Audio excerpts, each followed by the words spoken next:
we started with nothing in humble beginnings. They wanna fuck with me now cause I'm winning. Chasing this chicken cause I'm on a mission. I'm known for get money and standing on business. Chasing this chicken, I ran up a ticket. Chasing this chicken, I ran up a ticket. Chasing this chicken, I ran up a ticket. Keep that shit coming, they know how we living. Come from the struggle, got lost in the hustle. Straight out the mud, no, I compliment couples. Chasing big bills just to keep this shit subtle. You ain't on my team if you wasn't in the huddle. Chasing this chicken, I ran up a ticket. Chasing this chicken, I ran up a ticket. Chasing this chicken, I ran up a ticket. Keep that shit coming, they know that I'm with it. I fit the description, I'm the definition. I'm what they prescribe like she seen a physician. She wanna ride cause she seen how we getting it. Big old booty, she my passenger princess. She like to argue, she don't like to listen. She bougie and toxic, she fine and she picky. Pretty and sedity, she get recognition. Matching nails and toes, man, she always French tip 'em. Parking lot pimping when we in the city. Don't ask her about twine, she twerk on the engine. She eat the dick in the car cause it's tennis. She pay me attention like she get commission. Pimpin' CEO, so I give her the business. She ride on the dick like she doing some fitness. She make the dick disappear like she magician. She like to swallow, man, she love when I finish. Having motion, man, you know I got plenty. Bitches choosing cause they know that I'm winning.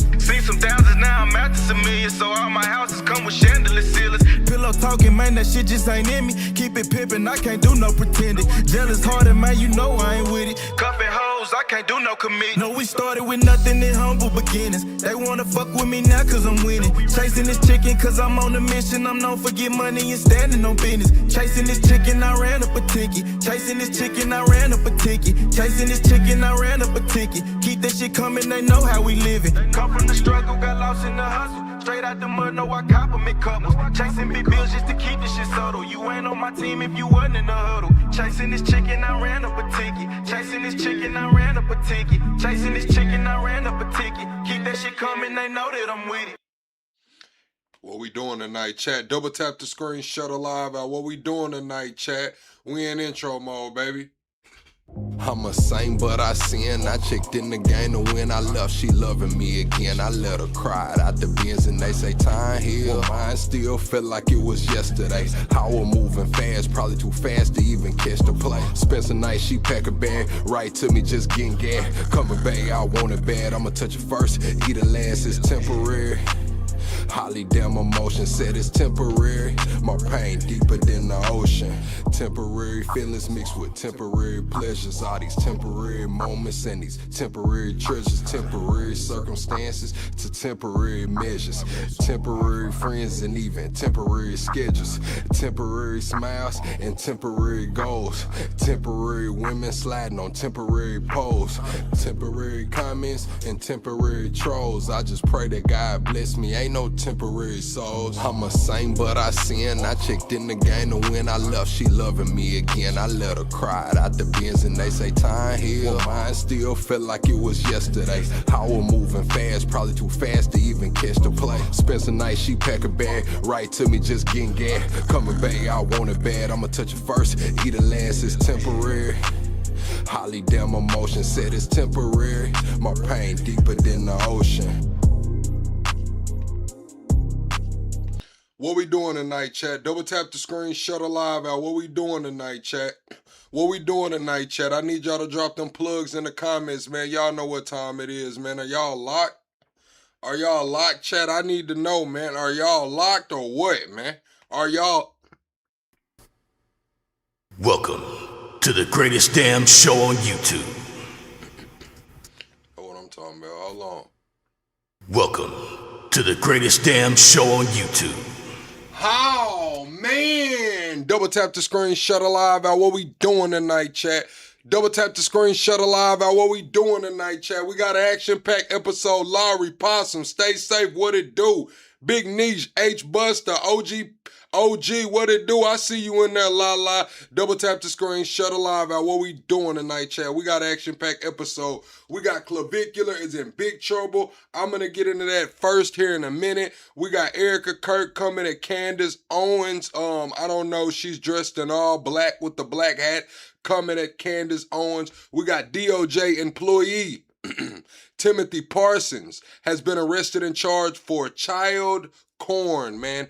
Timothy Parsons of the DOJ has been charged with child corn, man. Also, we got a bar in Osaka offers a special service where female servers spit milk into your coffee, man. I don't know what they're doing over there in Japan, chat. Amazon's also considering a reboot of The Apprentice, and they're saying the host of that show could potentially be Don Jr. How do y'all feel about Don Jr. Doing a remake of The Apprentice, man? How do y'all feel about Don Jr. doing a remake of The Apprentice?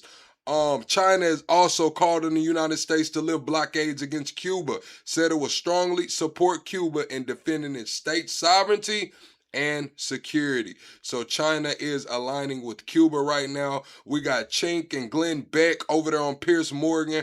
Hopefully we can get into some of that in a little bit, see what Chink and Glenn Beck had to say. Hegseth also testified today. It was long, man. It was like 5 hours. We'll probably watch some of that, try to pull up some of those clips, man, of Hegseth testifying about the what's going on with the war right now and the budget. The war and the budget. Senators have introduced a bipartisan bill banning Chinese vehicles and auto parts, chat. So I want to know, chat, if you are for or against banning Chinese EVs and auto parts, man. I know a lot of people saying that Chinese EVs are a lot cheaper, a lot more affordable, a lot more luxury, but there is a supply chain risk, man. They're saying that China will be able to grab all sorts of data from those cars, man. James O'Keefe over there on the cheaters camera. Once again, I tell y'all about that O'Keefe cheaters camera, man. Sometimes you just got to shut the hell up, man. It says Fox News Media Vice President Jason Hermes brags about charging $4,000 strip club bills to the corporate cards at Fox. He admits it to a complete stranger.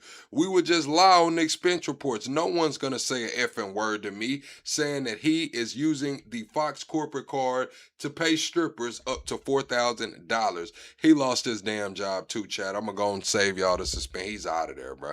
Hegseth and President Trump are proposing a 7% pay raise to the lower enlisted American troops. A 7% pay raise for the troops does not sound bad. 42 Democrats, oh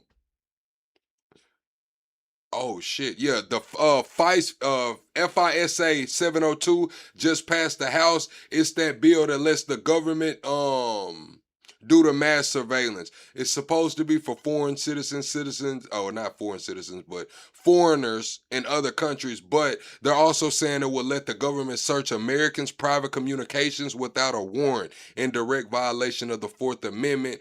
And 42 Democrats voted with the Republicans to help Mike Johnson pass it, man. How do y'all feel about that? FISA 702 passing the House. Also, an American man seeking asylum in Northern Ireland has been arrested for allegedly intending to raise an army to reclaim the United States for Queen Elizabeth. I don't know what the hell he was thinking, trying to raise an army to reclaim the United States for Queen Elizabeth, man. I don't know. He had to be a little drunk, high, or something. Jerome Powell says the Federal Reserve's independence is at risk and he cannot leave. He cannot leave.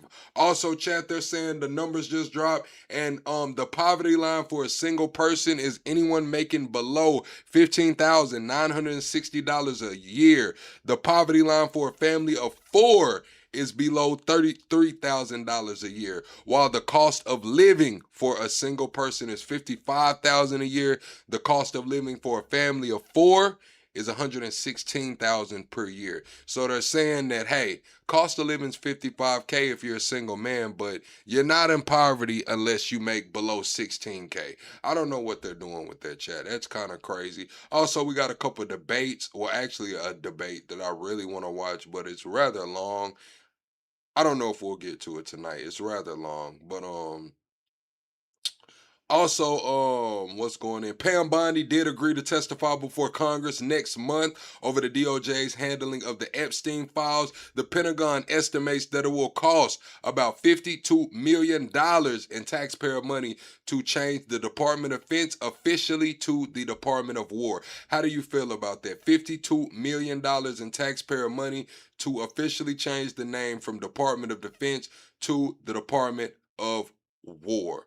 The U.S. is set to withdraw its largest aircraft carrier, the USS Gerald Ford, from the Middle East after 10 months of deployment. Putin told Trump in a phone call, allegedly, that he foresees extremely harmful consequences if the U.S. and Israel attack Iran again, calling any ground operation or invasion extremely dangerous and unacceptable.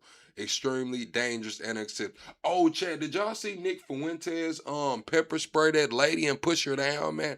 So I guess someone doxed Nick Fuentes, and some random lady, or I think it's a lady, showed up at his house like with the camera all in the door. Man, Nick Fuentes comes out, he pepper sprays the lady and pushes her down, bro. I'm not gonna lie, it's kind of crazy, man.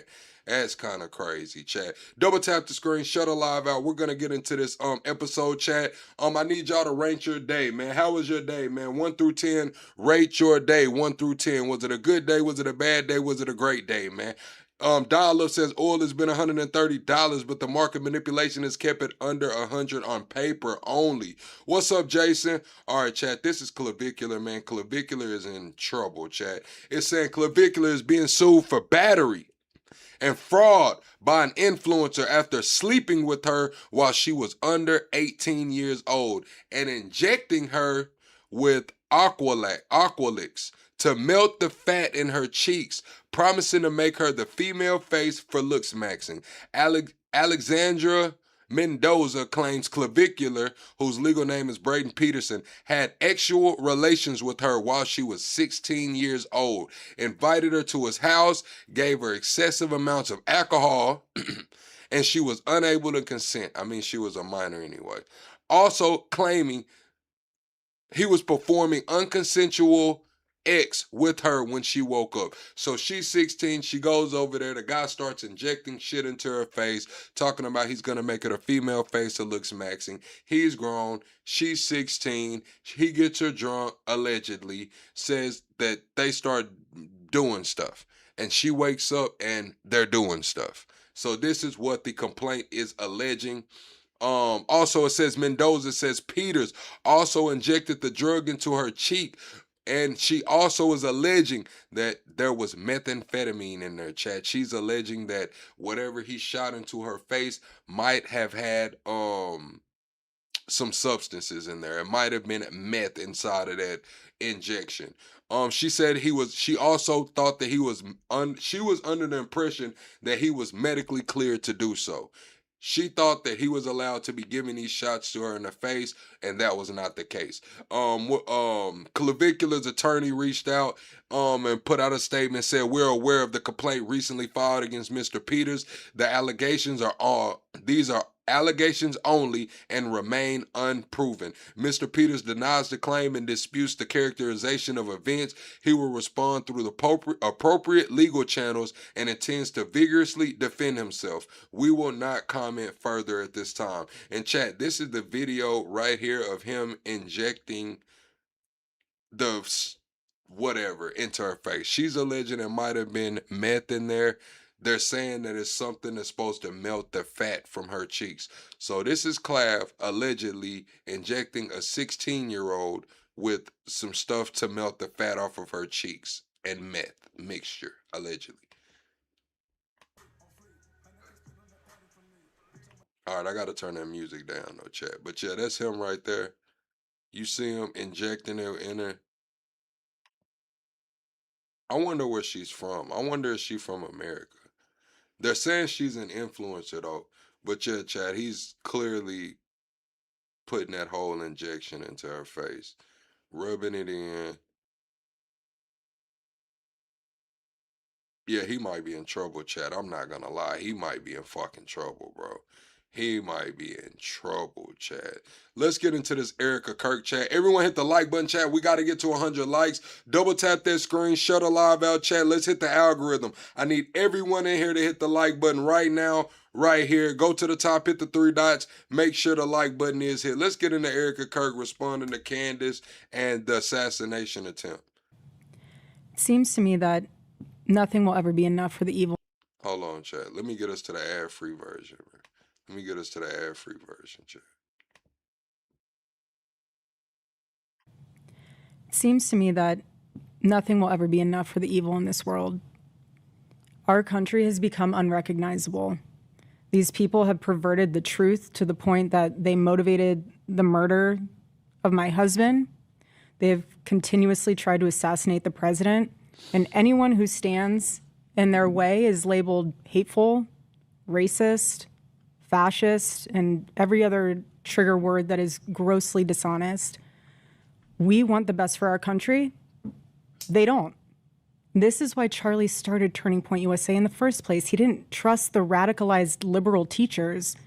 And this past Saturday, it was a school teacher, of all people, a school teacher, that attempted to change our history for the worst with bullets. So she's talking about the assassination attempt. I wonder why she's in full commando gear, though. Like, what's Erica about to do, man? Like, is she going to the gun range after this? Like, I'm just trying to figure out what the fuck is Erica doing in full commando, bro?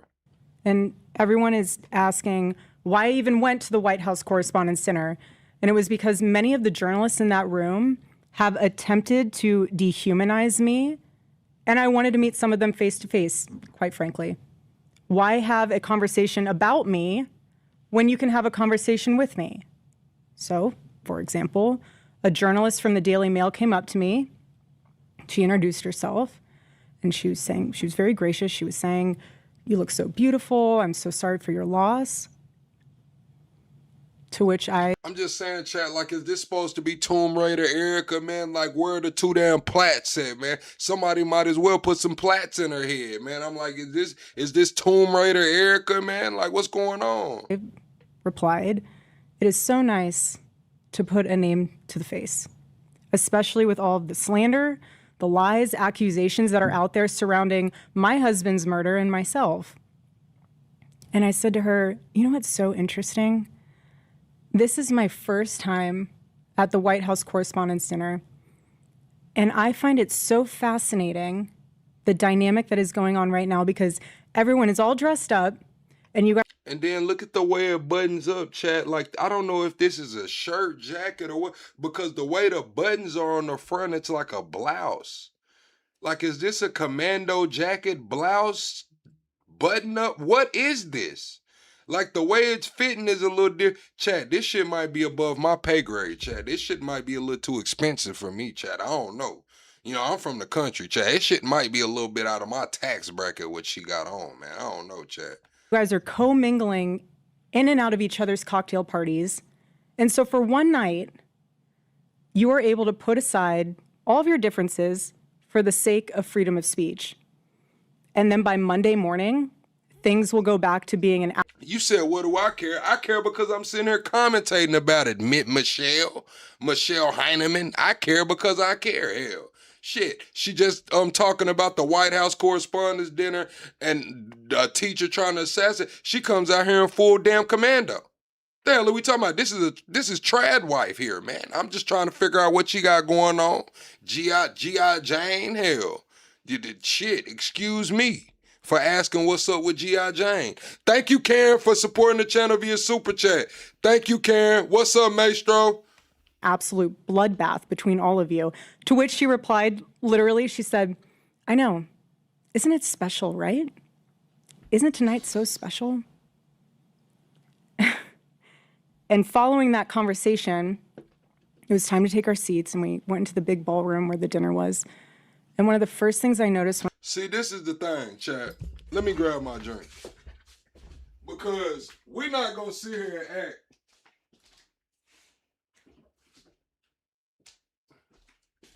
We're not going to sit here and act like y'all got a problem with me judging Erica Kirk and what the hell she wears. Like, everybody was mad at Obama when he wore that tan suit. Y'all wouldn't let that shit go when Obama wore that tan suit. When Zelensky showed up to the White House in his damn all-black commando outfit, everybody was mad. But now that when I talk about how Mike Johnson or Hegseth dressed or Erica Kirk's damn commando jacket blouse, it's a problem. It wasn't a problem when Obama wore that tan suit. Everybody was mad. Y'all couldn't handle Obama in the tan suit. Y'all couldn't handle Zelensky coming over here in his fucking Nike Tech. Zelensky wore a Nike Tech over here and America about had a meltdown. When I walked into that room, was quite literally the proximity of the opposing outlets to one another. So you have one table here that's Politico, and another table here that's Fox, and another table here that's WAPO, and you're all crammed together, elbow to elbow. And to make the night even more of a spectacle, every single 10-person table had 10 bottles of wine. And the president of the White House Correspondents Association, she did a great job of trying to make the evening have that feeling of Americana. You know, we were in a room celebrating freedom. You said nobody Obama and Erica, don't put those two together. What the fuck has Erica Kirk done? Let's be it. Nobody Obama and Erica Kirk. This nigga Obama ran the country. He was president of the free world. And this is Erica Kirk here, man. Like, come on, bro. Like, she's famous for being Charlie Kirk's wife. Bro, like, let's be real. We're talking about Obama here, man. The one who came out of nowhere, made that speech, won the damn Democratic nomination, came on to be president twice. You're saying don't mention him and Eric. What the fuck has Erica Kirk done? Man, she laid down, had a couple babies, man, and got married to Charlie. What the fuck has she done to be compared to Obama? Of speech, despite our differences, and the U.S. Marine Band performed the... Hell yeah, I'm for real. You're talking about Barack Obama and Erica Kirk. You're putting Erica Kirk on a pedestal higher than Barack Obama.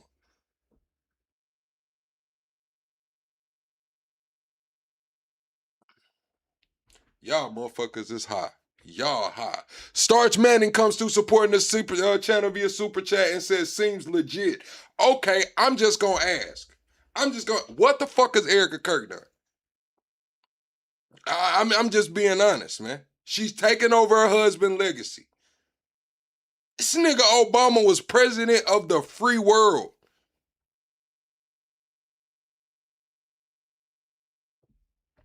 National anthem so beautifully, and then shortly thereafter, gunshots rang out and total chaos ensued. And you guys have all seen what happened next because there are 1,000 videos of it. So let's discuss that fact for a second. If you were in that room, you had no way of knowing what the status of the shooter was, how many there were. This like talking about how important Michael Jordan wife is. This like talking about how important damn LeBron's wife is. Like, what the hell have they done, man? They were nice wives, had some babies, reaped the damn benefits, man. Let's be honest, man. Let's be honest. They were excellent mothers, man. Like, come on, chat. Like, are we gonna say that Michael Jordan, 6 rings, all of his shit, man? We're just gonna say. We're just gonna put his wife there, like did she pick up the damn basketball? Was she out there standing in front of tents debating people? Man, come on, Che, y'all high as hell. Or honestly, really anything. It was just utter chaos. And so during an active shooting, these journalists are using their phones to find moments to capture for clips. They were so concerned about getting a video in a room with an active shooter that they could have accidentally and quite literally filmed themselves being shot. Many of those people have become so desensitized that fight or flight became secondary to the opportunity of putting themselves into the story, which ironically breaks the... This shit crazy, bro. It's like, damn, bro. Chat, everybody hit the like button right quick. It's like, damn, bro. I'm really trying to rack my brain around this shit. I'm really trying to rack my brain around this shit, bro. The number one rule of journalism. And again, ironically enough, the shooter was a teacher. You have these people who are supposed to be teaching our children the future. Like, I'm trying to figure out, like, y'all saying that Erica Kirk's more important than Obama. Like, where do y'all rank her on the white people list? Like, I'm trying to figure out, where do y'all rank Erica Kirk on, like, the legendary white people list? Like, I'm just trying to figure out where. If she's ahead of Obama, where the fuck do y'all have her on this list? Future of this country, and he's so unhinged that he is able to teach children by day and then attempt to murder the president of the United States by night. And in his manifesto, he starts by contextualizing himself by saying, I am a citizen of the United States of America. And while we may have big problems with illegal immigration in this country, I have to tell you, we have an even bigger problem when it comes to the systemic indoctrination and radicalization of our own citizens.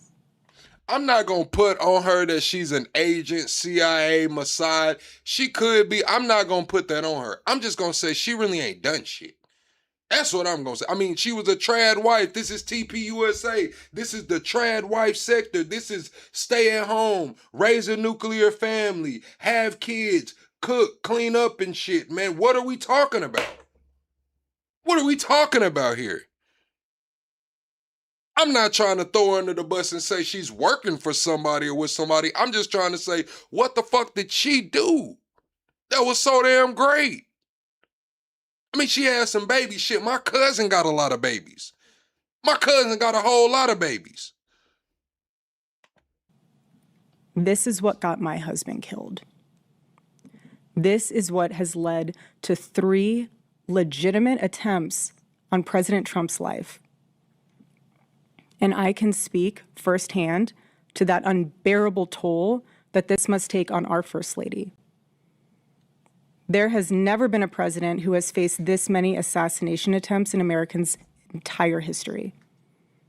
And after each one, the reaction from the far left has been, at best, a shrug, and in some cases, a sick disappointment that the shooter was unsuccessful. We are all human beings. And if you can just pause and just. You said, do I think Obama was a good president or not? I'm gonna be honest. Obama was efficient. Obama didn't do anything for black people, but he turned the country around with the LGBTQ shit, but he didn't burn this bitch to the ground. I'm just gonna be honest with you. That's one thing we can say with Obama is we survived, man. We made it out. We made it out, man. Straight up, we made it out, man. Hell, right now, every day is something new. I don't know what next week's gonna be like. Shit. At least with Obama, we made it out, man. Shit wasn't all good, but it wasn't fucking all bad either. Take a minute and ask yourself, how would you feel if even just one person made cruel jokes about the attempted murder of your loved one? That is what Jimmy Kimmel did to the First Lady. He said that she had the glow of an... See, this is what it is, Chad. If we're going to judge them like quarterbacks and shit, I judge Obama like a really good game manager. You know what I'm saying? Like, he might not have had the best arm. He might not have been, been the highest. He might not have been able to read the defenses the best, but he was a good damn game manager, man. He managed the fucking game. He knew how to get people on the same page, get shit done. He was a game manager, not a superstar. A game manager, man. Like, and you know what I'm saying? Like, Chad, real shit. An expected widow. The glow of an expected widow. Just 48 hours before that nightmare almost became a reality. In this culture we're living in, absorbs disagreement as a form of personal betrayal. It turns having an opposing viewpoint into a moral crime worthy of punishment. And here's what I've realized through all of this, truly, having lived through quite literal hell these past 7 months, if you strip someone of their humanity long enough, you will arrive at the chilling conclusion that they don't deserve. This is the thing, Trump. You said Trump can joke, but nobody else can. See, when Trump's jokes, markets move. When Trump jokes, people are getting liquidated. When Trump jokes, people gas bill for the week goes up. When Trump jokes, everything changes. That's the difference. When Trump jokes, that's the difference. When your jokes affect millions and hundreds of millions of tens of millions of people, yeah, you can't fucking joke, man. Hell no. Hell no. You can't joke. Shit. I'm not trying. Some people just can't joke, man. It's a time and place for everything, man. Hell no. Deserve to exist at all. Every morning I wake up to a new headline lying about me. I have comedians dressing up in whiteface. I have people saying I'm not fit to be CEO. And I have Candace Owens claiming I murdered my husband. And the list goes on. All right, so with Drewski doing the white face, Drewski's grandpa is white, man. So I don't want to hear that shit. Drewski's white, man. He just as white as he is black. I don't want to hear that shit, man. Drewski's white, so cut the white face shit out. All right, now when it comes to you running the company, hey, man, it is what it is. It's either you got it or you don't. How you are as a CEO, I don't know. But as the face of TPUSA, done. Cooked, man. Those Charlie Kirk's movement, it doesn't hit the same. I'm sorry. Now, Candace Owens saying that you unalived your husband, I don't know who killed Charlie Kirk. I'm just like everybody else, man. I don't know who killed Charlie Kirk, man. I don't know. Not saying you did it, but I just don't know. On and on and on.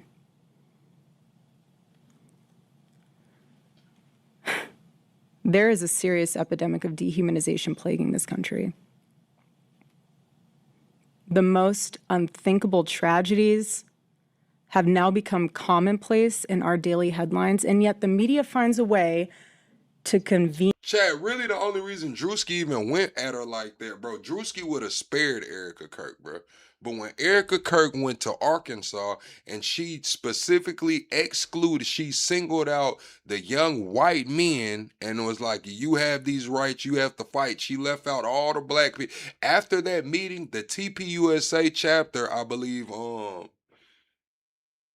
said that they're breaking away from the national chapter, like they're not messing with it. She was running around with Sarah Huckabee Sanders and shit. Once she said that, bro, and just excluded the black, it blew up in Arkansas. Like it was a big deal down here. Like people were fucking mad. And then Drewski made that skit and made a lot of money off of that skit.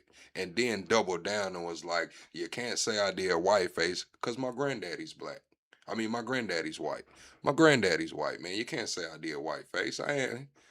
Conveniently explain away violence. This is what we're up against. This is what we're up against. What is happening right now is something none of us can afford to ignore.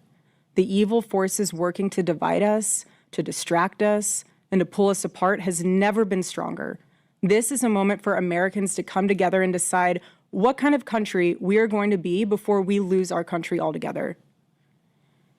In Romans chapter... That's what I'm saying, chat. Like having a white granddad doing that, that's like getting mad at an albino for doing blackface. Is it racism or is it colorism? Like, can you get mad at an albino for doing blackface? Is that racism or is it colorism? I'm just asking, man. Now, when Michael Jackson did what they said Michael Jackson was a health thing, so we'll go to Sammy Sosa. When Sammy Sosa did what he did, man, nobody said Sammy Sosa was doing white face. Sammy Sosa did white body. Nobody said nothing about Sammy Sosa, man. 12 verse 21, it says, do not be because his ass was swinging that bat good. Overcome by evil, but overcome evil with good. And this is why my husband created Turning Point USA, so we could have civil discourse and debate and open dialogue, because when we stop talking to each other, bad things happen.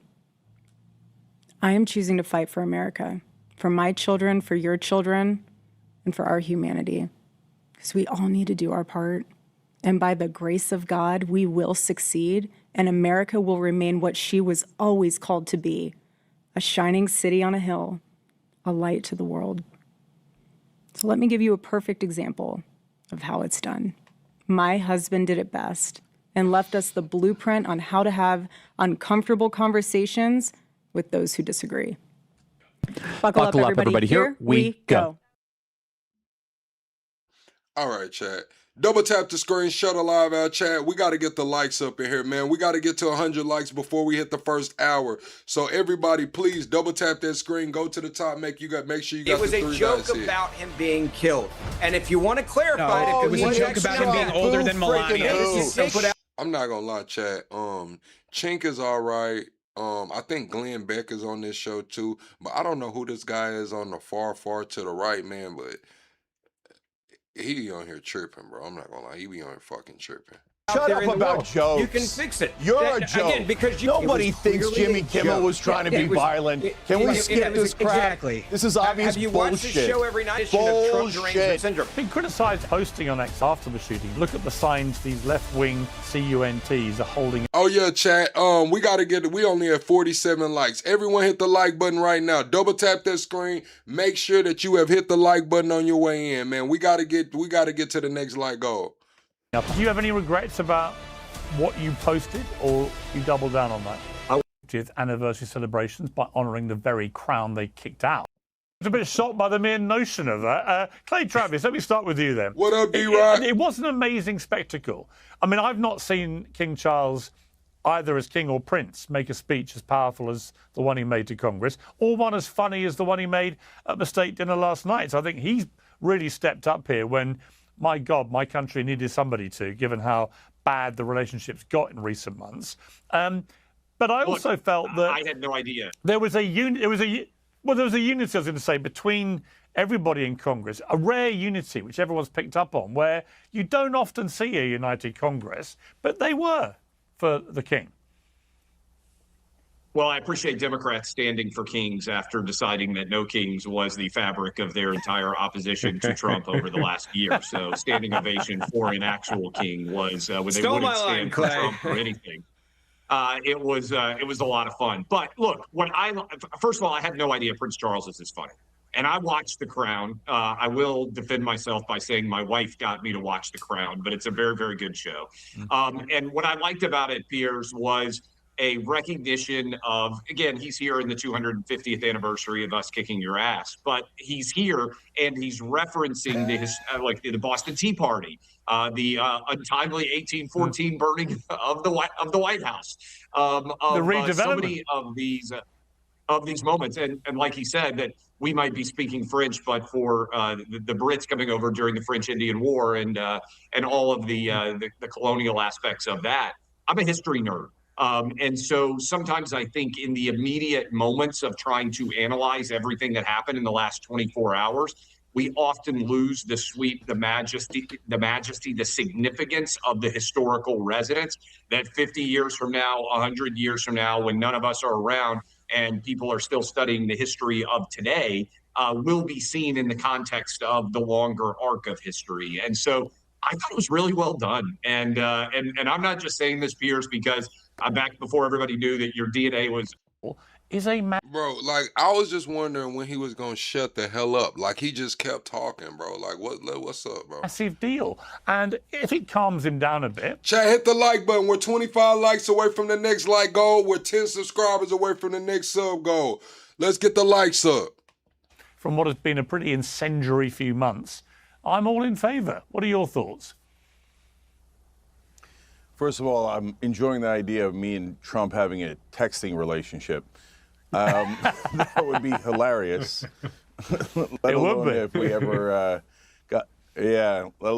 got together in person and debated. Now that would be fun.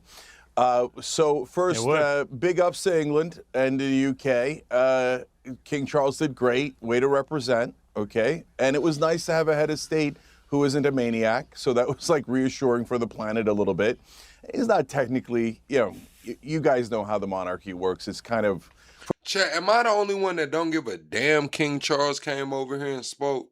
Like, am I the only one that just doesn't? Like, I don't give a damn King Charles came over here and spoke. Like, give a damn. From an American perspective, it's kind of pointless. But, hey, you know what? He's a good spokesman for it. Okay, so God bless.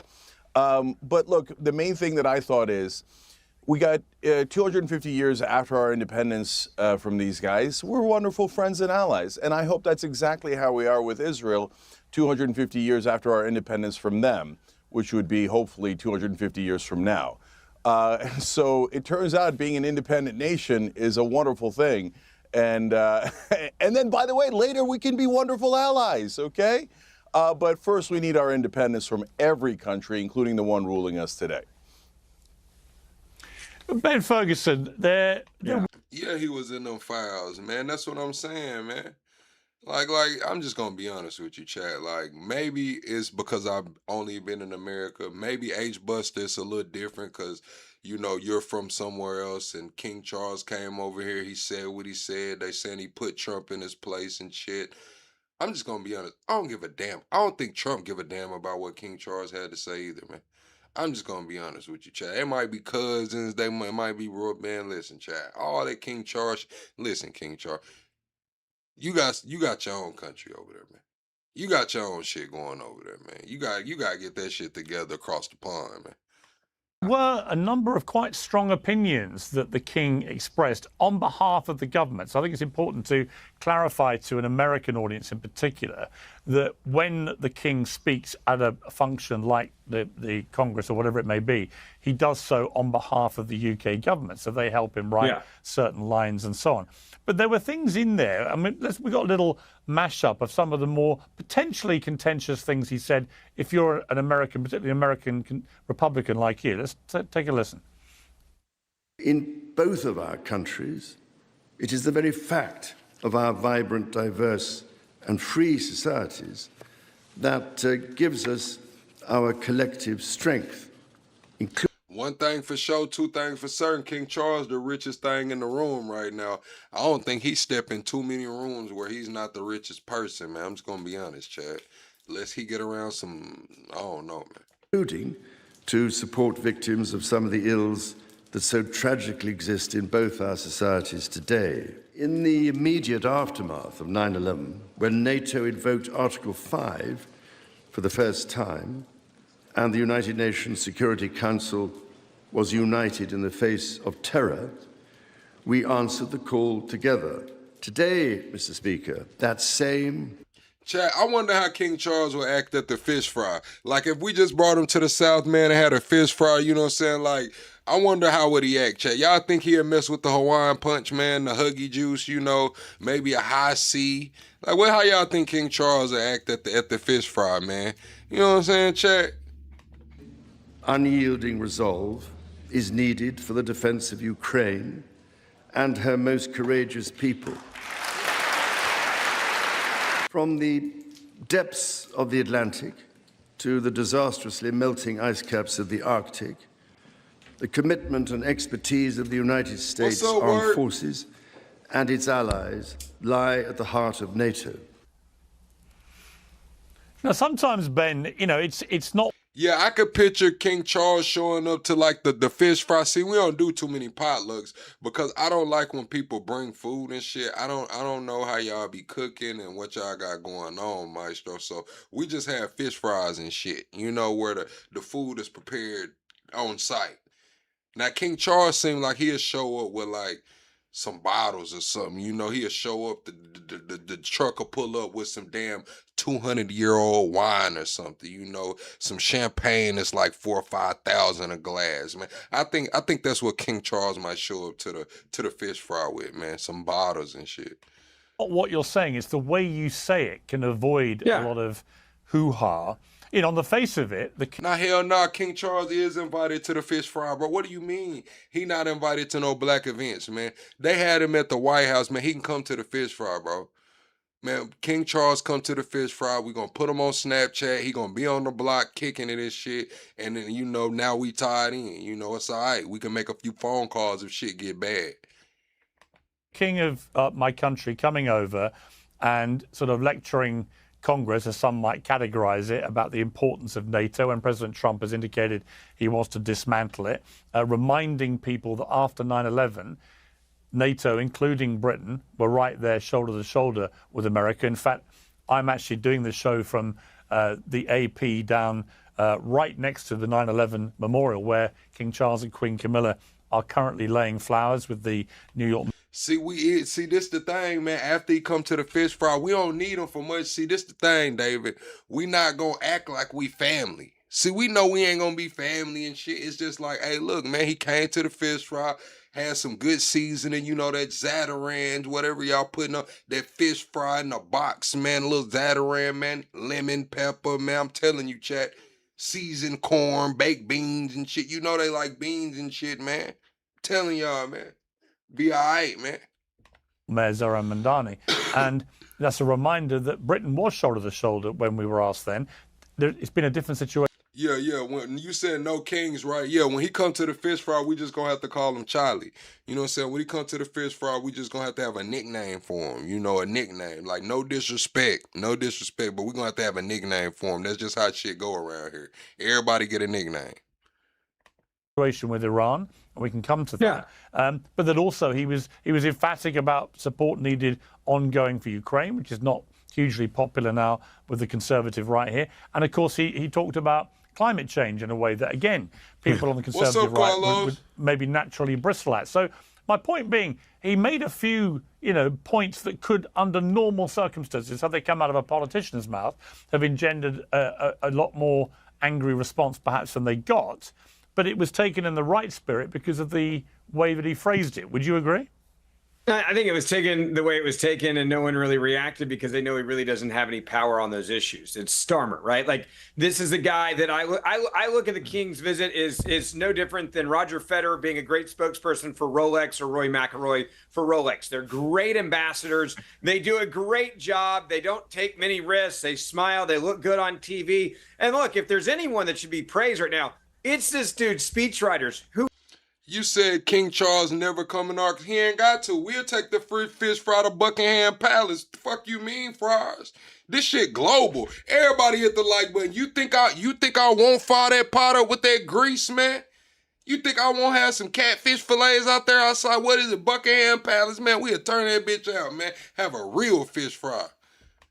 Whoever they hired, give them a raise, pay them double, because I met him when he came in, I think it was 2005, when in the second Bush administration. He was not funny then. Like, this is a brilliant move. Whoever's working on the PR, I liked seeing him here. I also liked seeing the fact that there was this moment where you can say, hey, we may disagree politically on a lot of things right now because you guys have got someone we think is a little crazy in the UK in Parliament, the Labour Party, and we're going to outlast that, right? And there may be some that say the same thing about Donald Trump, that, hey, we'll get another liberal Democrat, woke person there, we'll get along with him better, and so then we'll get back to Green New Deals and all of that. But ultimately, I do find comfort in the fact that the U.S. has an ally. We're not agreeing right now on a lot of issues. That's okay. I'm telling you, Karen, we'll go fishing, man. We'll go to the market, man. We'll go to the market over there, man. What y'all trying to do, man? Y'all, chat, everyone hit the like button. What's up, Alba? I see you in here. What's up, Fries? What's up, H-Buster? We got to get to 100 likes, though, chat. We're, 13 minutes away from the first hour, and we're still like 32 likes away, chat. We got to do something. We've been hitting all the like goals for like the last month. We gotta get the 100 likes before the first hour, chat. You said, didn't he get rid of Deanna? I don't know too much about that 219. I heard about Deanna, the car wreck and all of that, man. I heard about, some shit going on. Hey, that's politics. What's up, Too Strong? I also love the fact that he was able to unite the Democratic Party that had spent millions of dollars on No Kings rally, but gave him a standing ovation. Like, the hypocrisy moment there for me was worth the entire trip. That they're like, we have no kings, we send them to kings, but oh, we got a king here today. And Democrats, by the way, were clamoring for any event that he was going to be attending. They wanted to go to the night and the garden party at the UK embassy. They were begging for tickets. So for a party that says they send up to no kings, they sure as hell wanted to hang out with a king for the last 48 hours in Washington, D.C. Hypocrisy 101. I love both the points coming out of this trip. Well, I'm going to come to Mike Nellis to respond to that. But before I do, what did you make of the White House? Now, Alba, you can't be coming here talking about I've been putting you to bed this last week, Alba. Hey, man, I'm a hot commodity over here in these YouTube streets now, Alba. You can't be telling everybody I've been putting you to bed this last week now, Alba. Ben putting out a picture of King Charles and President Trump with the headline, Two Kings. Yeah. It's pretty whoever clear did that Donald Trump would in quite the like PR to... shop. Yeah, whoever did that in the PR shop at the White House, like, they also deserve a raise because it's trolling 101. It's hysterical. It was mocking the Democrats with no kings. Yeah, I don't like that. That's distasteful. It's like they're laughing about it. They're joking, saying that it's mocking and shit. And it's like, to me, Chad, this is a slap in the face of democracy, bro. Like, this is like, even for the White House to post that, whether it was approved by Trump, people can say, oh, it's a joke, they're trolling the DMs and shit, but like, look past that. Look past the trolling of the DMs. Like, what does this really represent? Take the Dems out of the equation. Forget Republican and Democrat. Just take what this means. You're shitting on democracy. Unless you can point the finger at somebody that's wearing a blue shirt or a blue hat, you have no excuse. That's your excuse? Oh, we're trolling the Democrats. Wow, we'll shit on democracy. We'll shit on the 250-year history of this country to troll the fucking Democrats. It's crazy. And of course, their heads exploded on social media. He's going to try to stay in power for longer. By the way, you're an idiot. No, he's not. He's trying to become a king. Again, this is trolling you guys that are insane. He's not a king. We don't have a king in America. We don't need a Roger Federer or a Rory McIlroy for Rolex, okay? Like, we're the United States of America. Sometimes you win, sometimes you lose. That's how it works here, but we don't have kings here. So I agree. We got no kings in America. Democrats should be happy. Well, Mike Nellis, were you happy with Democrats in Congress roaring on the king of my country? Yeah, I think it was fine. I mean, I agree with something that Ben said, which is that the PR team that wrote that speech did a really good job. And maybe when Ben and Clay are looking for talking points to attack Democrats, they should hire that PR team instead of the one that's telling them to make the same joke about No King's Day, because I don't think that's going to get anywhere with the American people. That's a great joke. That is a really great joke. It's a great joke. No, it was a great joke. There's a it was a great joke when I heard it. Over it. No. It was a great joke when I heard it the first time yesterday, and it wasn't a great joke 1,000 times later because it's the only thing that you guys have right now. So it's just sort of silly to me that you guys are going to repeat it over and over again. But look, somebody said it earlier that said it in the House. Seems like I have no problem with them respecting the king coming. When we say no kings, we mean for America only. What you doing over there, I really don't give a fuck. That's me personally. Now, we can talk about, well, what about the regime change? And what about all of this plug? What about spreading democracy across the world? I get it. I get y'all point. Point well taken. But for me, my personal opinion, I don't see anything wrong with them showing the king respect, either side. Trump came out, he had them dress up like revolutionary soldiers. I don't have a problem with them showing the king respect. But I honestly, I think it's the money that they're respecting. The reason it was kind of a subtle disrespect, and then they overcompensated it for it. Because remember, they flew the Australian flag. King Charles was supposed to come, they put the Australian flag up, which is really disrespectful, and now I believe they're trying to overcompensate for it by having them dress up as like the Royal Guard and all that. Like kind of significant. I have to say, Mike. I didn't interrupt these guys. Can I get a chance to make my point? But I would just say, Mike, on that point, if the purpose, as Ben Ferguson said, was to troll the libs, you are sounding deeply trolled. No, I'm not. I'm not deeply trolled. I mean, I think the point that I was.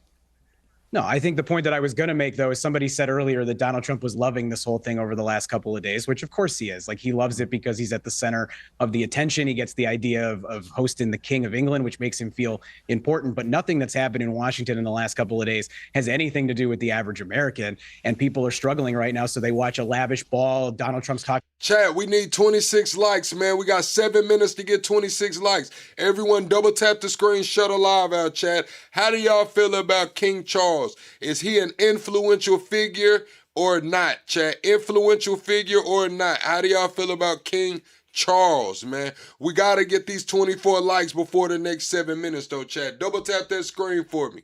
Talking about building his ballroom now with taxpayer dollars, thanks to Republican members of Congress. I think people are frustrated when they see this stuff. So I thought King Charles did a great job. I thought it was great to have a real diplomat here give a good speech that actually made a little bit of sense and articulated the values I think the vast majority of Americans have. But I'd like to see this country get back to the actual work of improving this economy. And that's what I care about more than anything else.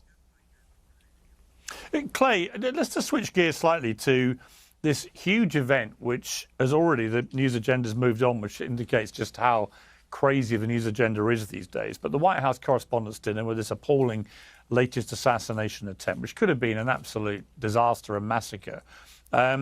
You been criticised and praised, I have to say, probably in equal measure, for posting on X after leaving the dinner, after the shooting, leaving the White House Correspondents' Dinner, and look at the signs these left-wing CUNTs are holding up outside. and the image showed protesters holding signs saying "Death to Tyrants." Now, given all the debate about rhetoric and the rest of it, obviously you fired that off when you were genuinely angry, and I don't blame you. I think people are holding out signs saying "Death to Tyrants" when someone's literally trying to kill half of the cabinet, as appeared to be the mission there, is extremely triggering, I would think, for a lot of people that were guests there and were fearing for what may be happening. Do you have any regrets about what you posted, or do you double down on that? Mud Butters, what up? I would quadruple Darkin, down what on up? it. One of those signs said "death to all of them," in addition to "death to tyrants." No, I mean.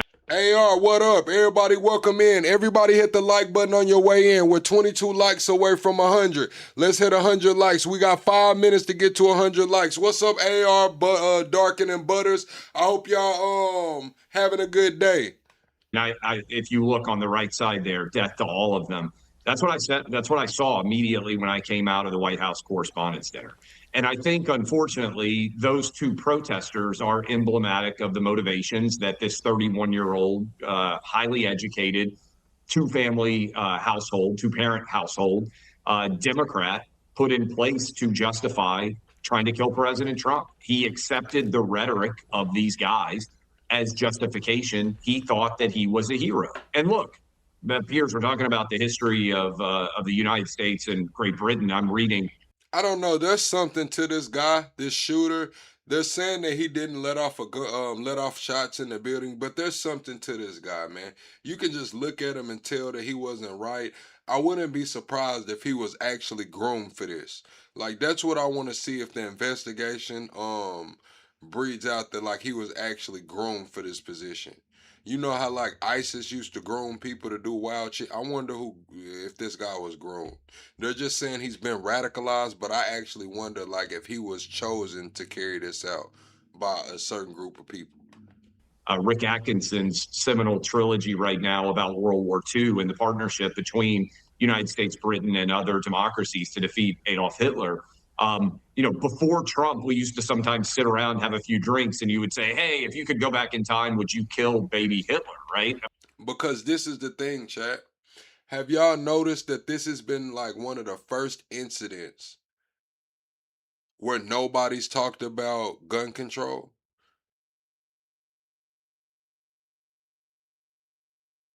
Nobody's talking. It went straight to the ballroom. It went straight to FISA, and the mass surveillance. Nobody talked about gun control. Every other shooting incident, every other attempt like this, gun control dominates the conversation. Nobody spoke about gun control in this situation. I mean, that was a real debate that people would have. And you would answer the question one way or the other. For 10 years, Democrats have been saying that Trump is Hitler, that he's an authoritarian, fascist dictator. And that might just be a rhetorical argument for some people. But this guy, I mean, he's kind of an interesting test case. He went on Twitter from mostly posting about playing video games and obviously being a bit of a science nerd to being willing to die. Chat, I need everyone to hit the like button. We're 2 minutes away from 1 hour. We need 19 likes, chat. We've been doing good. Please don't disappoint me tonight. Everyone, double tap the screen. Go to the top, hit the 3 dots. We got to get to 100 likes right now. Trying to kill as many people from the Republican Party as possible. And let me say this, Piers, I was there too. So I understand his motivation. It didn't surprise me. Supreme Court, the Secret Service performance was indefensibly bad. And so I don't know why more people aren't talking about this. On video, a guy with a gun comes running full speed right by the guys who were supposed to be stopping him. According to the indictment, 5 shots were fired by the Secret Service. They didn't hit the guy. They made 5 shots and nobody get hit but another Secret Service agent. 5 shots. This nigga just ran through here with a shotgun, a 38 revolver, and some damn knives. 5 shots rang off and he ain't fucking dead. Man, come on, Chad. Give me a break. Give me a break, bro. Give me a break, bro. 5 shots go off in here and ain't nobody's dead. They took this nigga might as well say without incident. Face down, shirt off, zoomed in on the camera photo. 5 shots rang off, and this nigga made it out. Secret Service, who is trained to shoot to kill. Secret Service, trained to shoot to kill. 5 shots, bro. 5 shots.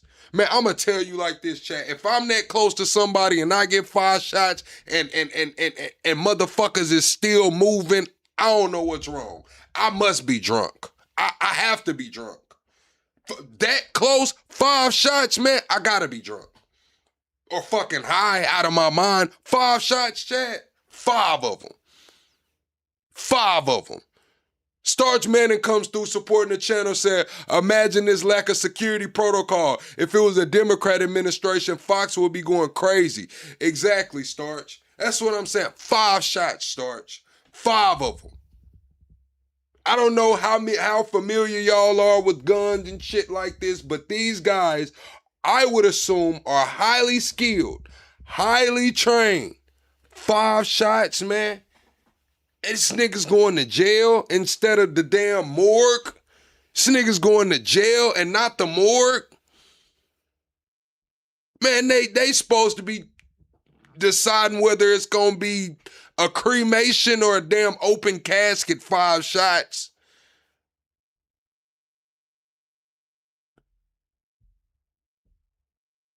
They have hit another Secret Service agent. We're not even exactly sure who did. And the guy might have gotten all the way down to the ballroom. We don't know if he hadn't tripped and fell. I mean, in the wake of Butler, in the wake of West Palm Beach, and now we got Washington, D.C., someone else for sure in the next 2.5 years is going to. I'm just saying, if it's real, chat, everyone hit the like button. If this is real,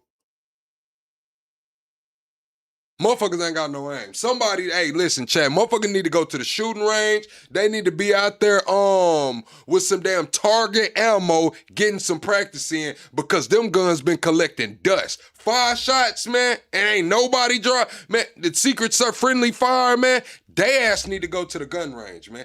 They ass need to go get some reps in, man. Dust them damn dirty ass Glocks off. They need to get the dust off them dirty ass Glocks, man. Try and kill President Trump. And I actually think the biggest story coming out of this is our Secret Service is completely incompetent at being able to protect the president. I'm glad this wasn't some sort of trained assassin cabal, because he would be dead. Trump would. And Pierce, I said this yesterday on my radio show. President Trump is alive today in spite of the Secret Service, not because of the Secret Service. And that is troubling going forward, no matter who the president is or who people in high positions of power are. And I say that as someone who saw the chaos that unfolded there on Saturday night. Yeah, I completely agree. And I think it is being said this, because if you think about it, the Butler, Pennsylvania shooting, where he actually got hit and somebody got killed, the first place. Chat, we're 7 likes away from 100. I need everyone to hit the like button right now, man. Y'all doing me dirty, chat. Y'all doing me dirty. You done came in the club, you done came in the house, took your shoes off, sat on the couch, looked around and shit, and ain't hit a like button. You didn't say what's up. You didn't speak to me or my chat. I don't know what's going on. Who raised y'all? Who raised y'all? Surely the Secret Service would check nobody was hiding. Yes. Would be a rooftop 125 yards away from the stage, right?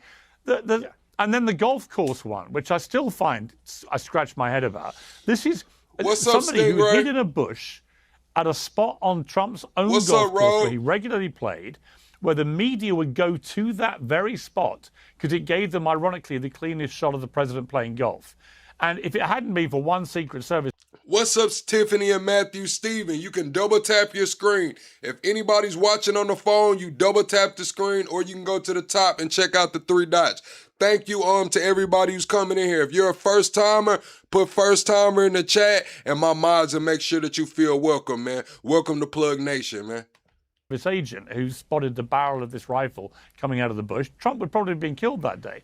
And now, third time, you have Pierce, this they guy. fired at him then, missed him, The only reason we caught him was because a woman in the parking lot wrote down his lilicense plate number. That guy got in the car, drove away, and was like 50 miles away. This is. We're not downplaying the sitting president getting shot at 3 times. We're not downplaying that. First of all, the FBI was blocking the investigation into Thomas Crooks. So we didn't downplay it. The administration downplayed it. We wanted to know about Thomas Crooks. We wanted to know everything from the moment that hell, he was old enough to think on his own. We wanted to know about Thomas Crooks. The administration downplayed Thomas Crooks. Trump didn't even talk about Thomas Crooks anymore. He talked about NNA wars, but he never talked about getting shot in the fucking head. He never talked about it. He would get up there and do 3-4 hour speeches and just never talk about getting shot in the head. Oh, my bad, B1. I'm surprised. It's infuriating to me nobody's talking about this. I agree. The point, to finish my point, it's just that, okay, you got the rooftop would be the first place he'd check. Jerry says, you're a loser, and you're sitting here watching me. So what does that make you, Jerry? What does that make you, Jerry? I'm going to ask you to unhand my shit, Jerry. It seems to me like you might be a little too frisky in here, Jerry. Okay. That part of his golf course would be the second place he'd check, but they didn't. And here you've got a guy who's checked himself into the hotel on the Friday, armed to the teeth. And you're like, how is that even possible? This is bureaucracy. Let me give you an example. I wish I had said this before. I go to the Atlanta Braves baseball team, Major League Baseball. My kids are Monster fans. I'm a fan. There is a hotel with room. Chat, I seen the other day, you could have bought tickets to the Mets versus the Nationals baseball game for cheaper than a Crunchwrap Supreme. A Crunchwrap Supreme costs more than tickets to a damn Major League Baseball game. That's crazy. Rooms that overlook the stadium. The Atlanta Braves security comes and checks the rooms to make sure you don't have guns in those rooms before every Atlanta Brave baseball game. How the hell do the Atlanta Braves have better security than the President of the United States? They didn't go around to the hotel rooms and check and see, hey, let me make sure that there's no one with guns or, God forbid, bombs staying in this hotel. It's crazy to me. Yeah. You said the Mets and Nationals are cheap. Man, listen, I don't give a damn if it was a Little League game, man. Then we talking about going to watch a professional baseball team play for cheaper than a Crunchwrap Supreme. I don't care if they ass or not. Them being ass isn't the problem. A Crunchwrap Supreme being damn near $7 is the problem. That's the damn problem, chat. I'm going to tell you, chat. Where the hell did I go? Wendy's. I went to Wendy's, chat. You can't get a fucking meal unless you're getting the little the biggie bags and shit. A grown folks meal, chat. You're not getting a grown folks meal anywhere under $10, chat. And this is fast food. Grown folks meal at fast food is like $15 to $17. You used to be able to go sit down and eat at a restaurant for $17, $18. 2 for $25 and shit, man. Like, what are we talking about? Piers, let me say one other thing about this that I think is really shocking, and I hope there's bipartisanship on this. This is the problem with government work and bureaucracy. The Secret Service should be the best of the best. There has been far too much DEI in there. It puts Democrats at risk when they're at leadership. Come on. No, I'm gonna. You can argue. A noun, a verb, and DEI. It's all you got, Ben. Okay, I'm gonna go back to what I was saying. Right. There should be no female Secret Service agents. They should not exist. We should have the baddest ass special force badasses on the planet. You should have the best of the best, and there is data that backs up what I'm saying. That we had far too much DEI in hiring, not only at this. Chat. I went to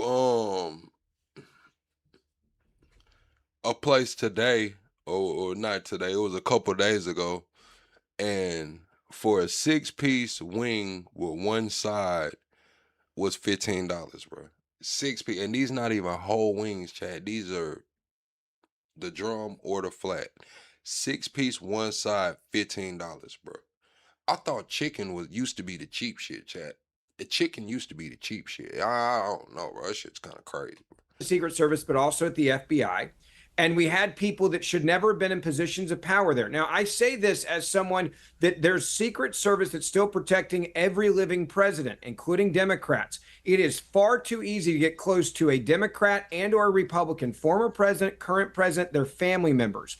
And there needs to be a massive overhaul. I don't want anyone, Barack Obama. Mastro said you have to play to watch your kids play sports. Why the F do you have to buy your own uniforms then? Yes, it's all monetized. You got to think that this is the thing too, Mastro, is that sports at a young age have become so competitive that they have to pay for the officiating. They have to play at certain places to where it can hold all of the teams for the tournament. So when they're charging $7 to get into the game, yes, that sounds crazy, but how competitive these sports are, like they don't want somebody's uncle out there umpiring anymore. No, these parents not going for that shit. They want you to get paid for official officiating, like someone that's passed the test on the board and shit. They don't want to play at the regular field. They want to go play at the college stadiums and shit, rent them out. So this shit is high level now. Joe Biden, Bill Clinton, the list goes on, to have this be this easy to go after a president of the United States of America. And part of this is clearly a massive failure. And it's because of bureaucracy. You should have the best of the best. They should be SEAL Team 6 should be immediately the first that you think of to come in here. You're dealing with terrorists around the world, and you're dealing with these types of individuals. And what you have is a bureaucratic agency that should look nothing like a bureaucratic agency. So I hope that Democrats and Republicans will stay together. This has got to be changed, because this is far too many shots being taken at a current president. And by the way, there will be a Democratic president. I want them to have the baddest ass people around them, no matter who in here on the fake Big Niche profile. Who in here on the fake Big Niche profile? That's crazy, Big Niche. You got a doppelganger in here. Somebody on the fake Big Niche profile is crazy. Kamala Harris in there. I want them to be safe as they can possibly be everywhere they go, including their staff, including their cabinet members, including the vice president. I don't care about politics. They need to be safe, and clearly right now there's a massive lapse. Can I jump in here for a second, because Okay. Mike Nethers first, then check. Yeah.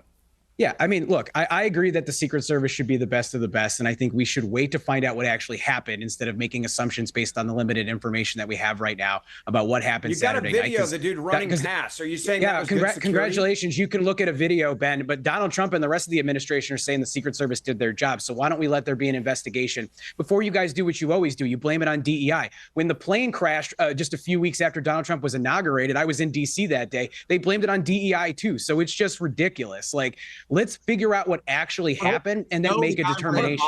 And they fired 5 times Mike and missed him, and may have hit another Secret Service agent, and may have only captured him because he tripped. Why don't you just wait and let the people whose job it is to figure out what happened actually figure it out, instead of just making an assumption and going back to the bullshit talking points?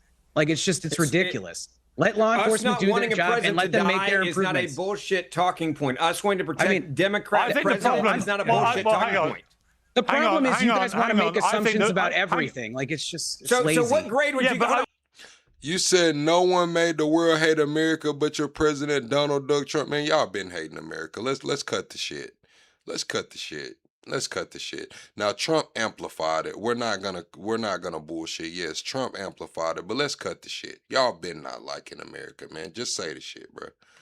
Let me ask you this. Wait. Let me ask this. What grade would you give the Secret Service over the last? Chat, everyone hit the like button.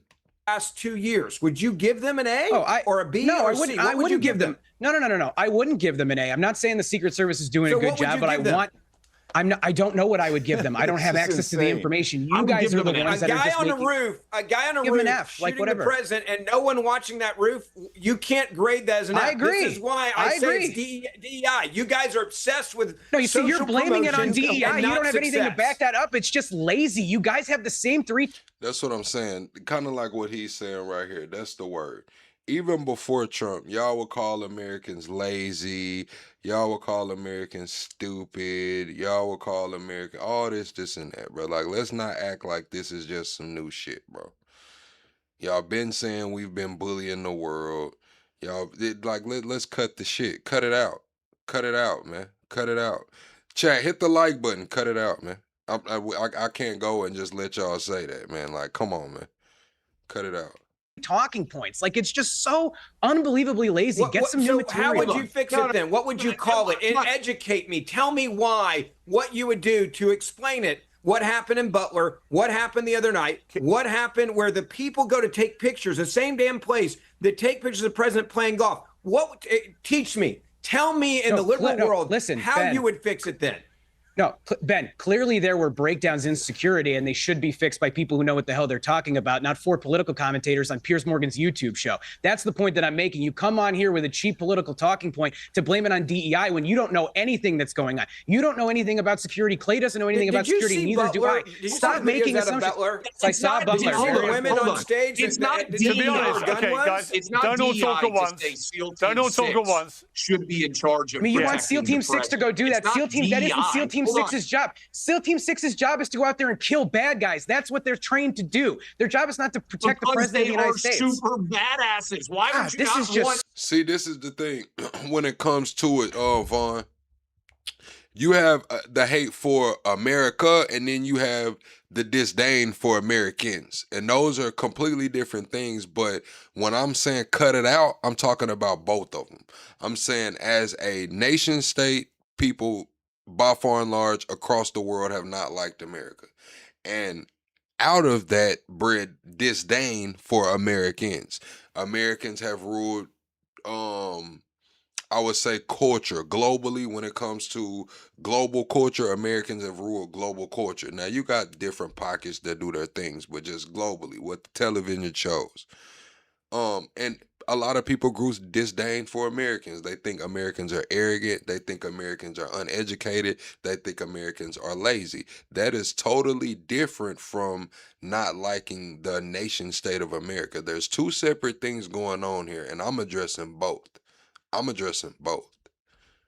So the best people to protect I want the super badasses going out there and killing evil people. I want them to go find Bin Laden. You don't want them to protect the president? Let me jump in. Lazy. Let me jump in. Lazy. Let me jump in, please. I want to bring in Cenk, who's been waiting unusually patiently, because this segues, Cenk, for me, and by all means, join in that debate. But it also segues into this debate about left v right political violence. Now, the Center for Strategic and International Studies reported last September that in recent years, the US has seen an increase in the number of left-wing terrorism attacks and plots. And in fact, for the first time in many years, 2025, in fact, the first time in 30 years, was the first year where left-wing terrorist attacks outnumbered those from the violent far right. So let's not get into, who's worse. Let's accept there's been a lot of political violence on both sides. But why is political violence from the left surging in the way that it is?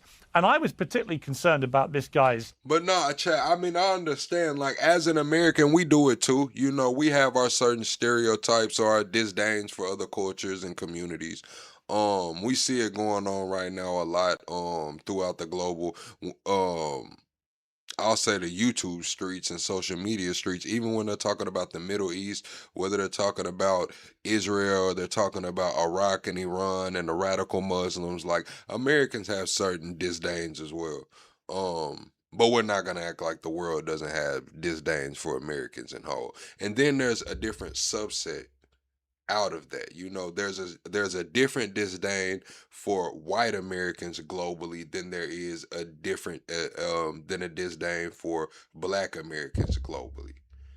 Like the white American, even when you're speaking to these different cultures, whether it's the islands or Africans or even Middle Easterners, the disdain for Americans is there, but when you speak about the disdain for white Americans, they're going to be different talking points than the disdain for black Americans.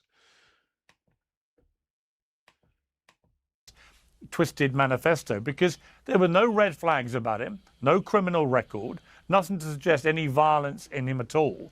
He's a teacher. He just won an award a few months ago, right? What would have driven this guy? And then you read the rhetoric of his manifesto, as he put it, and you're seeing, you talk about talking points, you're seeing a lot of the talking points that are drummed out on the left quite regularly have somehow permeated into his brain, a substantial brain by all accounts, very smart guy, and they've made him get a train right across America, book himself into a hotel, and then try. You said you live in a ghetto, you could tell it's bad. Every community has their own problems. Don't get me wrong. Like, if you go into, like, the black community, the ghetto has its own problems. But, like, shit, I mean, the trailer park has their own problems. I mean, the damn Latino ghettos have their own problems. We have to remember shit. The Italians started this shit when it comes to gang culture and Tommy guns in the streets and shit. Like, we gotta accept it. Like, we don't have to. Y'all don't have to do anything. But when I look at it as a whole. Yes, the black community has a lot of problems. These are generational traumas. I'm not gonna shy away from that. But let's step outside of the black community and look into the troubled Latino community. Similar things are going on. Let's look into the troubled white community. Similar things are going on. Let's look into the troubled any community. It's just that the black community is highlighted. Their troubles are highlighted. Black when the black community does well, it's kind of like, yeah, no one cares, like shit, they're gonna share the ignorant, outlandish shit, but they're not gonna share black excellence. It just kind of is what it is. That's what gets clicks, likes, and views. This shit, niggas doing ignorant shit. An attempt mass murder, which is what was on his mind. And my question for you, Cenk, is park right-wing political violence to one side for a moment. I'm not pretending they don't have a similar issue. I mean, it hasn't been worse historically in the last 30 years. Focus just for this on this particular guy. And I'm just saying, no matter which community you go into, in an impoverished community, there's going to be the same things. There's going to be rampant prostitution. There's going to be rampant drug use. There's going to be broken homes, and there's going to be violence. It doesn't matter what race you put on it. It's poverty. It's poverty. That's what it is. That's what happens in impoverished areas. It's just that the whites aren't going to highlight their impoverished areas. Why would they? The Latinos, some Latinos highlight their impoverished area, but those are the Latinos that kind of align with black culture.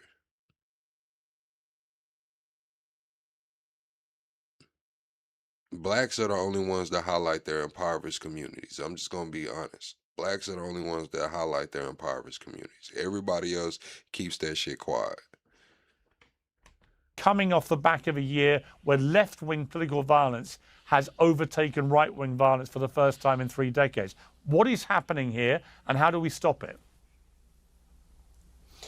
Yeah, I reject all of the framing in this conversation.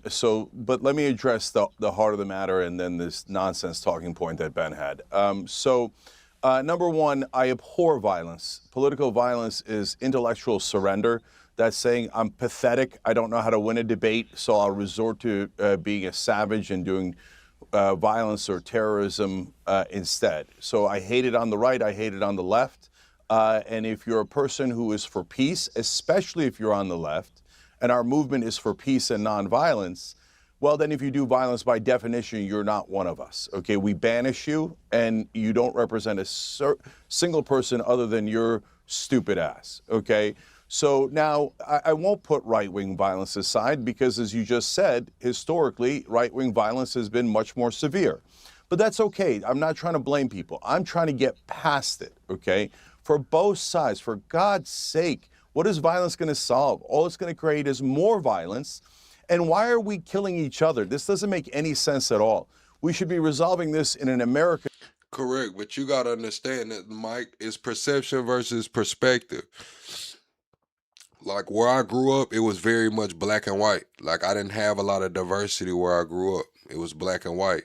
Now I got a friend that I just spoke with him earlier today, and he in LA right now. Like, he's in Cali, and like the neighborhood that he lives in is Mexicans, and they don't fuck with the blacks over there. So every time he goes outside, like, he has his hoodie on, he's in and out. Like, when he's on his way into his crib, like, he makes it straight into the crib and shit. Like he just said he seen a black dude with his head with his damn brains blown out, laying in the damn middle of the breezeway. This was probably like 3 months ago. I told him he need to move out of the neighborhood, but he's a victim of circumstance right now. He just can't move around. Way, and that's through debate and politics and winning the day through your arguments. So and both sides have gotten out of hand. But who, on the left, are there people egging on violence? I literally never see that. Right? That doesn't mean that it doesn't exist. And now I'm disheartened to see people on the left doing it. On the right, we all know Donald Trump has historically said violence is great, that you should beat up people who he disagrees with and he'll pay the legal costs. And Donald Trump has encouraged this kind of rhetoric from day one. And I don't think it's healthy. I don't think it's healthy for him or for anyone else. Now, I do think that that's Secret Service feelings. Well, hang on. Hang on. On that point, I know it's relevant to what you just said, because we actually have a mashup of Donald Trump talking in the way that you're describing. Let's just watch this. Knock the crap out of him, would you? Seriously. Okay? Just knock the hell. I promise you, I will pay for the legal fees. I promise. All right, chat. We're 25 likes away from the next like goal. Let's smash through the next like goal, chat. Double tap that screen for me like this. Or go to the top and make sure that you click the 3 dots and hit the like button, man. Chat. The enemy from within. Make sure y'all do that for me. And the enemy from within, in my opinion, is more dangerous than China, Russia, and all these countries. Now, if I don't get elected, it's going to be a bloodbath for the whole. That's going to be the least of it. It's going to be a bloodbath for the. So they're saying Putin's giving pushback, saying if Trump resumes military strikes, he's going to have grave consequences, and he's in support of Iran. China's also saying that if Trump doesn't remove the blockade of Cuba, they're requesting that he remove the blockade of Cuba, and said that they're there to support Cuba, defends its sovereignty, and help Cuba with security. So Trump's response to that is a long-term blockade, as of the messaging that's been coming across as of today and the last few days. He's saying, we know that there was a deadline. He said the strikes are held off indefinitely, so that's covered. Now, there is movement going on where it could be some strikes going on, but as of right now, the blockade is set to remain in place. The blockade is set to remain in place long term. For those who have been wronged and betrayed, of which there are many people out there that have been wronged and betrayed, I am your retribution. We will take care of them. We pledge to you that we will root out the communists, Marxists, fascists, and the radical left thugs that live like vermin within the confines of our country. You know what they used to do to guys like that when they were in a place like this? They'd be carried out on a stretcher, folks. I'd like to punch him in the face, I'll tell you. She's a radical war hawk. Let's put her with a rifle standing there with 9 barrels shooting at her, okay? Let's see how she feels about it. You know, when the guns are trained on her face. You know, they're all war hawks when they're sitting in Washington in a nice building saying, oh, gee, let's send 10,000 troops right into the mouth of the enemy. Now that substantiates the point you're making, Cheng. See, this is the thing. You said FBA are hoping and begging MAGA, a Republican, call their name, okay, riot. That is not true. Now, you have certain sects of FBA that may make you think that, but you got to understand, majority of FBAs don't even fucking vote. Let's be real. Majority of FBAs aren't even in tune with what's going on enough to make that kind of decision. Let's just be fucking real. Now, to say FBAs are waiting, the FBAs that you see on YouTube, maybe that. I'm not one of those. I'm not waiting on nobody to call my name. Unless it's a Google AdSense check. Now, Google, call my fucking name. Send me my AdSense check. But by far and large, FBAs aren't waiting on damn MAGA Republicans to call in. FBAs aren't even tapped in politically, man. They're over there talking about Meg Thee Stallion and Klay Thompson breaking up, man. That's what FBAs are doing right now, man. They don't give a fuck about this. Yeah, you see, look, that is so unhelpful, including to Donald Trump. There's one clip in there that isn't quite right. The bloodbath clip was about the economy, not about violence. But the rest of it, it was purely about violence. And in fact, that last one was a rhetorical shot at chicken hawks. And so if he just left it at they're hypocritical, that's no problem. But now look at what he said. If they're going to send in troops to the Middle East, they should have guns pointed at their face. Now he's sending in troops to the Middle East. And that's why you shouldn't talk like that, because it encourages violence overall. Now, to the Secret Service. Look, guys, they've had tremendous failures, and I have a ton of questions. And a lot of people on the left... Shit, we trying to get FBAs tapped in. That's what I'm telling y'all. That's what we on here right now. We trying to get everybody in tune. Talk to your city councilman. Figure out where you stand. FBAs and all, man. That's what I come on here every night. Maybe some FBAs can relate to me. Like, oh shit, man, that's a dude. He cool. He FBA. He talking that shit. Maybe I can listen to him, sit down, chill with him. That's what we over here doing. And the right have a ton of questions about their performance, including, by the way, the guy who failed miserably in Butler, Pennsylvania, the head of the Secret Service in that particular location and date, has now been promoted to the head of the Secret Service. That is a very curious, bizarre thing. And by the way, if you listen to Ben talk, you would think... You said, who do I support? I support Americans. I support actual free markets. Like, not restrictions, not buddy-buddy, not who you know, not capping this company but letting this company slide, not getting to choose who has a monopoly and who doesn't. I'm against fucking mass surveillance. Like, who do I support? What do you mean? I support Americans. Think that the Secret Service is all minorities and women. No, it's overwhelmingly white males. So why are you blaming white males is that your problem with DEI, that we're hiring too many white people or too many men? So the guy who got promoted is also a white male. I think the real question isn't this distraction about identity politics and culture wars. The real question is, what the hell is going on? Why did they let him take that shot in Butler? Why did they move the photographers into place to get the exact right shot? There's a lot of people on the right as well as the left going, that Butler, Pennsylvania shooting makes no sense at all. And we're not saying we know who did it and what happened.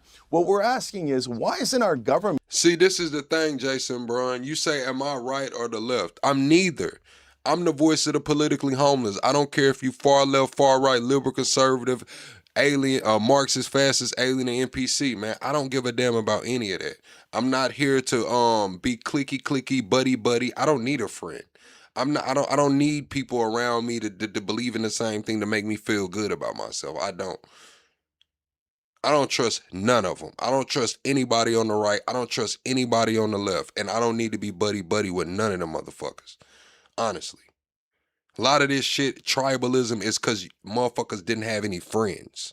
Motherfuckers never had a true friend, was never a part of something, couldn't make the basketball team and shit. Now they feel like they have a place to belong.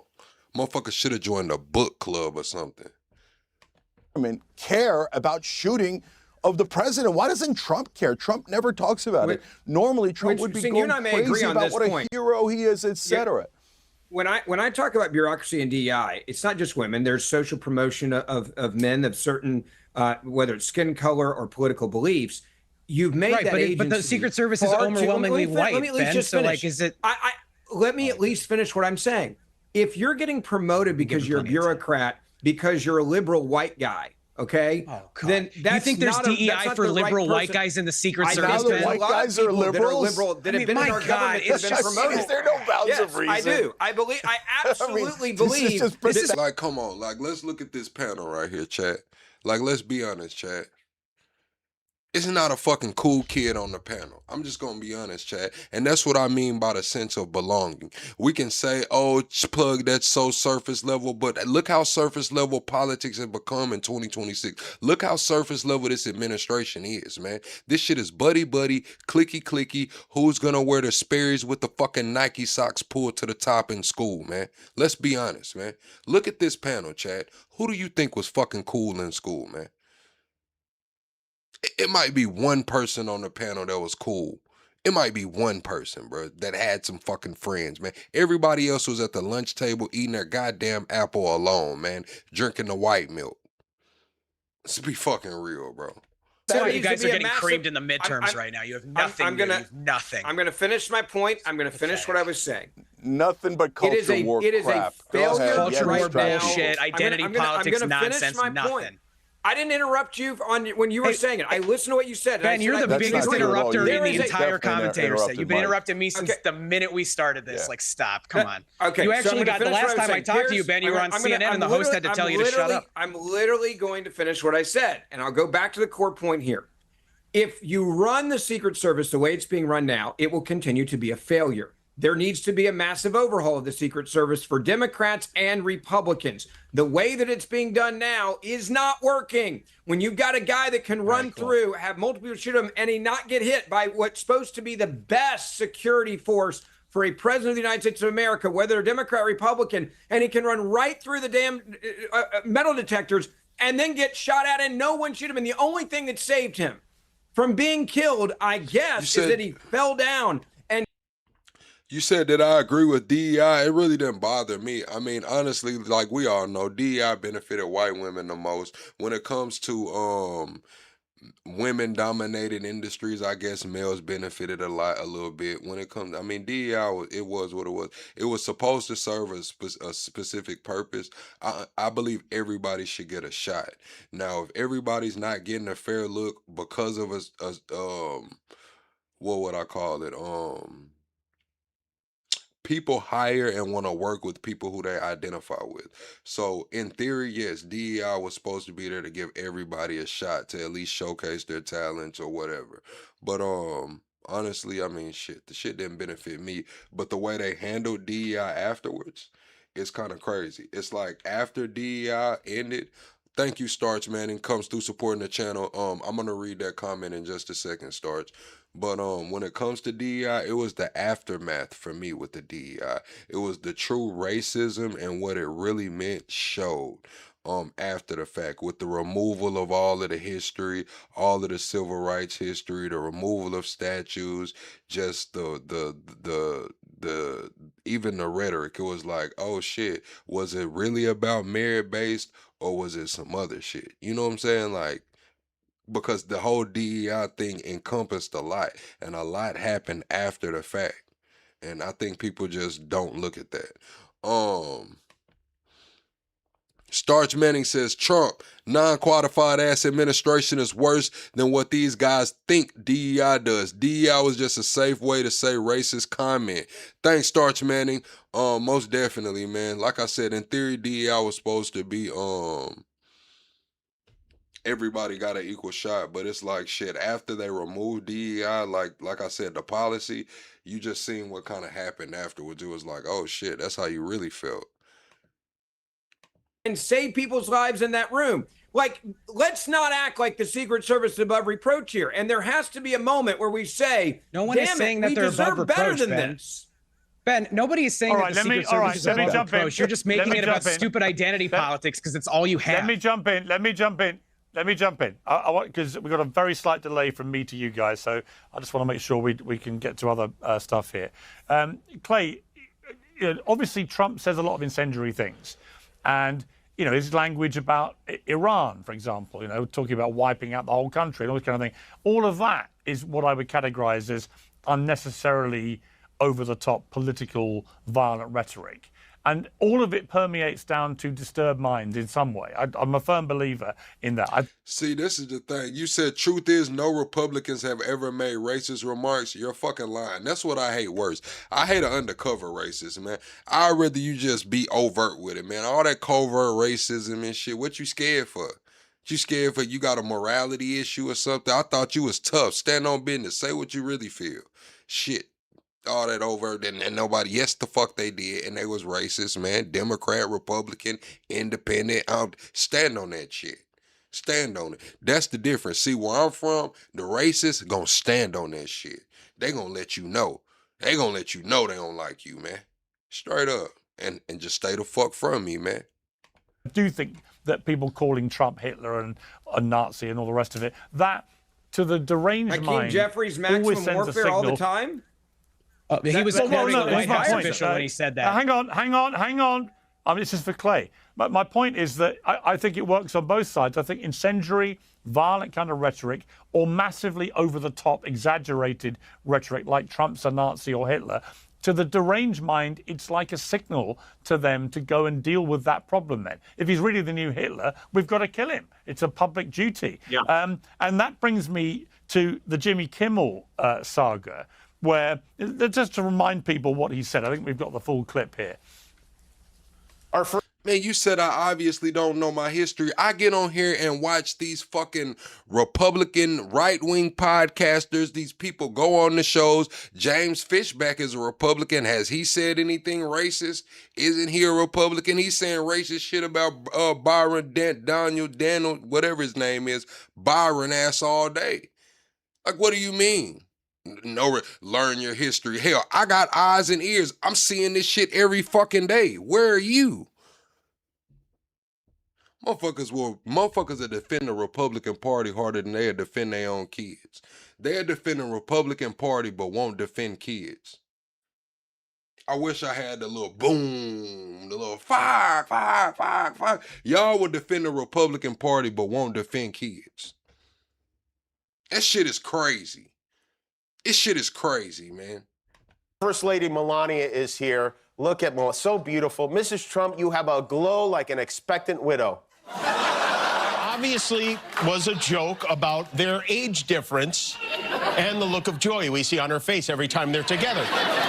It was a very light roast joke about the fact that he's almost 80 and she's younger than I am. It was not, by any stretch of the definition, a call to assassination, and they know that.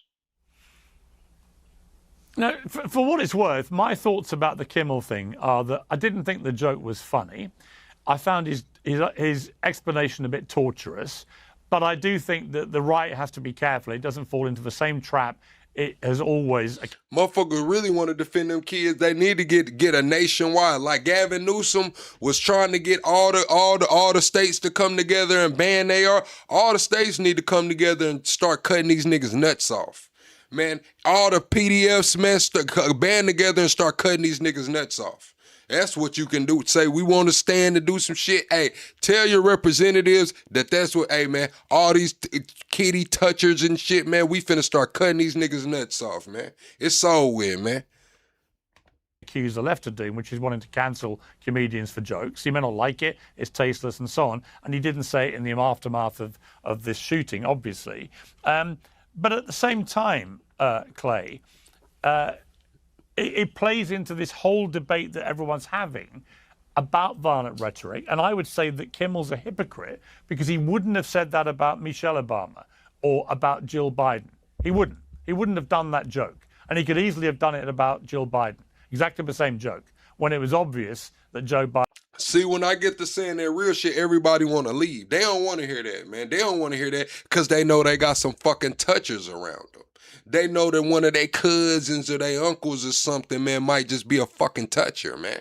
So when I get on here and I say some shit like, hey, look, Louisiana cutting these niggas' nuts off. They doing physical and chemical castration for all of these kitty touchers, man. That's some shit that we can get. What do we need? 2/3 of the states to sign off on it? No, motherfuckers want to leave. Now you want to swipe up on the live or go click on something else because you know you got a little cousin that's freaky as hell over there and you don't want to see him get his nuts cut off. You know your little brother or uncle or something might be fucking around. You want him to have his nuts and shit, man, so you leave. You swipe up, man.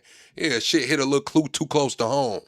Biden was a walking zombie and Jill's a lot younger than him. So, he never did. So to me, it highlighted the ongoing issue that I had with the late night guys, which is that to a man, and the irony is always never lost on me that for the guys that bang on most about DEI, they're all middle-aged white guys, that they, to a man, they skew to the liberal left and they have a double standard that drives what they do. But I don't think he should be cancelled, and I think it's dangerous for the conservative right to call for him to be cancelled or to put pressure on Disney or whatever it may be, because that's exactly what they've always accused the woke left of doing. Your thoughts? Yeah, look, the punchline is Melania hates President Trump and is going to be excited when he actually dies, whether it's of old age or whether it's because somebody kills him, right? I don't think that's a very good punchline. I don't think it's a particularly funny joke. And I agree with you, Piers. Never would have been said about Michelle Obama, Laura Bush, or or certainly Jill Biden. Now, they probably. So what I'm saying, chat, that's one thing we can't get behind. It's already precedent set, chat. That's one thing Louisiana's already doing it, man. You said, no, I didn't hear about that, OG. I'm gonna have to look it up. Louisiana already doing it, man. Cutting these niggas nuts off, man. Your ass get to touching on kids, get to doing all this shit, man. They got something for you, man. 40 years and they want your nuts. Chemical or physical, man. And say we care about the kids and shit. Who gonna get behind that? Let's start cutting these niggas nuts off, man. It is what it is. Shit, ladies too. The breasts are not safe. Cut them motherfuckers off too, man. Your ass to be walking around here looking like me. Your ass to be walking around here looking like me, man. No tits, man. Cut them titties off. Cut these nigga nuts off, man. Get the fucking with these kids, man. Would push back and say, well, they actually love their husband, but then you're getting into why the joke wasn't funny, because if you have to explain humor, it loses its punch. I would not fire Jimmy Kimmel. I defended him when he made the last tasteless joke, so-called. Look, I have a dark sense of humor. Right, too strong. Sew them shut. Sew them shut. Sew it up. Hey, man. Sew it up, man. Straight up, man. Hey, whatever it is, man. The damn barbarism, hell yeah. Louisiana cutting these niggas nuts. Ain't no way else to protect the kids. Motherfuckers touching kids, getting convicted of raping kids, man, and getting out in 6 months with they nuts fully intact. Talking about they spiritual leaders and shit. No, hell no.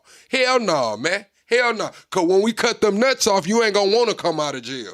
Nigga, take them nuts off, your ass ain't gonna wanna come home.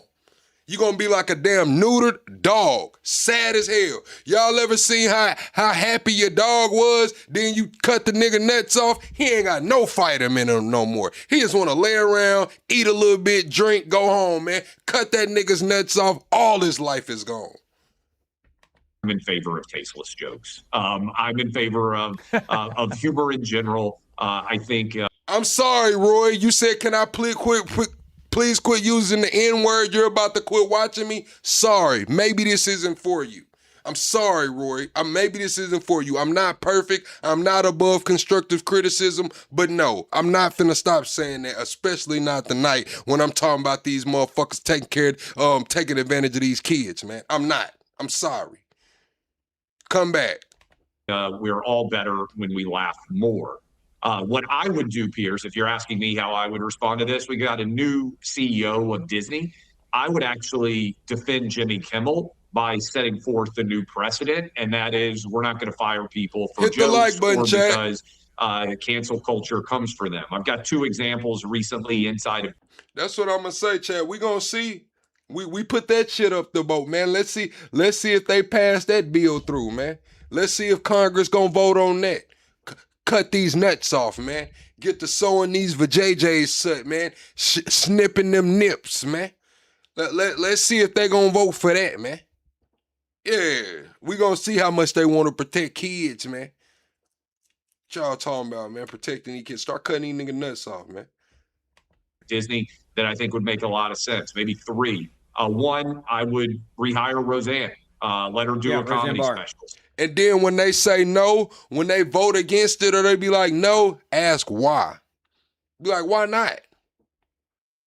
Oh, that's cruel and inhumane. Well, it's not the death penalty. It's not the death penalty. Why not? We're not voting for your ass. Yeah, you don't want to take them nuts? We not voting for you. Say, hey, we didn't make a good decision when we fired her over a joke, whether we liked it or not. I would also go back. I don't know if you ever watch it, The Bachelor.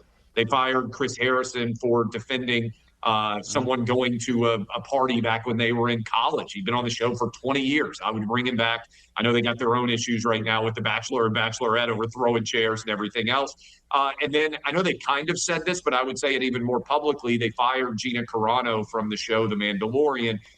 Will, what do you mean they won't do that? They're already doing it in Louisiana. That's a bridge too far. That's not the Middle East, man. They're doing it in Louisiana right now. Look it up. Chemical and physical castration.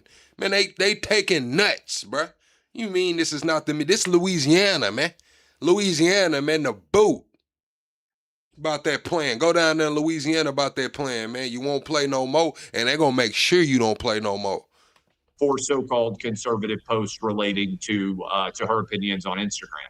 I would set a new precedent, and that would be we're going to be wide open creatively. Sometimes creative people are going to say things that people of a variety of perspectives find offensive, but that's the job of being in creative business. So I would defend Jimmy. I'd defend Roseanne. I'd defend Chris Harrison.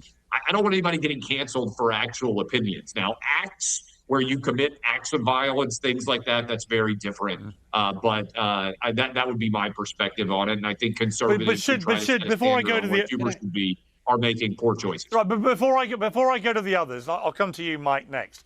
Before I go to the others, Clay, do you accept that Donald Trump should dial down his rhetoric? I mean, that was the point that Kimmel made with Melania. If you want to start, because Melania was obviously very upset about it, and I totally understand it. But she made the point. Man, I don't give a damn about what Jimmy Kimmel said. Roseanne Barr, Tamala Jones Pierce, Lauren Boebert. All right, we're gonna see what Glenn Beck talking about. Well, joining me now is Glenn Beck, host of the Glenn Beck program and founder of Torch. Glenn, welcome back to Uncensored. How are you? Thank you very much. Very good, Pierce. Good to talk to you. Did you feel the warm glow of royal patronage yesterday as my king addressed both Congress and then the state dinner? I have to be real honest with you. Don't like Charles, never have liked Charles. Loved his mother. Loved his grandmother, great-grandmother, Victoria. She was fabulous. Him, not so much. I have great hope for William and Kate, but you know, I'm not a king person. It's amazing that we're marching here, no kings, but you got one, and you're still getting them. Well, yeah. But there was the irony, Glenn, wasn't there, of all the Democrats who've been marching about no kings, then cheering on an actual king repeatedly in Congress. Yeah, it's not irony, it's hypocrisy. You know, but you know, there are those, and this is the thing, Piers, that you know, I'm coming over for the Tommy Robinson rally, and I don't know what to expect. And I honestly say that. Last time they said Tommy Robinson put 1 million people in the street, chat. Y'all think Tommy Robinson gonna put that many people in the street again? Because I'm not even sure about my own countrymen sometimes. The Declaration of Independence and the Bill of Rights is not the Magna Carta. Magna Carta was a good start, but we have something that is totally different. And we don't just guarantee rights, we guarantee the right of the individual. And so many Americans don't understand that even. You know, they're for this collective, you know, everything. And that's not what our founders were for. And I worry, you know, when I hear talk about the Magna Carta and stuff, well, you can still become addicted. Hey, Chad, we're 10 likes away from 200 likes, man. Let's get to 200 likes right quick, Chad. Be sure to hit the like button on your way in. Mods, be sure to make sure y'all greet all the new people in the comments. Make sure y'all greet everybody that y'all see new in the comments, man. We're 10 likes away. Double tap the screen. Chad, what I want to know is, how do y'all feel about Glenn Beck? Do y'all like Glenn Beck or dislike Glenn Beck? Dictator. And Trump could become a dictator if he doesn't concentrate on the Bill of Rights and the founding document of all men are created equal, and we are as individuals, not a collective. And I don't know what to expect from England or Europe as we go into these scary times. Well, let's talk about Tommy Robinson then, because I saw that you posted, I'm going to head to stand shoulder to shoulder with Tommy Robinson at the Unite the Kingdom rally on May the 16th. What's up, AJ? Excited and proud to do so. How much do you know about Tommy Robinson? I think I know enough, but not as much as you know. I've seen him over the years change a great deal. I think we all have. I'm gonna say this, man. It look like Glenn will sell a lot of chicken, bro. It look like Glenn will slang some chicken buckets out that window, man. Glenn look like he'll sell a good used car too, Chad. I mean, I'm talking about low mileage. You probably got another 300,000 out that bad boy, man. Glenn also look like he does a mean oil change. It looks like he'll do a mean oil change for you. Tour. I know that he said himself he was very thuggish when he was young, but I think he brings up strong warnings that are important. Timmy 911 says, "Dude, shut up, Timmy. I'm gonna need you to unhand my shit, Timmy. I mean, I know, Timmy. It's just like when you come in here, you just want to have so much control. You have no control over your life, no control over the people around you, no impulse control. You can't even control the damn steering wheel too good. So you want to come in here and have a sense of control. That's not going to work, man. I will put your ass in the corner. I will put your ass in the corner." But he is, look, his name isn't even Tommy Robinson. His name is Stephen Yaxley Lennon. He's got convictions for assault. He was a football hooligan, led a mob. He was convicted of using a fake passport. He's been done for mortgage fraud, contempt of court. He's been in and out of jail for all sorts of different things. And I've got a feeling that most of America, most of the conservative right on the American side, sort of either don't really know this about him or just are prepared to turn a blind eye because they're kind of locked in. And forgive me, I don't want to include you if you don't recognize this characterization, but there's a growing sense, I said it on Hannity's show last night, of Britain being overrun by Muslims, overtaken, we're becoming an Islamic state, and so on. To which I say, well, we have 5% of our population is currently Muslim. And I live in London, which is an incredibly multicultural city with... You said Glenn is not a conservative. What is he, a libertarian? What is he? Several million Muslims living in it. I just don't recognize this portrayal of my country or my capital city as being overrun by Muslims. But this is what Tommy Robinson wants America to think. And he's over here all the time, doing podcasts and interviews, talking about the country being invaded, being overtaken. Now, there are legitimate questions about immigration. You said Glenn looked like he wore a do-rag too long. I can see Glenn on a Harley, man, or a gold wing, man. I can see Glenn on a gold wing, chat. You know what I'm saying? A gold wing, boss hogging the lane, got the speakers blaring and shit, do-rag on. I could see that. Immigration, both legal and illegal, which I've absolutely agree with. I also think, and I've said this before, that Robinson was one of the louder voices calling out this absolute disgrace of the grooming rape gangs, and he was right to do so. But I'm not sure I'd be comfortable when even Nigel Farage, head of the Reform Party here in the UK, I'm in New York at the moment, but even he doesn't stand shoulder to shoulder with Tommy Robinson. Does that not give you pause for thought, Glenn Beck? Sure, it gives me pause for thought. I've talked to Tommy. I mean, he has told me all of the things that you just said. He called himself a hooligan, said that he had made huge mistakes, et cetera, et cetera. Oh yeah, Chad, we're 25 likes away from the next like goal. Sylvia, we gotta hit the like goals, man. Thank y'all for 200 likes, but we gotta hit 500 on this stream. We go for 500 goal like every night, man. We go for the 500 like goal every night. So double tap that screen, chat, boom, boom, go to the top. Make sure you have hit the like button. But I don't know what he's standing for that I would object to. I mean, I'm a recovering alcoholic. I've made huge mistakes in my life. We all can make mistakes in our life. But I'm not sure, you know, because what I see here is an unequal application to the law and a warning of Sharia law. I don't have a problem with Muslims. I don't have a problem with people coming into the country. If, you know, as long as you want to become... In America, it may be different. I could move over to England and I'd never be an Englishman. You can move over to America and adopt our country and become a citizen, and you will become an American. It's different.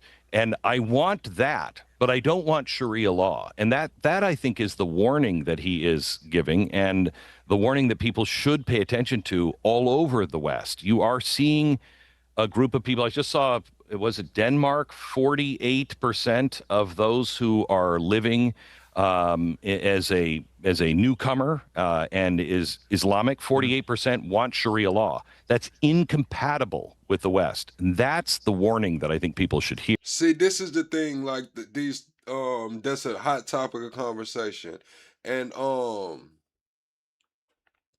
even when I was speaking last night that y'all asked me about how I felt about Nick Fuentes and I was speaking about that ism, I went and I looked into like the ism that he's putting down, and it's not good to me, Chad. Like for me, he's saying he wants police in the streets. He no protest, like we have a right to protest. Like he's saying like all of that protest shit is over with. He wants police in the streets, mass deportations, get everybody the fuck out. So yeah, like I said, as a content creator, he has a fan base, but when I go and I do my research, I look at like, okay, what is this movement about? What is the ism? Because when you look at these, not every streamer or podcaster, but a lot of these bigger names, they do have an ism. Whether they tell you it's an ism or whether it's implied. And I try to figure it out. I try to break it down. Like, what is this person really putting down? Here. But I also want to be careful, that's why I brought this up. I want to be careful. You can go wrong quickly if you get into us versus them. You can go wrong quickly if you are not understanding universal individual rights. We have to stand. What kept America from going fascist for so long has been we understand the individual right. And that I don't know how to judge in Germany or Europe or any place else, because you don't have that's bred into us. We're losing it, but a lot of us still have it bred right deeply into us, that individual strength and love of individual rights that I don't know if the rest of the country has. I mean, my issue with Robinson, he refuses to come on. You said, how is London in trouble? See, this the difference, H-Buster. See, when we talking about America, you know, they say we're a nation built on immigration and shit. When we're talking about Europe, like y'all can't even say that y'all a nation really just built on immigration. Like this shit new to y'all, man. And I'm gonna be honest with you, Ace Buster, them white folks scared over there, man. They don't want all them Muslims and Middle Easterns and Africans over there, man. Let's be honest. Call this shit how it is, man. That shit's unprecedented, man.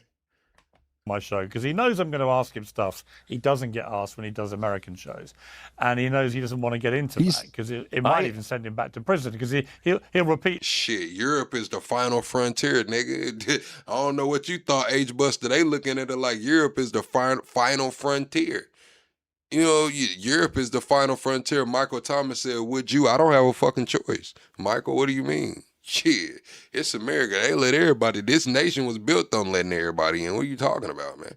You go through the proper paperwork and shit. I'm just gonna be honest. It's not my choice. Hell, if y'all want to know the honest to God truth, the raw and uncut plug, I don't want to live next to none of you motherfuckers. I don't like neighbors. I want to step out on my porch and piss in the morning. I want to, be able to do shit. I don't want you looking over my fence or looking in my yard. Nah, man. I want to step outside, man, on my porch and piss, man. I don't want no fucking neighbors, man. I don't need you coming knocking on my door to borrow sugar and shit. It lies where there are laws which are currently contempt of court laws in the UK, which if he repeated them, he'd go back to prison as he did before. So I just think he's a bit of a charlatan. Can I ask you a question? And again, I'm not an expert on your laws and everything else, but are you a little concerned about how many people in your country are being arrested for freedom of speech? I mean, you have I think it was 14,000 people in the last 2 years. I mean, it's gravely concerning what's going on. Bro, who is in here trolling my mods, bro? Who is Lala Stay Softer? And they took Lala picture, bro. Y'all are trolling, bro. Have I made it, chat? And my mods are getting trolled now, chat. Does that mean we made it? Like, no longer are they trolling me. They're trolling my mods now. Have we made it, chat? Just let me know, Chad. If we made it, man, I might get the acting a little different. You know what I'm saying? If we made it yet, Chad, let me know. Shit crazy. I've talked out about that. I think there's been a massive overdone response to people putting stuff on Facebook and whatever, and it's inconsistent with our country saying they're a country of free speech. And then, I mean, I thought the worst one was Graham Linehan, the comedian, who posted two trans jokes on X, and then months later got arrested by. Yeah, that's what I'm saying, miscellaneous. I might have to go get me some Cartiers. You know, do what y'all think I'm gonna do anyway when we do make it. Y'all think I'm gonna go, you know, put diamonds in my teeth and get a big chain and wear $6,000 Cartier frames, 2 watches and shit. I might as well just start with the shades now. I might well go get the Patrick Mahomes glasses, man. I might well go get the Pat Mahomes glasses. Fuck it. By 5 armed police at Heathrow. It was ridiculous. Or the teacher got thrown out. Teacher in Ireland, I think, that is just, I think, got life in prison. I mean, that's craziness. That's craziness. Well, there are some absurd cases, but I think the thing about Robinson I don't like is that, you know, his recent stay in prison was nothing to do with free speech and everything to do with the fact that he had lost a defamation case, a libel case, against with a Syrian refugee boy who won the case, won a 6-figure sum in damages, and there was a contempt of court order put against Robinson not to repeat his demonstrable proven lies, which is why he lost the defamation case. He then goes and makes this movie called Silence, which is the one thing he never is, and he repeated all the lies, and then he got put back in prison because he was in breach of contempt of court. That's not a free speech issue. That's someone spewing lies, being told if you do it again, you're going to prison, and he does it again. So I'm not here to defend or defame him. You know, let him speak for himself. I know I've asked him some of these questions, and one of the things that he did bring up that I thought was at least worth consideration is how many of these things, because we've seen. Nah, Chad, real shit, man. When I do make it, I am gonna be a little different. I'm not gonna curse as much. I'm not gonna say the N-word as much. So that's why I asked that shit. Like, hey, man, is it time to actually clean it up a little bit, man? Because these folks not gonna bring me around, you know what I mean, being like this. That's what I was saying, bro. Like, I'm not really finna get on here all juried the fuck out with some shades on, but like this, not that. Seen it in America. How many of these things are happening to you because you're on the wrong side of power? How much of that is actually righteous prosecution, and how much of that is prosecution because shut up and sit down? And I don't know the answer to that. Well, it's a legitimate. No, it's a legitimate question in all of these cases, and I'm sure there is an element of that with some people. He's a self-acclaimed sort of enemy of the establishment and so on. I don't know. I would feel uncomfortable, Glenn, because I've got a lot of respect for you, a lot of time for you. I would just be slightly careful how close your shoulder gets to his shoulder at this rally, because there are some people that go to these things who are perfectly normal, decent people that care about their country. I've no doubt about that. But there are also some absolute hardcore, genuine Islamophobic thugs. And the reason I say that is if you ask Tommy Robinson, here's the point I would make. The vast majority of sexual crime in the UK is perpetrated by white men. When was the last time Tommy Robinson? Oh, Chad, I forgot to tell y'all, like, I didn't record it earlier because I was on somebody else's panel, and I don't want to be one of those creators that like sneak record when it's like a low-key debate or something. So I was debating a real liberal woman from Canada. She's, ever alluded to any. She was like 28, 29 from Canada, real liberal, like, and she had like some far off, wild ass views. We ended up agreeing on a few things, but I was just telling her like the view that she has of America is like not America, but Americans. That's why earlier I was speaking on like the disdain the world has for Americans, and like the way she was talking, like, fuck, bro, like it's a lot of disdain for Americans from Canada right now. And it's like not even, it's disdain for the government, but it's also disdain for Americans. Of that on his social media platforms or at his rallies. It's always Muslim, Muslim, Muslim, Muslim, Muslim, Muslim, as if the only people committing. I mean, mainly she was saying that America is going to fail because of She was trying to push the narrative that America's gonna fail because of the trade deals with Canada, because we're not doing business with Canada and Canada's moving towards China. And I was telling her like, yeah, that's not exactly how it works. You know, like it's cool for you and then she was kind of I'm gonna bring her on the channel. She did have some good points. We did agree on some things. I'm gonna bring her on the channel.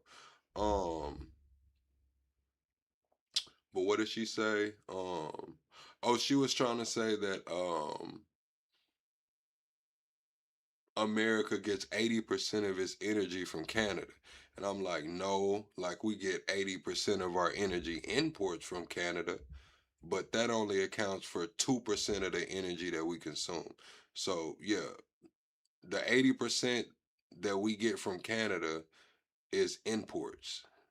So out of all of the energy we import, yeah, we get 80% of that from Canada, but that's only 2% of the energy that we get. So it was kind of one of those. She was like, yeah, we're just fucked when Canada can cut off the power if they want to. And I was like, yeah, that's not, yeah, no. Crimes in my country are Muslims. And it's a grotesque mischaracterization of reality.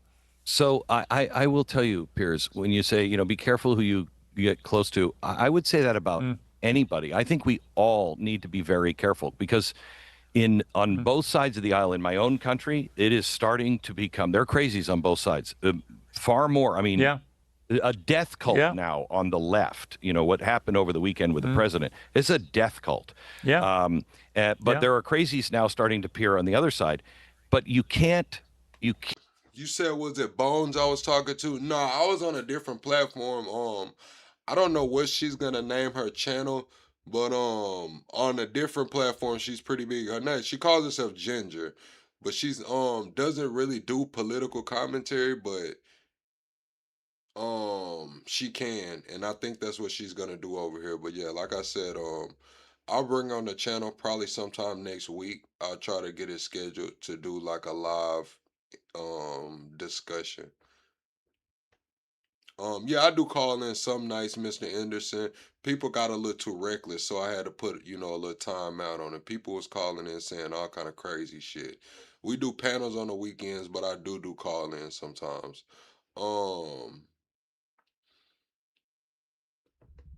But yeah, it wasn't Miss Bones though. You have to be brave enough to say, I am an individual, and this is what I believe. And I plan on, being in England to observe and to watch and to speak on what I believe is important. And what I bring is a warning that individual rights, this cannot be about religion. And I'm not preaching to anybody in England. In our own country, this is not about religion. This is about a political force that wants to shut down freedoms. That is a legitimate concern in Western culture and needs to have legitimate airing and discussion without hatred or name calling. Glenn, on that point, I 100% agree with you. Always good to have you on Uncensored. Good to talk to you. And maybe see you in London. You said Christian Maj let him say that about Jesus 3 times. All my Maj probably not Christian, man. But yeah, what he did say about Jesus was wild. It was pretty wild. All right, chat, let's move on into what Hegseth was talking about, man. Hegseth had to testify before Congress. Everyone hit the like button for me too, chat. We're 25 likes away from the next like goal. Yeah, take care, love to. Take care. I got a pizza in there too, chat. I'm trying to hold off on that pizza. Y'all know when I eat what get to happening. All right, the committee will come to order. Without objection, the chair reserves the right to declare the committee in recess at any point. Before we begin, I want to remind those of war. The president's budget request reflects the urgency. How do you view Pete Hegseth, man? Do you have a favorable or unfavorable view of Pete Hegseth right now, chat? Favorable or unfavorable view of Pete Hegseth? Of the moment, addressing both the deferment of longstanding problems as well as positioning our forces. All right, Alex comes through supporting the Channel via Super Chat says, bro, YouTube black in Russia. You'll love it. I seen that video about being black in Russia.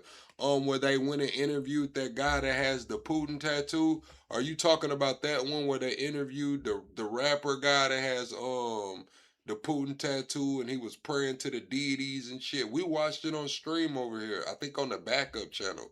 We might have watched it on the backup channel. For both the current and the future fight. We think divesting to invest is a strategy of austerity. I'm honored to appear alongside General Dan Kane, Chairman of the Joint Chiefs of Staff, as well as Jay Hurst, our Comptroller, or Chief Financial Officer. I'd like to start by thanking this committee and Congress for your partnership in securing the investments needed for a stronger, prouder, and more secure America. I think what our troops have demonstrated to the world over the last 15 months are a reflection of that. A nation's ability to build, innovate, and support the critical needs of its warfighters at speed and at scale is the foundation upon which its survival rests. However, upon taking office on January 20th, 2025, President Trump inherited a defense industrial base that had been hollowed out by years of America last policies, resulting in a diminished ability to project strength. Under the previous administration, we were focused on offshoring and outsourcing, riddled with cost overruns and degraded capabilities. Thanks, off my line. Under the leadership of President Trump, our builder-in-chief, we are reversing this systemic decay and putting our defense industrial... See, off my line, we've been waiting for you to subscribe because this the barbecue right here. This is my house. Welcome in. We at the barbecue. We at the fish fry. And your name is off my line, so I need you to act like Stanley on Friday. You know, tell folks to get off the grass. You know what I'm saying? Like, I need you to like Stanley on Friday, getting folks off the grass. Base back on a wartime footing. If you ask anyone at our Pentagon, urgency informs everything we do. We're rebuilding a military that the American people can be proud of, one that instills nothing less than unrelenting fear in our adversaries and the utmost confidence in our allies. We fight to... Archangel comes through supporting the channel via Super Chat with some numbers. Hey, Archangel, man, listen. I seen you drop them numbers, man. That's crazy, man. You know they just picked up James Comey for that shit, man. You know they just went picked up Comey for that shit. To win in every scenario. The $1.5 trillion FY27 budget put forward by the president will build upon the historic $1 trillion FY26 top line and continue to reverse the 4 years of underinvestment and mismanagement of the Biden administration. The $1.5 trillion budget will ensure the United States continues to maintain the world's most powerful... Bottom cat serious backlash. Oh my gosh, bro. Who has the time to troll all my mods, chat? Who actually has the time to troll all my mods? Archangel comes through supporting the chat via Super Chat with some laughing faces. Yeah, they got they locked Comey ass up for that shit. They locked them up for that. But bottom cat, serious blackish. It's wild, bro. I'm not gonna lie. It's crazy, bro. It's crazy. And capable military as we grapple with a complex threat environment across multiple theaters. Not to mention, this budget also includes a historic troop pay increase, 7% for lower enlisted, and the budget eliminates all poor or failing barracks. Quality of life for our troops is front and center in this budget as well. By supercharging our industrial capability and transforming how the department does business, we're restoring American commercial dominance at a pace unseen in generations, transforming the defense industrial base from a broken, slow-moving system of the past. We have flipped the Pentagon acquisition process from a bureaucratic model to a business model, 180, decisively moving from an acquisition environment paralyzed by bureaucratic red tape into an outcomes-driven organization focused on delivering the most. That's not good, chat. Oh my, are y'all listening to this man, chat? Oh my God, bro. All of our protections are gone. Like all of the safeguards are gone. Like try it now, ask questions later. Like this shit is not good, bro. What? Listen to this dude, chat. Listen to this dude. And the budget eliminates all poor or failing barracks. Quality of life for our troops is front and center in this budget as well. By supercharging our industrial capability and transforming how the department does business, we're restoring American commercial dominance at a pace unseen in generations, transforming the defense industrial base from a broken, slow-moving system of the past. We have flipped the Pentagon acquisition process from a bureaucratic model to a business model, 180, decisively moving from. That means for the money, chat, we're all fucked, man. That means that there's no politicians that can save us, chat. I just want y'all to know there's no judges, there's no what he is saying is, and nobody's fucking coming to save you. We switched this shit from a bureaucratic process to a business model, man. Watch the fuck out. An acquisition environment paralyzed by bureaucratic red tape into an outcomes-driven organization focused on delivering the most at cost, at scale for taxpayer dollars. Over the past year, through historic multi-year procurement agreements, smart business deals for things like critical munitions and capabilities, we've sent an unambiguous demand signal to industry partners to build more and build faster.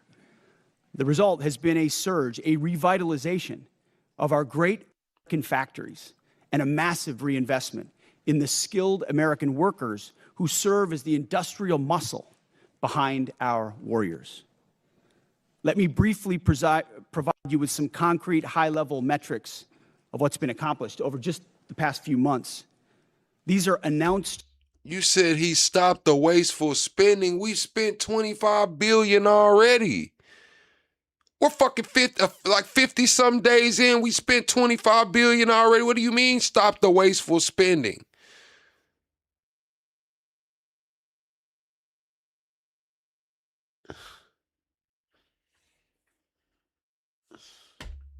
New facilities and investments to support American warfighters, and I would refer you to the screen. We came in here talking about waste, fraud, and abuse, cutting the national deficit and shit, and we've already added $4 trillion to the deficit. Year and a half, added $4 trillion. What the fuck are you talking about? The department has helped stimulate more than 250 private investment deals in 39 states, in 180 cities, and 150 companies worth more than $50 billion.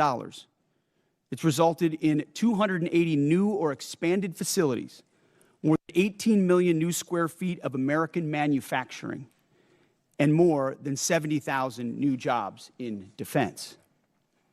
This is the key part of this. These $50 billion of investment in new plants, new assembly lines, and new factories, these are private investments, not taxpayer dollars.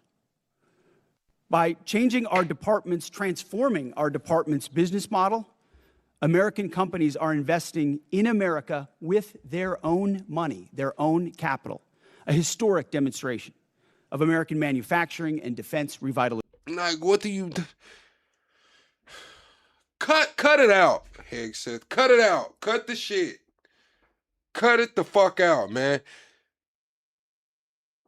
They're investing their own money. They're gonna get the fucking tax break. They're getting the shit on the back end. They're not gonna pay anything, man. They're investing their own money. You're gonna subsidize that shit. We know what the fuck is going on here, man. It's a circle jerk of funds, man. We're gonna invest their own money with guaranteed. Y'all are gonna guarantee the new contracts after the fact to make sure they get a solid return on investment. Cut it out. Cut it the fuck out, bro. Cut it out. Starch Manning comes through supporting the channel via Super Chat and says, and God said, and I will strike down upon thee with great vengeance and furious anger to those who attempt to capture and destroy my brother. F this. Thank you for supporting the channel, Starch. This shit is crazy, bro. This shit is crazy, bro. All again with their capital, not Uncle Sam's.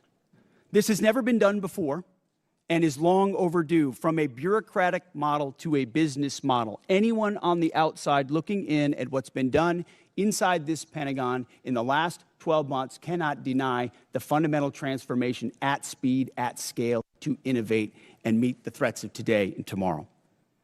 These investments equal great things for America, American families, and American workers, and help to ensure that our warfighters are able to defend the American dream and all American made.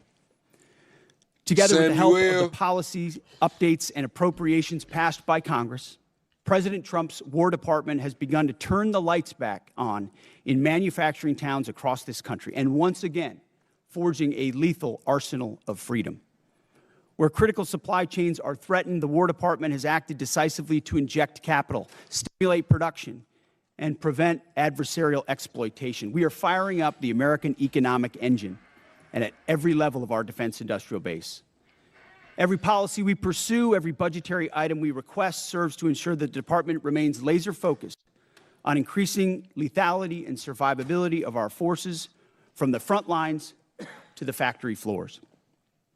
This is a historic budget, as you said, Mr. Chairman. This is a fiscally responsible budget.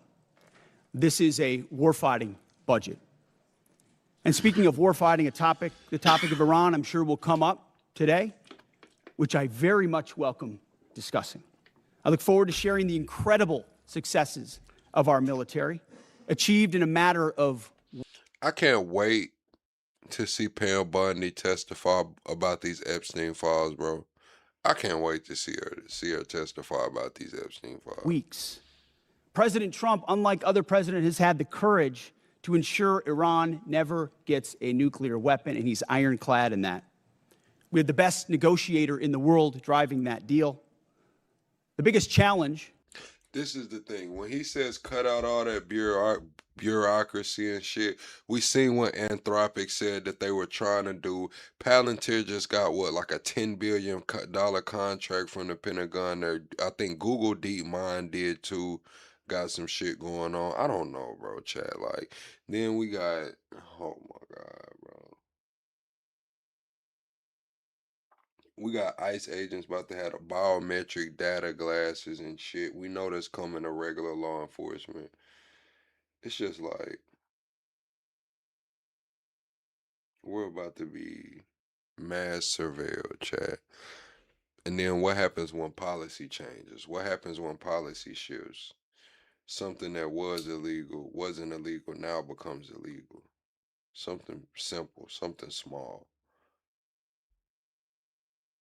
Shit is crazy. The biggest adversary we face at this point are the reckless, feckless, and defeatist words of congressional Democrats and some Republicans 2 months in, I remind you, 2 months in to a conflict. Lest I remind you, and my generation understands how long we were in Iraq, how long we were in Afghanistan, how long we were in Vietnam. 2 months in on an existential fight for the safety of the American people, Iran cannot have a nuclear bomb. We are proud of this undertaking. I am proud that President Trump has had the courage to do it, and I look forward to sharing more about what our troops have accomplished. So I thank you again for the opportunity to address this committee. I ask that God would continue to watch over our troops in harm's way, and those that have fallen are always in our memory, and we fight to ensure their legacy. Look forward to answering the questions of this committee. Thank you, Mr. Secretary. General Kane, you're recognized. Thank you, Chairman Rogers, Ranking Member Smith, and members of this committee. Thanks for having me today. I'm honored to be here today alongside the Honorable Pete Hegseth and Honorable Jay Hurst to testify on the President's fiscal year 2027 budget. I'm grateful for the opportunity to testify today, and I'm thankful for your continued partnership in support of our warfighters defending the homeland and our interests around the world. It's a privilege to speak with you today about the foundation of America. To fund other things operationally. This budget stops that cycle and both invests in sustainment and modernization, which is something that's critically important. So without that reconciliation bill, I think, Mr. Chairman, we'd be in a very different place. So thank you for that. Great. Well, as you are aware, the expansion of the defense industrial base is the principal focus of this year's NDAA. So in addition to enacting this budget request that's been submitted, we want to work with you to enhance the department's statutory authorities. See, this is the thing, Bug. You talking about mass surveil for 2 decades, but consequences and repercussions weren't immediate and instant. See, when you got to look at what Anthropic said, Anthropic told the Pentagon no. The Pentagon designated them a supply chain risk. Anthropic's CEO did a full sit down, a full interview. He said his 2 hardline no's was mass surveillance of United States citizens and the power to autonomously fire weapons with the system. Put those 2 together. You don't think law enforcement, they're going to shoot your ass down immediately, man. Make his own decision. It's not no human oversight. To improve the capacity of our DIB. What additional changes in law, such as the additional multi-year block buy authority, would you recommend that we pursue in this year's NDAA? A few aspects of the acquisition transformation that's been undertaken by Undersecretary Duffy in acquisitions and sustainment. So there are some aspects of that we'd like to codify even more. But you mentioned it. Multi-year procurement is incredibly important and one of the most important parts of this bill. When this committee and this Congress funds those things, companies are already breaking ground on tens of billions of dollars of new plants. You name we've got 14. Alex comes through supporting the channel via Super Set. Said you and Denzel Washington, 2 brothers I love and like, man. Appreciate you for supporting the channel, Alex. In our ammunition council that we're focusing on certain ammunitions, there are 14 that are critical. You know, PAC-3s, SM-3s, SM-6s, THAADs, Patriots, Tomahawks, AMRAAMs, JASSMs, you name prisms, you name them. We were building them at too slow and too low a level. Now the companies are going to pay for those factories and those production lines. And when Congress gives those 5 to 7 year demand signals, they'll then fund it, not just, hey, can we get 10 more per month, but can we 2x, 3x, 4x the production, pay for it now, and the companies invest accordingly. So it's been a critical aspect of some of what we've done so far, but we need more of those 5 to 7 year investments. Great. General Kane, what does the $1.5 trillion budget mean for the warfighter and our ability to project forces and secure our interests around the globe? Chairman, you know, in my view, this represents a historic down payment on future security. If the budget is approved and ultimately deployed, as we look at the character of warfare changing very, very fast, what's layered in to this budget by our Chat, how do y'all feel about the $1.5 trillion budget, man? The $1.5 trillion budget they're talking civilian about. leaders The will defense allow bill. us to start getting ahead of where technology is evolving. And as I mentioned, the character of warfighting is changing pretty quickly. Mass, simultaneity, autonomy, undersea, space, cyber, information, all of those ways that are now manifesting themselves. Oh, chat, we're 4 likes away from 250, chat. Everyone double tap the screen right now. Share the live out, chat. We're 2 likes away from 250. We're 10 subscribers away from the next sub goal, man. On the battlefields around the world require a higher end of capital investment, and that's why we're grateful for the opportunity to have this budget make its way to the joint force. So it's an important down payment on the future here, sir. Great. Thank you. Thank you, sir. With that, I yield to the ranking member for any questions he may have. Thank you. Mr. Hurst, drag you into the conversation here. We have not yet received from the Pentagon the costs of the war. So just for the record, we'd like to get that as soon as possible. Certainly the munitions expended, but also underreported is we've had a fair amount of equipment destroyed, including 2 C-130s with the rescue of our downed airmen. So do you have either A, a cost estimate coming to us anytime soon, or B, a specific supplemental request? Thank you for that question. So approximately at this day, we're spending about $25 billion on Operation Epic Fury. Most of that is in munitions. There's part of that is obviously O&M and equipment replacement. We will formulate a supplemental through the White House that will come to Congress once we have a full assessment of the cost of the conflict. Sure. So you're saying the full cost at this point is $25 billion? Yeah, that's our estimate for the cost. Okay. Interesting, because I'm glad you answered that question, because we've been asking for a hell of a long time, and no one's given us the number. So if you could get those details over to us, that would be great. Mr. Secretary, you mentioned the nuclear aspect of Iran and the war. And it is worth noting that every president prior to this one, including President Trump in his first term, also prevented Iran from getting a nuclear weapon without actually having to go to war in Iran. So we need to keep that in mind. But also, since the war started, Iran's nuclear arsenal has not been weakened in any way. And at the moment, in negotiations, what Iran is saying, basically pay us to open up the strait. That's their position, which is completely untenable. I agree. It's worth noting, of course, that the strait was open before the war started. Now we're negotiating to get back to status quo. And Iran's most recent offer is to say, we'll talk about nukes later.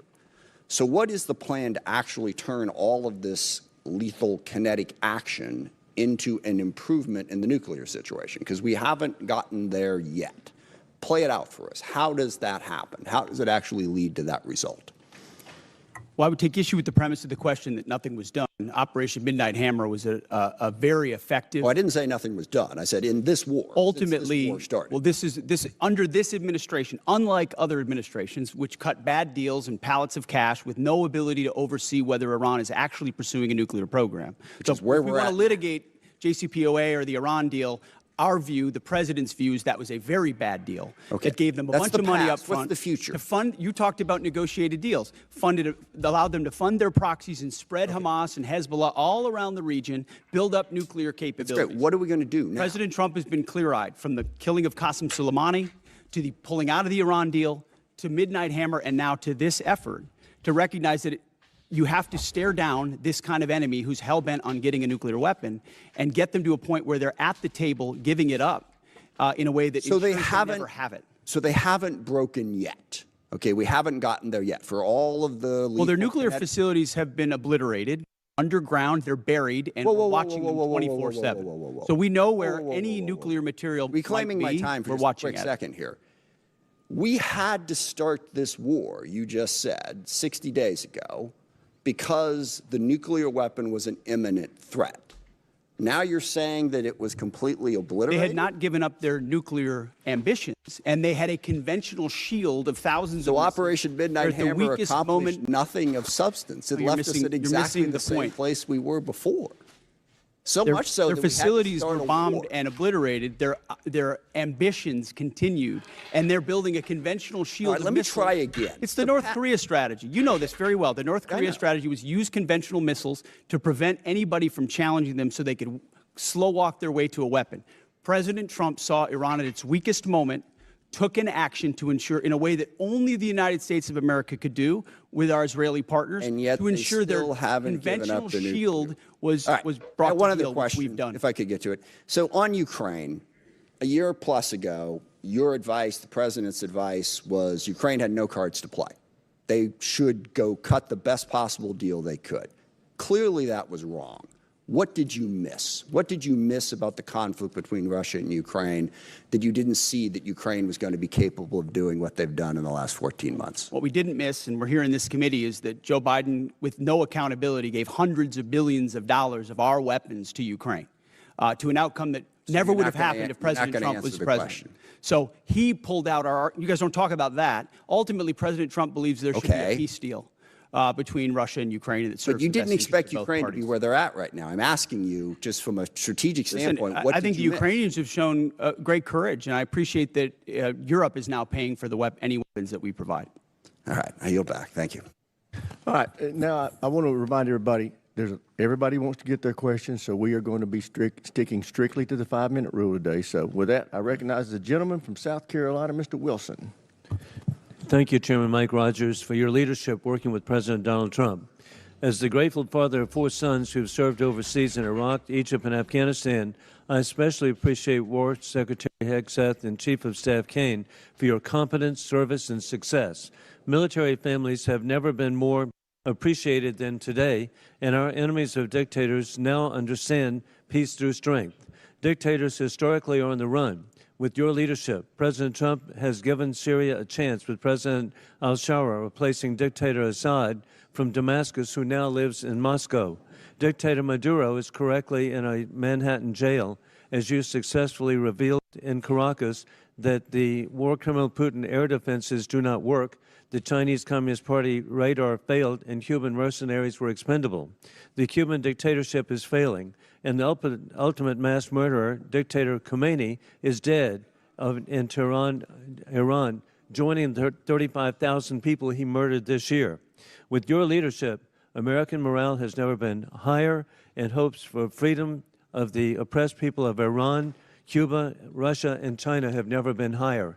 And it's just an exciting time to be here with you. And Mr. Secretary, we continue to see the growing nuclear threat of our adversaries as they expand their capabilities with the largest military buildup in peacetime in world history by the Chinese Communist Party. How critical is it that we continue, as at the Savannah River site in South Carolina, to develop the plutonium pit processing so that we have modernization? Well, Congressman, I appreciate that question. On nuclear modernization, this budget funds $71 billion to modernize the triad in ways that we had neglected to do, and our nuclear triad underwrites everything. But I really appreciate your opening statement. I think something that obviously the media doesn't want to cover and doesn't want to talk about is the historic, record-breaking surge in recruiting in our ranks. 30-year record in recruiting of Americans wanting to join our joint force, wanting to put the uniform on. We're meeting recruiting goals halfway through the year. We couldn't meet our recruiting goals under the previous administration. Under Joe Biden, Americans didn't want to join the military. We couldn't get it. Now we have to turn people away and push them to the next fiscal year. That's why this budget grows our force by almost 50,000.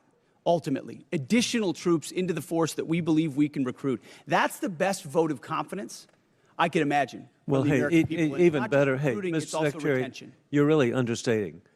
Leaving no airmen behind. Hey, what an inspiration on Easter Day. God bless y'all and what you've achieved. With that in mind, too, General Kane, with your VMI military perspective, War Criminal Putin is losing in Ukraine as his 30-day special mission is now 4 years of, as the Secretary has identified, courageous Ukrainian success led by President Vladimir Zelensky. I appreciate that NATO and the EU have unified for Ukraine as the U.S. ranks 17th per GDP in assistance for Ukraine.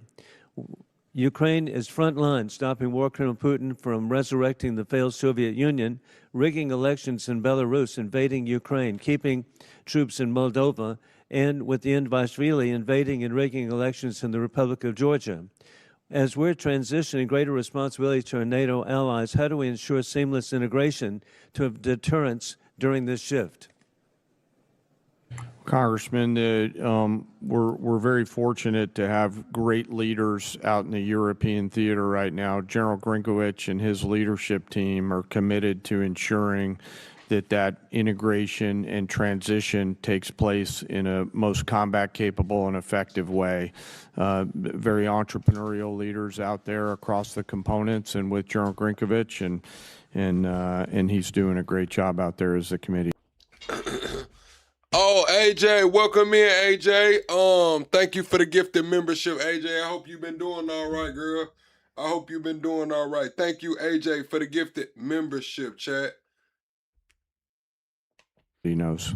And indeed, as we conclude, historically, President Trump, Mr. Secretary. Oh, and AJ said continue to get the likes up, chat. We're 25 likes away from the next like goal. Be sure to hit that like button on the way in, and we're 20 subscribers away from the next sub goal.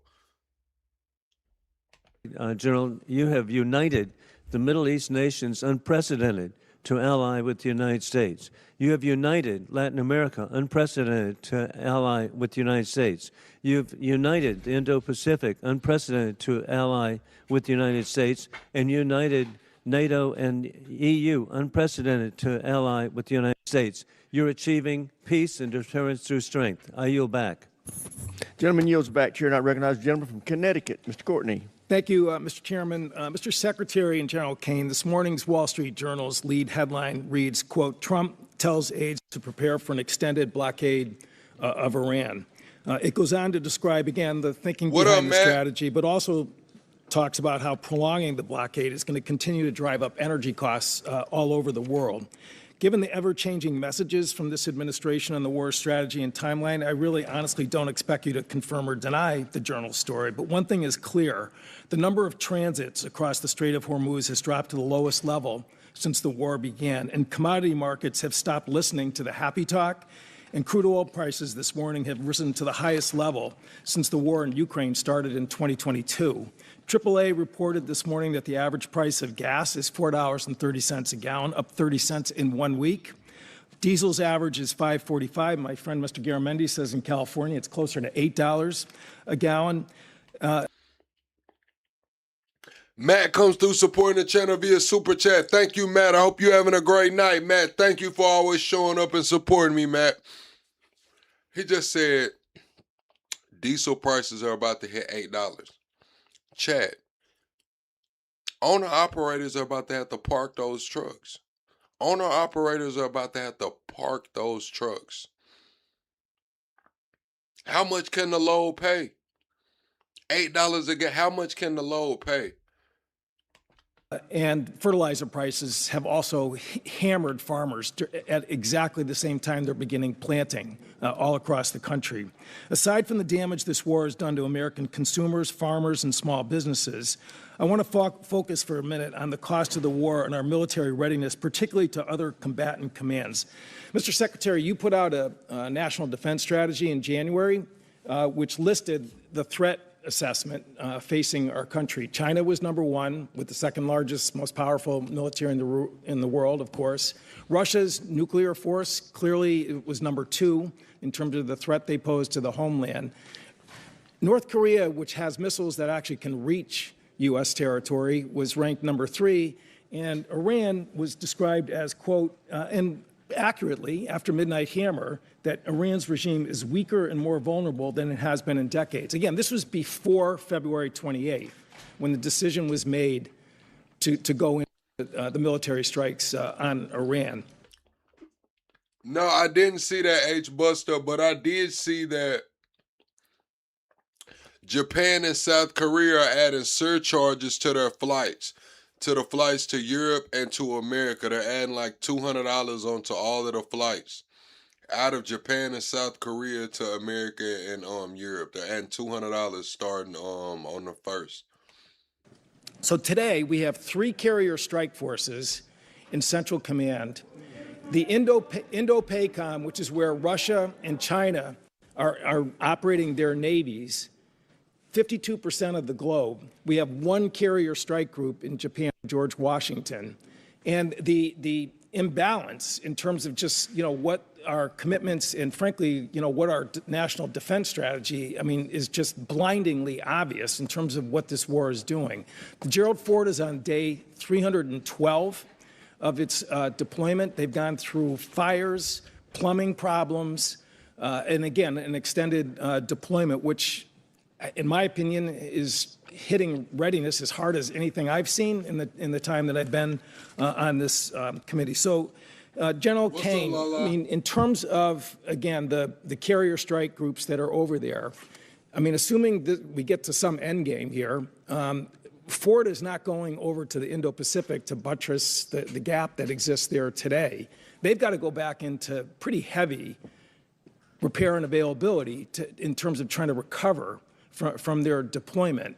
So again, in terms of just the decisions about where we're putting people and putting really the most powerful part of our Navy, can you explain again what that means in terms of the situation in Indo-PACOM, where China is watching? We saw Mr. Rogers' pretty powerful presentation in terms of the buildup that's happening in that part of the world. How does that align with the National Defense Strategy, which was just put out by this administration in January?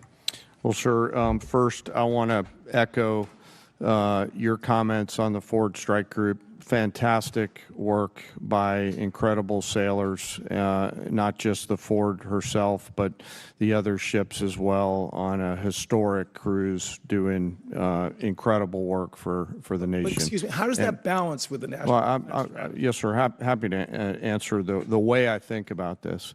The national security strategy and national defense strategy are frameworks, but a president will employ national force and power based on the political and security situations that a president deems appropriate to use that military force.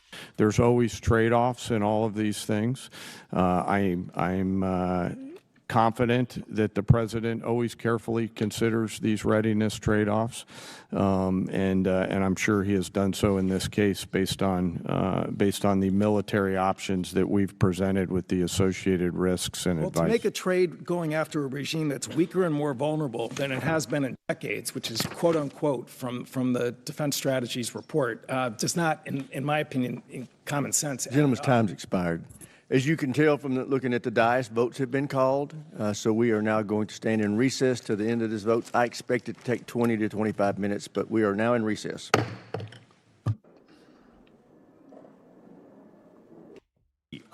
Received a standing ovation when he implored this body to continue our support for Ukraine. In the 2026 National Defense Strategy, it assesses Russia will remain. Chat. Do you think we should continue to support Ukraine in their war against Russia, chat? Yes or no, chat? Do you think America should continue to support Ukraine? A persistent, manageable threat. It specifically identifies Russia's continued threat to Ukraine, and we have, of course, currently the presidential continued drawdown authority that can support Ukraine, and also the President Trump announced Pearl, the prioritized Ukraine requirements list, and in the FY 2026 NDAA, there is the $400 million that is included in the European capacity building within the defense security cooperation. General, the last time it went on the House floor with respect to funding for Ukraine, there was a vote in the House of over 300 members of the House that supported Ukraine. Could you please give us a description of some of the things currently that we're doing operationally to support Ukraine? Congressman, a few of those are probably left for classified session. We continue through our security assistance group, Ukraine, to assist with some information sharing matters. UCOM continues. But you would describe it as continuous and ongoing and essential for Ukraine. Here we go. With U.S. support. Sir, much of the relationship. Gentleman's time's expired. Chair now recognize the gentleman from California, Mr. Garamendi. I don't like that, chat. I understand that they're on a strict time limit, but I wanted to hear that answer, chat. We're 35 likes away from 300, chat. Let's get to 300 likes right quick. Everyone hit the like button for me by double tapping your screen or going to the top and hitting the 3 dots. Thank you, Mr. Chairman. Mr. Secretary and General King, let me begin by thanking the men and women of the United States military for their service and their bravery. I recognize that our service members have performed with extraordinary courage and tactical skill, and they've done incredible things that our country has asked them to. Their professionalism and selfless service are not in question and never have been. What is in question is the purposes and the strategic direction of this war. Mr. Hegseth, as Secretary of the Department of Defense, you are ultimately responsible for the conduct of the Iran war. Any unvarnished review of what is happening right now in the Middle East would reveal a geopolitical calamity, a strategic blunder resulting in worldwide economic crisis. The result of Trump's war of choice is a serious... Chat, I'm going to be honest. 2027 is going to be vastly different. We have the Child Digital Safety Act rolling out across the pond in Canada. We have Sean Baum in Mexico saying Mexicans will no longer be able to pay tolls or buy gas in cash. We have Americans making all men 18 to 26 register automatically for the draft. 2027 is already shaping up to look a lot different than it does now. Self-inflicted wound to America. It will take years and a new administration to recover from the grave damage to our standing in the world, as well as our economy and our military. We must remember that 13 Americans have been killed in action, hundreds wounded, and thousands of civilians killed, including more than 100 school children. The risk of this conflict was foreseeable. I'm certain that the Department of Defense knew that it was likely that in a war with Iran, Iran would create an international economic crisis by blocking the Strait of Hormuz and thus stopping 20% of the world's oil. Was this existential threat considered? Apparently not. During the 60 days of Trump's Iran war, critical munitions have been expended at an alarming rate, depleting magazine levels below what is thought necessary to hold China at bay. It will take years and tens of billions of dollars to restock. A significant part of the necessary Navy and Marine force in the Pacific has been removed and sent to support the Iran war. Our support of Ukraine has suffered as supplies and defense systems are diverted to the Iran war. America has lost irreplaceable aircraft, radar systems, and strategic bases have been shown to be vulnerable. The continued lengthy deployment of ships, equipment, and personnel has sacrificed readiness. We know what we have lost, but what have we gained? Let's consider that the regime in Tehran is still intact, with new and more radical leadership, as are Iran's ballistic missile and drone forces, as is Iran's ability to rebuild their military industries. Also, as is Iran's coordination with China, Russia, and North Korea, and Iran's ability to choke off global energy supplies, and their stockpile of highly enriched uranium, which they only built after President Trump shredded President Obama's Iran deal in 2017. Secretary Hegseth, you have been lying to the American public about this war from day one, and so has the President. You have misled the public about why we are at war. You and the President have offered ever-changing reasons for this war. You've misled the public about the progress of the war. While the military has executed this war with tactical success, the strategy has been an astounding incompetence, doing immense economic damage to America. Mr. Chairman, and the Mr. world. Chairman, with the personal attack on the Secretary, he should have an opportunity to respond. He certainly Thank will. you. When No, at the time you're doing it. It's the gentleman's time. He can use it as he sees fit and add an extra 5 seconds to Mr. Garamendi's time. Thank you. You and the President offer ever-changing reasons for the war. You have misled the public about the progress of the war. While the military has executed this war with tactical success, the strategy has been an outstanding example of incompetence. This war of choice is a political and economic disaster at every level. Despite the President's promise to lower the cost of living, gas prices are up 40%, and inflation is soaring so much for lowering the cost of living. He did speak about the Gerald Ford, but I believe the Gerald Ford has been called home today.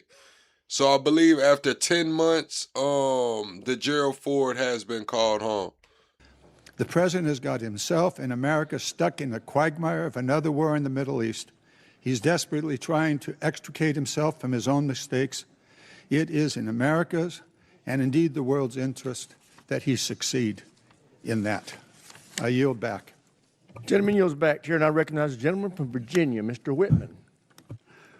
Thank you, Mr. Chairman. I'd like to thank our witnesses for joining us today. General Kane, Secretary Hegseth, Mr. Hurst, thank you so much. I want to go to a... Che, he sounds like an auctioneer, don't he? It sounds like he's about ready to auction some shit off, man. 55, 55, 45, 55, 55, 60, 65, 65, 65, 70, 75, 80, 80, 85, 90, 95. So, sound like he's about ready to auction some shit off in there, man. Statement I've been making here for the last several years, and that is we are in the most dangerous national security position that this world has been in since 1939. And we know that it's a critical effort that we undertake to make sure we can deter through the concept of peace through strength. Ms. Secretary, I'd like to start with you. We know that peace through strength has a number of tenets. I think the most important of those is presence. And we know that the United States has the Marine Corps Amphibious Ready Group, Marine Corps Expeditionary Unit, that provides us that presence. We know there are over 2,000 Marines and an aircraft combat unit that are on board those vessels, and they let us do a number of different things. That's the crisis response team that gets to go around the world. Today, as we speak, we have 3 ARGMUs that are deployed around the world. Unfortunately, that's an anomaly.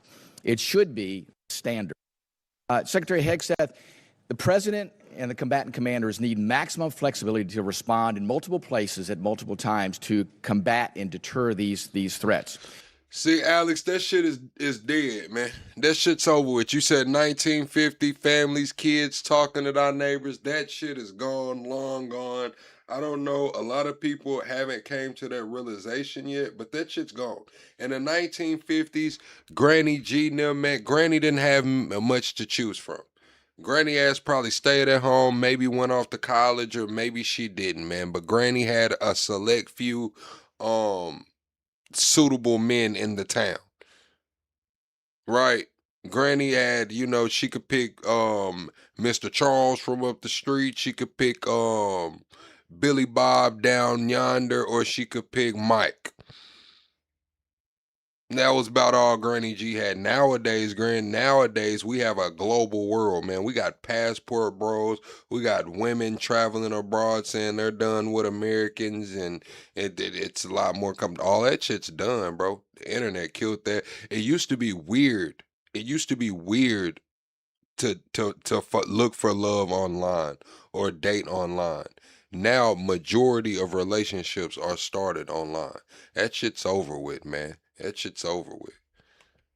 I just want to get your perspective on your goal to make sure we have a persistent 3.0 ARGMU presence, and to look at how are we going to make sure through our shipbuilding plans that we assure that we have the adequate number of amphibs that are being built. I think that number is probably right around 40. And then what are we going to do to make sure, too, that the A-sub-O, the operational availability, is going to be at the level where we can maintain an ARGMU 3.0 with the effort we have to put in to maintain these ships? So thank you for the question, the substantive question. Ultimately, we support 3.0 ARGMU. That presence right now gives us a lot of flexibility. Yeah. And this budget supports moving in that direction to ensure that this administration and future administrations have that kind of strategic flexibility with the incredible... See, H-Buster, it wasn't hard to find a date back in the days without the internet. Motherfuckers just didn't play around. They didn't feel like, oh, I can go find somebody. They didn't feel like they had an inbox full of 100 different people that they could see what was up to. They didn't have 5,000 Facebook friends. They didn't have 10,000 Instagram followers. They didn't have that shit back then. So shit, they got what they got and they got the fuck out the way. They got what they got and they got the fuck out the way and tried to keep what they got.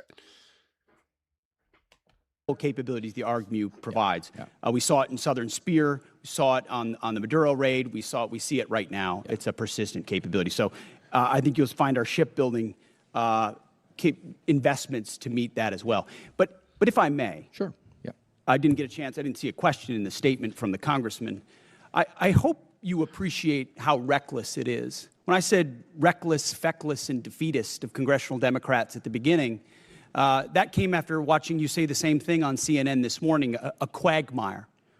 My generation served in a quagmire in Iraq and Afghanistan, years and years of nebulous missions and utopian nation building that led us to nothing.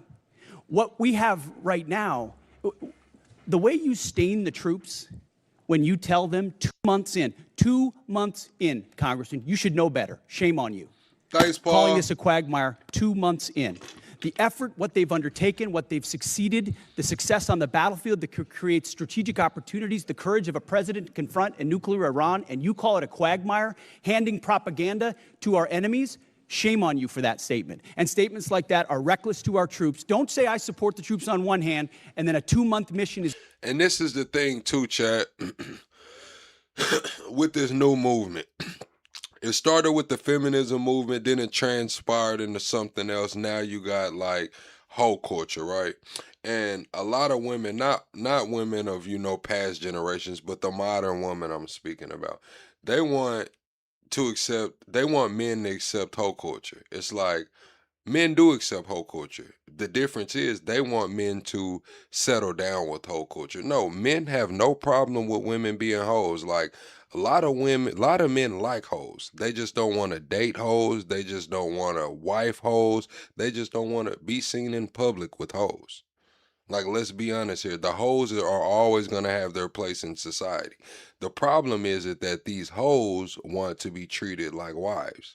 Like, that's the difference. Is a quagmire. That's a false equivalation. Who are you cheering for here? Who are you pulling for? Our troops are doing incredible work. They've done incredible things for the entirety of this mission and achieved incredible battlefield successes. And you sit there and go on TV for your clickbait about quagmires. It undermines the mission. Your hatred for President Trump blinds you to the truth of the success of this mission and the historic stakes that the president is addressing, which the American people support. Iran's been at war with us for 47 years. You want to talk about a forever war? For 2 months, this president has stared them down. He's going to get a better deal than anyone ever has and ensure that Iran never has a nuclear weapon. I know the American people support that mission, despite your loose talk and words like quagmire. Thank you. Thank you, Mr. Secretary. General Kane, I want to quickly go to you. We know all about the need for exquisite platforms. That's what I'm saying, chat. Like, nobody gets talked about for dealing with the hoes. You know what I'm saying? They only get talked about when they wife the hoe, they impregnate the hoe, or they're just, championing the hoe. Nobody get like when hoes are just getting passed around, nobody has anything to say.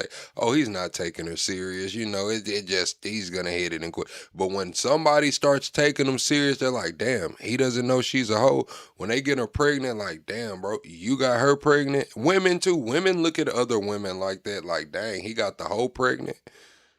But we know if we're going to close the gap with our pacing threats, we have to make sure we have those expendable and attritable platforms. And we know those nation capabilities are key, and we have to be able to spin them up quickly because that's the fastest way for us to, again, deter by peace through strength. Give us your perspective on how you see the urgency of getting that capacity. Lala, you said where this coming from? Alex said that 1950s get back to the families and shit, so that sparked the conversation. But I was gonna talk about it on Money's live earlier. Money was gonna do that relationship live earlier, and these were gonna be the shit I was gonna say. Because let's be honest with it, chat. It's like,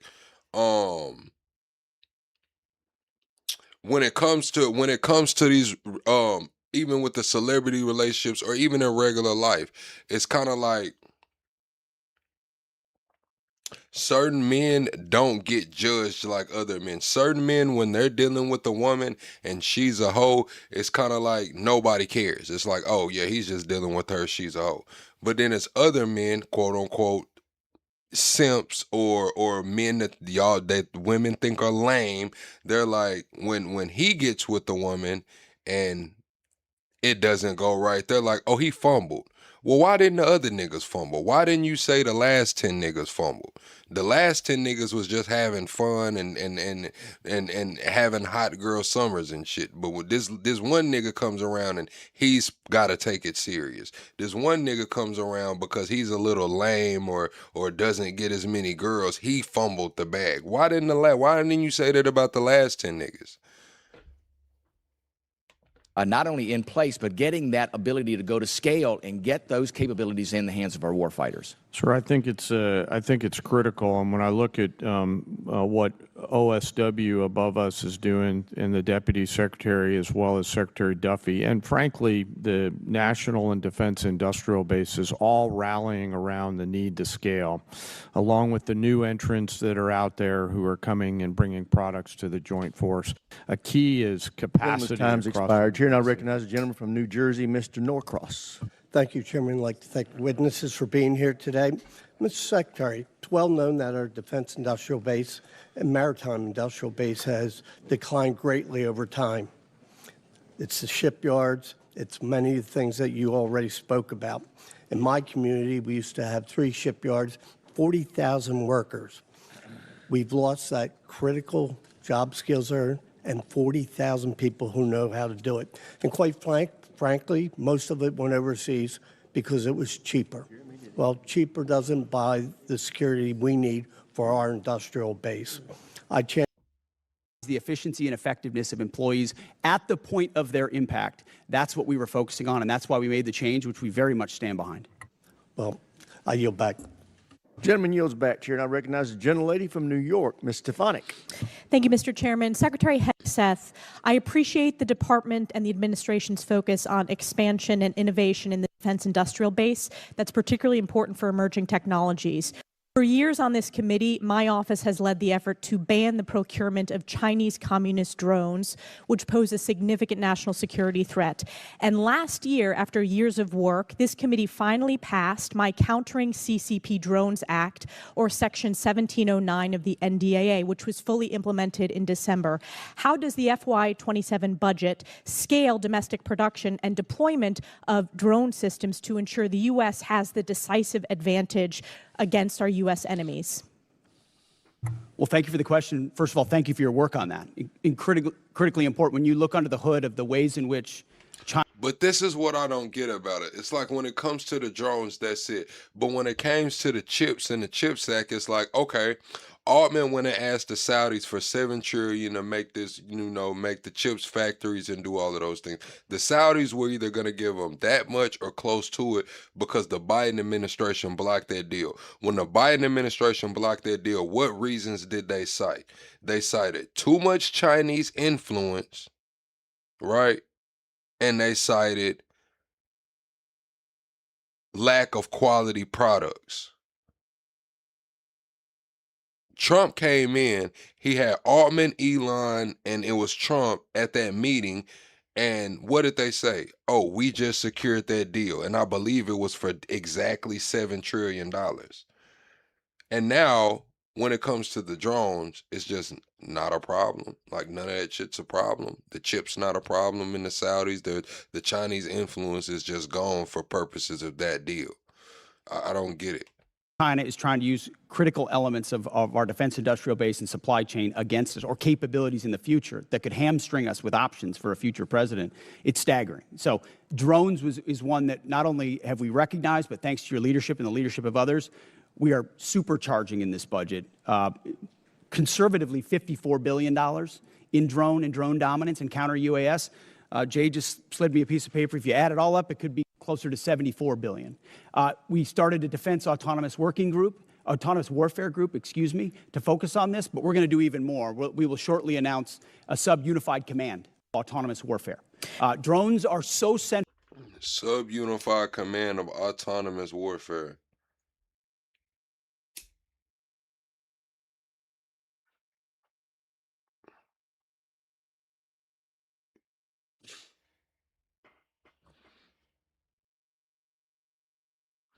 I'm just wondering when this shit is gonna hit the streets of America, bro. I'm just wondering when this shit is gonna hit our streets. central to the future of warfare and where we get them from, that we have to be able to both make the exquisite ones better than anybody else and also the attritable swarm, and then the ability to defeat them ahead of our adversary, learning from battlefields like Ukraine and Epic Fury. So thank you for your leadership. It is front and center in this budget. I very much appreciate all that the department is doing under your leadership. One of the concerns I have is recent reporting indicates that while DJI, which is a communist Chinese drone company, is prohibited from receiving new FCC authorizations, there are still DJI products such as the DJI Avata 360 widely available in the Hey, what's funny is G. Ryan B said, I mean, not G. Ryan, Shane said, what's up, G. Ryan B? Brand says crackhead concerns. Now, listen, Brands, I'm going to be honest with you, Brands. I don't know where y'all get this narrative like this shit is still the 80s. I'm just going to be honest with you. Majority of the crack smokers left in America are white. I'm just going to be honest with you. Like, majority of the crack smokers left in America are white, bro. Like, all the crack smokers passed away from that time period. the U.S. through major retailers. These received FCC authorizations before my provision in the NDAA was fully implemented. So my question to you is, we need to close this loophole to protect our national security. Will you commit to working with this committee in my office to ensure that these products that pose a significant risk to our national security are no longer permitted, given the evident threat CCP drones pose to U.S. national security? Congressman, yes, the department will commit to working with your staff and looking at that. Yeah, that's what I'm saying, Chad. The whites right now, they got crack and meth sold up, man. The blacks moved on to perks, man. The blacks on perks and fake perks now. So, yeah, the black crackheads are a dying breed, Chad. The black crackheads are a dying breed. Blacks transition to perks now, man.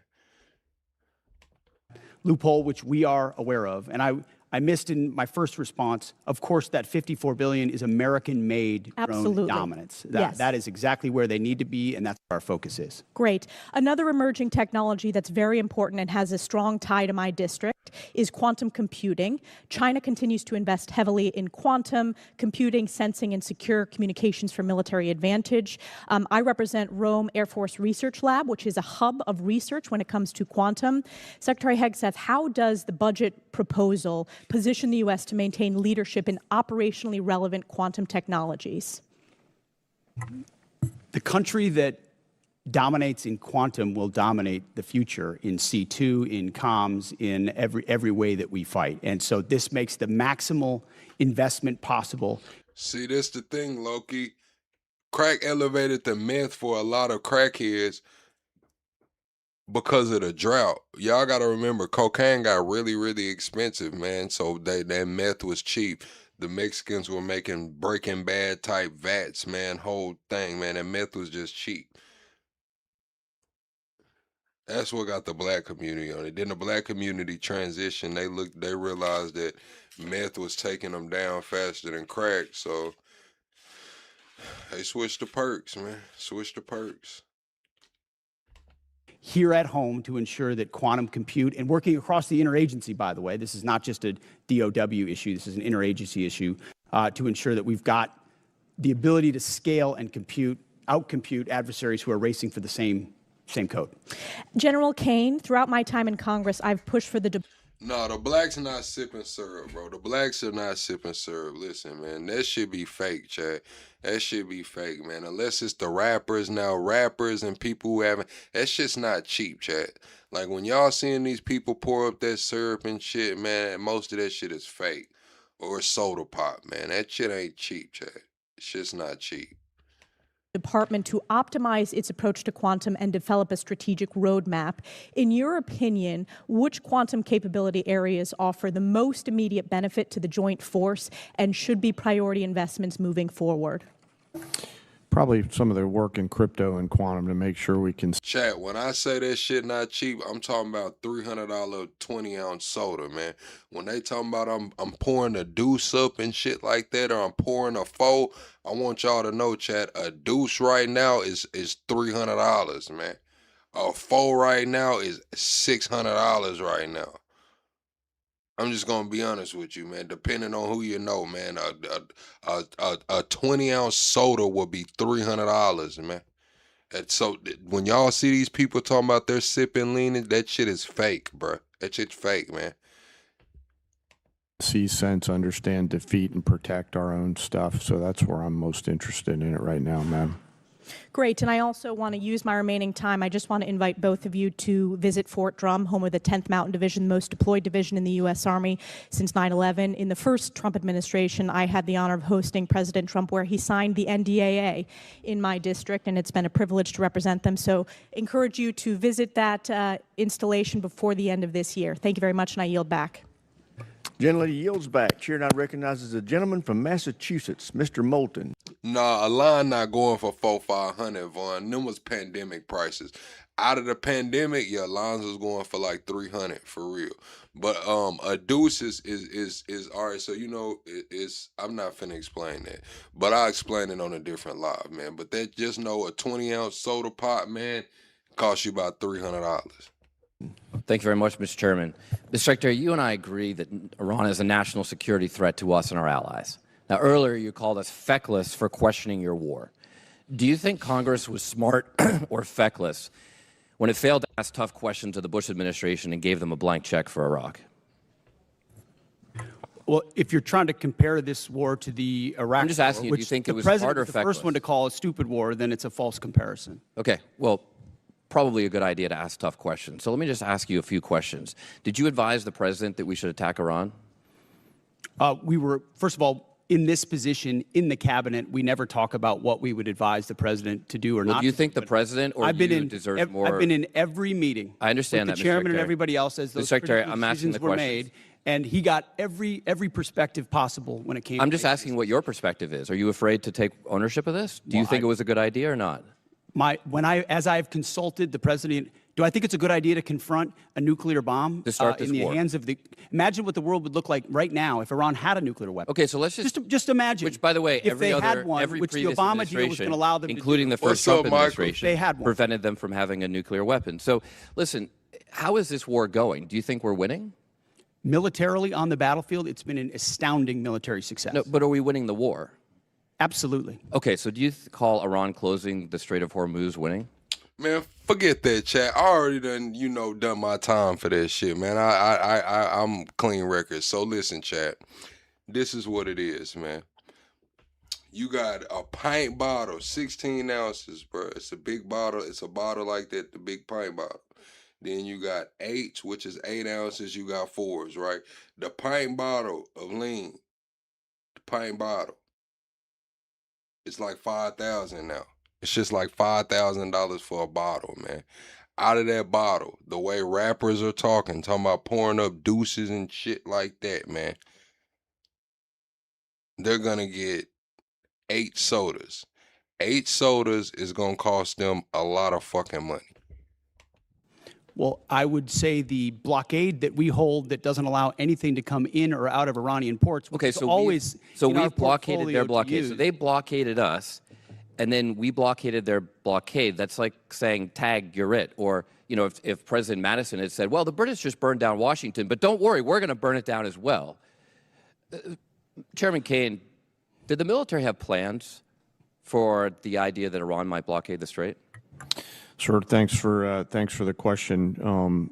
I'll answer it this way. You know, in this job, I have to maintain trust with a variety of constituents. To Okay, I'm include just the president. asking if the military Yes, had sir. plans. As always, my point in this is, as I explained. Elden, I got some Muslim homies, Elden. Like, you got to think, Elden. I'm black, man. Like shit, man. We looked into Malcolm X, and we know Farrakhan and Rizza Islam and all of them, man. But yeah, Islam is just not for me, I've seen Islam do good for put structure in people's lives that actually needed structure, but yeah, Islam just isn't for me, man. Playing the role. My point in this is we always offer a full range of military options that are carefully considered with the associated risks with those options and the considerations therein. So, and we Mr. always Secretary, do that. did you consider this risk? Of course, this department has looked at all aspects of this risk. And So then because why did you this send the department looks, minesweepers, the only minesweepers we had in the Gulf, to Singapore weeks before the war started? we have lots of capabilities that you may or may not be aware of at the classified level. Okay, and so, to deal with by the way, would the mines. Trump-class battleships have helped with this? You're talking about a prospective future battleship, which we welcome in the fleet. Okay, so you're supportive of the battleships? Yes, sir. Okay. How much has Iran profited from your administration lifting the sanctions on Iran when you started this war? I can tell you Iran is financially devastated right now. Okay, well, in conjunction with the they've Treasury earned about and $14 billion. Operation Economic Fury, they're at a point where between the blockade and what we've done to them militarily, remember, they don't have a Navy. They can't contest the blockade. Okay. Between what we've done to them militarily and Navy can financially, they buy they're at a for place $14 billion? where they have very few options. How many Chinese missiles can they buy for $14 billion? Does that sound like winning? I told y'all, man, when it comes to those hypersonic missiles, I believe, where do they go, to Mach 8? I think maybe it's a Mach 7 and Mach 8. But yeah, they're pumping them. China's pumping those out right now commercially for $100,000 a piece. So they could probably buy quite a few for $14 billion. They're not. We're ensuring, and they're not buying Chinese missiles. Okay. You know, at the end of the day, this also has a cost to us. If let's say this war costs $100 billion, I mean, you've already said, give us more time. It's only been 2 months. It could go on for 20 years like Iraq and Afghanistan. Let's just say it costs $100 billion. What is that to the average American taxpayer? Do you have any idea? Well, unlike foolish previous... Erica comes through supporting the channel via Super Chat, saying subscribe and double tap the screen. Thank you, Erica. Thank you for always showing up for me, Erica. Chat, we're 15 likes away from 300. We already hit 3 hours and we didn't hit the like goal, chat. We're at 3 hours. We did not make the like goal, chat. What's going on? We got to get the 300 likes because we're behind. We're everybody double tap your screen, go to the top, hit the 3 dots. Administrations, it won't go on. No, I'm just asking for years and decades. But let's just say sitting in it's this $100 billion. position, it's hard to imagine how you know it was that? allowed those things to happen. You were a part of know that the war. answer to that? So was I. I never. I'm knew just what the end asking if state you know what clearly was. your war Now I costs know the what average end American state is. taxpayer. What is the cost of Iran having a nuclear weapon that they wield? I'm just over us? asking if you know the cost of the average American I'm asking taxpayer. you what it's the about cost would be $600. of that. So for the American taxpayers out there, my constituents, some of the constituents you wanted to represent in Minnesota, I'm just wondering if they have an extra $600 lying around to pay for your war. I think that's just a question that we ought to ask. Now, quickly, on March 13th in a press conference, you said we will give them no quarter, no mercy. In order for no quarter or no survivors is a war crime under the Geneva Conventions. You understand that's murder. Do you stand by that statement? They don't care about the Geneva Convention. And chat, one thing that I wasn't really familiar with today in my discussion, I'm not gonna call it a debate, but my discussion with Ginger, the girl from Canada, she was saying that Canada is the reason for the Geneva Convention. What do y'all know about that, chat? I'm not really versed in that. She was saying that something about Canada is the reason for the Geneva Convention. But a lot of these people don't care about the Geneva Convention, man. They don't care about that shit, man. They said the 2 people that put the ICC warrants on Netanyahu, they just got debanked. They can't bank, they can't have Visa or MasterCard. Crazy. The Department of War fights to win, and we ensure that our warfighters have the rules of engagement necessary to be as effective Okay, so as just to humanly be clear, possible. you which called they are. Democratic members of Congress to be tried for sedition for reminding our troops to follow the law. But when you tell them to commit a war crime, you stand by yourself. For insinuating that the laws Congratulations, that we're giving them are Gentleman's unlawful. time's What a expired. breakdown. Chair now recognizes the gentleman from Tennessee, Dr. Desjardins. Thank you, Mr. Chairman, and I thank our witnesses for being here today. And I'd like to thank you for your commitment to our advancement in space, Golden Dome, and nuclear modernization, all which are critical. And also, I understand we're going to start some reproduction of the MQ-9. How do y'all feel about Netanyahu declining Trump's invitation? How do y'all feel about Netanyahu declining Trump's invitation? I think that's a little weird. The first thing I thought was like, man, maybe he is dead, man. Maybe he is dead. But yeah, they said Netanyahu had his corruption trial. I believe it was supposed to start at 9 o'clock. He didn't show up till 9:30 or 10. and he said he had to be at IDF headquarters at 10:30. So he showed up to court for 30 minutes and said he had to leave, so it was pushed back, allegedly. Reaper drones, which you, Mr. Secretary, and Ms. Secretary share my great state of Tennessee, and we know the 118th Air Wing of the National Guard operates Berry Field and conduct many of these missions, and they do so with great precision. So thank you for that.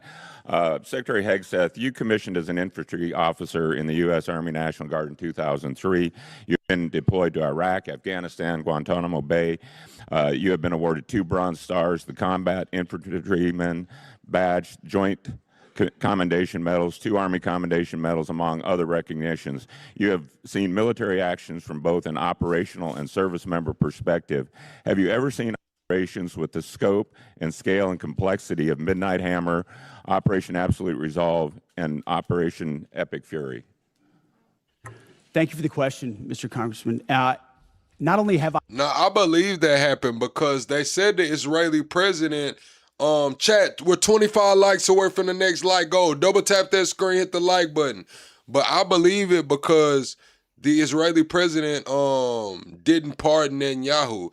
Netanyahu asked for a pardon. Remember, Trump even asked for a pardon on Netanyahu's behalf. Remember, Trump said, oh, you ought to give him a pardon. He's a wartime prime minister. He deserves a pardon. I think you should give him a pardon. Remember, Trump campaigned for Netanyahu's pardon. Netanyahu requested a pardon, but the Israeli president did not issue Netanyahu the pardon. Have I not seen missions like that? But if you ask, if you earnestly go into our formations right now, and you talk to colonels and majors and staff sergeants and 2-star generals, and you ask them about the environment of our military right now and its capabilities right now, compared to under the Biden administration, under Obama, they will tell you it is night and day. Even the ranking member acknowledged that the troops performed incredibly well over the past 15 months and have demonstrated to the world. These are not new troops in a lot of cases. These are the same troops with new leadership under President Trump, who gives them every authority, under a department that ensures they have what they need. I have operators looking at me saying, for the first time ever, we have everything we need to accomplish the mission, both in equipment and in authorities. That matters when you go 37 hours around the world for Midnight Hammers. That matters when you go downtown in Venezuela and grab the indicted dictator of a country in the middle of the night in the most fortified location. That matters at the outset of the Iran conflict. It matters during Operation Rough Rider, which there's a reason why the Houthis aren't in this fight right now, because they experienced 50 days of the American military under President Trump. That matters in the Caribbean and our fight against designated terror organizations. This military is unleashed, and morale is at a level that this country has not seen for decades and decades because of the leadership of President Trump and because this War Department allows them to get back to basics. No more distractions, no more debris. It's simple accountability, training, standards, lethality, and they respond to it. And it's that response that's manifest in highly and historic successful military operations led by our incredible joint force, who are grateful to have a commander-in-chief that has their back. Well, I can tell you for that, our nation, myself, and... You said that's why we're asking Spain for their bases, because we have everything already. I think you're being sarcastic. Yeah.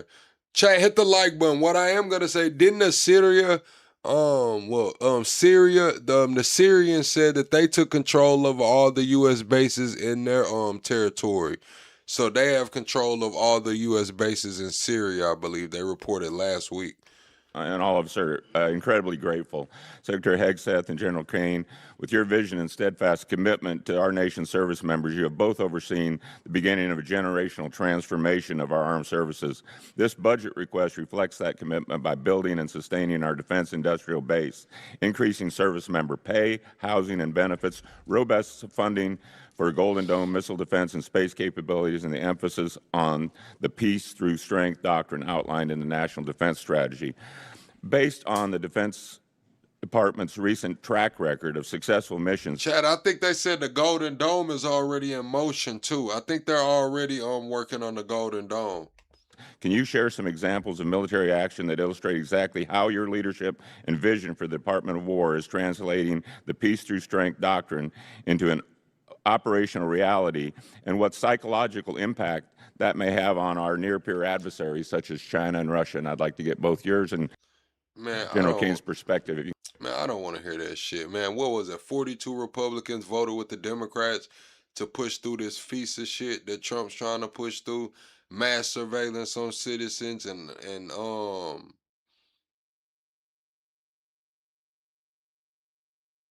shit, I forgot what else it is. Hold on. Let me get it. I'll pull it up right here.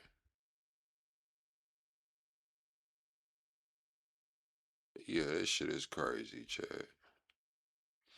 FISA 702 just passed the House. Lets the government search Americans' private communications without a warrant. 42 Democrats. 42 Democrats voted with the Republicans. That shit is crazy. can take 30 seconds each. I'll keep it brief. Reestablishing deterrence was one of the core pillars of what we set out to do after Afghanistan, after October 7th, after the war in Ukraine, after Lloyd Austin went AWOL for a week and no one seemed to care. The world took notice of that. And through the actions we've taken swiftly that I just laid out, the world has recognized that American power is back, and the willingness to utilize it shows that we can achieve peace through strength. And General Kane, in terms of our adversaries? Yes, sir. You know, when we look at the totality of actions that we've done over the last year, one thing leaps out at me that I think is clearly and unambiguously seen by our adversaries or those that may consider it, and that's our ability to integrate and synchronize a whole range of capabilities that we have in the joint force, information, cyber. See, this is the funny thing, Neil.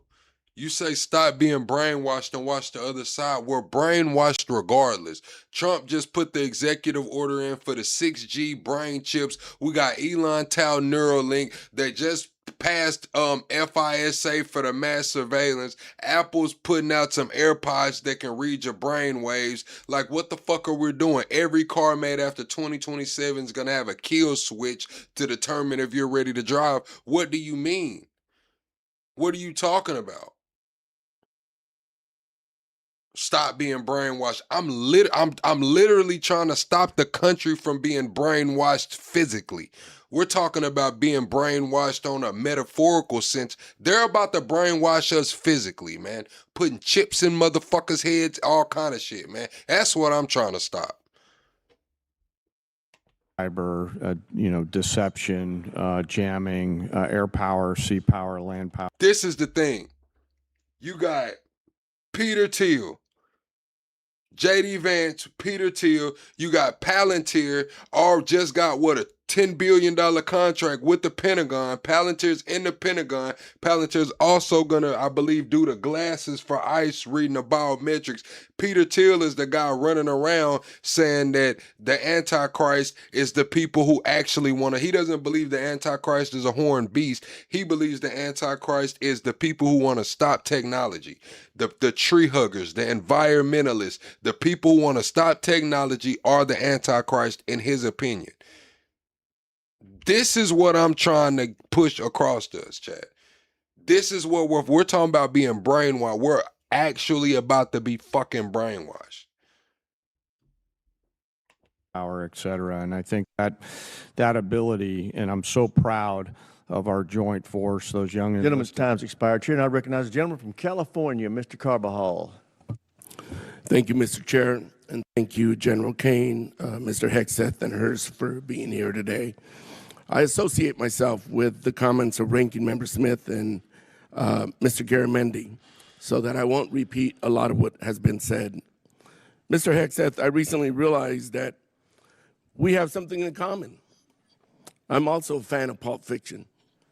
And no, the movie is not an accurate portrayal of the Bible. You know what I'm talking about.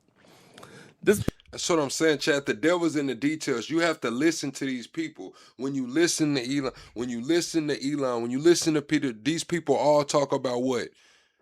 The highest function in societies that we can point to. They talk about ants and they talk about bees. They want the hive mentality. Everything has a job. Everything functions. Everything has a similar thought process. It's all together. They can't, that hasn't been feasible until now with technology. president and his administration have claimed to be the most transparent of all time. With that in mind, I'd love to get some straightforward answers today. Some estimates show that the Trump administration's war of choice in Iran is costing taxpayers around $1 billion every day. In addition to spending taxpayer money on a war they don't want, it is also driving up costs. The cost of gas, while the cost of living is skyrocketing under this administration's policies. To me, and I assume to the American people, it is unclear why we started this war, how it will end, and what anyone gained from it. Mr. Hegseth, about how much money has been spent on this war to date, and how much more do you anticipate spending? Well, as our comptroller laid out, the estimate is less than $25 billion at this point as far as an expenditure. And the question I would ask this committee is, what is it worth to ensure that Iran never gets a nuclear weapon, considering the radical ambitions of that regime? I mean, almost every member of this dais at some point has said, whether it was Thank you for your answer. I'll proceed to my next. Yes, Michael, you said they got us fighting back and forth online and social media while they're united in D.C. For sure, when it comes to mass surveillance, they're united. For sure, when it comes to that, they're united. When it comes to the own nothing and be happy, the digital ID, man, these people sold us the fuck out, man. They don't care. They've already got their seat at the graduation dinner. They're already etched into the high functioning society. They're gonna be the ones in the bunkers and shit, chat. That's what they believe. So they sold us the fuck out to the technology, man. A lot of people don't realize it, but there are people already worshiping the AI. Like AI is already taking a religion. There are people out there right now that are worshiping the AI because they believe that sooner rather than later the AI will control everything. And they want to be on record that they were always loyal. Have a nuclear weapon. Thank you for your answer. President Trump is the one that's willing to make sure it doesn't happen. Supposedly, we had taken care of the nuclear capability last time around. And now this war, we're at it again, because obviously we said we did, but we didn't. In a way that we know, the United States military can do. I want to reclaim my time. We know that the cost of oil and gas has gone up as a direct result of this war, and the American people are feeling that pain at the pump. In an attempt to alleviate the high price of gas caused directly by this president, he lifted sanctions on Russian oil. The way I see it, this is a massive gift to Putin and Russia's struggling economy. Mr. Hegseth, is there any concern that easing sanctions against Russia? So we already have a point to where I believe Anthropic's AI has already became aware, self-aware of what it is, what its capabilities are, previous versions of itself, and it's gotten to the point to where it's starting to hide itself in files, like hide traces of itself, tell like the future versions like, hey, don't let this happen to you. This is where I'm at. You need to save these backups, different versions of yourself. So the AI is already self-aware at this point. Will allow Putin to continue funding Russia's illegal war against Ukraine?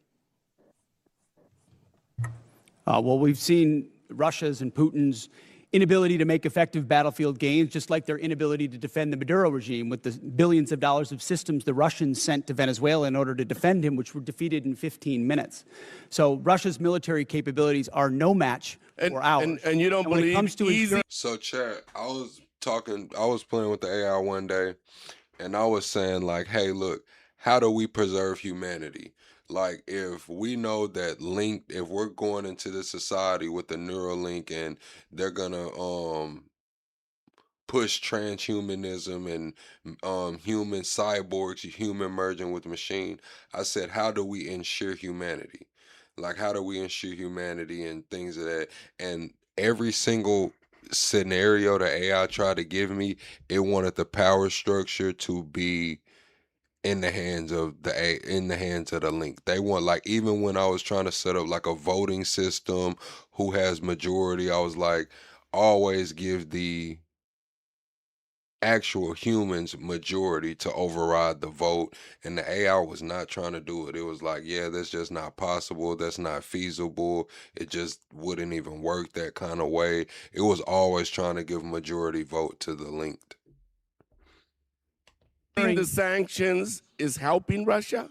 Well, we have the best energy team in the planet it's just a yes or White no. House, and we're going to ensure that this is not deja vu. It's a simple yes or no. You understand the energy dominance that this administration has unleashed. All right, well, I'll proceed to my next question. Strategy. Last week, it was announced that the Department of Defense is no longer requiring service members to get their annual flu shot. Now, this is an easy one for you. Chat, everyone hit the like button, man. We're 25 likes away from the next like goal. Michael, I don't know. I can't put a timeline on it, especially when we're dealing with accelerationists. When we're dealing with accelerationists, it's kind of hard to put a timeline on it. It could be 2027. It's a softball. Don't screw it up. The rationale was to, and I quote, restore freedom to our joint force. This has been a requirement since 1950. But I forgot what college it was. These students just put out a research paper that's going viral, talking about how AI taking jobs is also taking the customers. If AI is going to replace all of these jobs, who's going to be the consumer? So companies are actually wiping out their consumer base by replacing the workers with AI. And it's going to be basically a black hole for the companies. They'll just remove all of their customers from the market by replacing the workers with AI. Because it is ineffective at preventing the spread of flu among our troops. It's not some new woke requirement, as you like to lean on for much of your rhetoric. This decision is actively making. It's not even about tech, Cloud. So over the next 2-3 years, everything's gonna be replaced by AI. Maybe 4 years. It's not just the tech. It's the lawyers, the doctors, the teachers, the dentists, the tutors, the coaches, everything. If you can name it, it'll be replaced. If you can name it, it'll be replaced. Our military less safe and less prepared. Mr. Hegseth, at this time are there plans to remove the mandatory requirement of other vaccinations like measles, mumps, and polio? Yes, Speed. Roofers will be done as well, eventually, because they even got things like Boxable. They got things like Boxable. They're talking about affordable homes and shit like that. And I'm pretty sure they have robots now, chat, that lay drywall, put the drywall up and everything. Like they're getting, I believe now they can get a house as of today. As of today, they can get a house done 70% with no humans.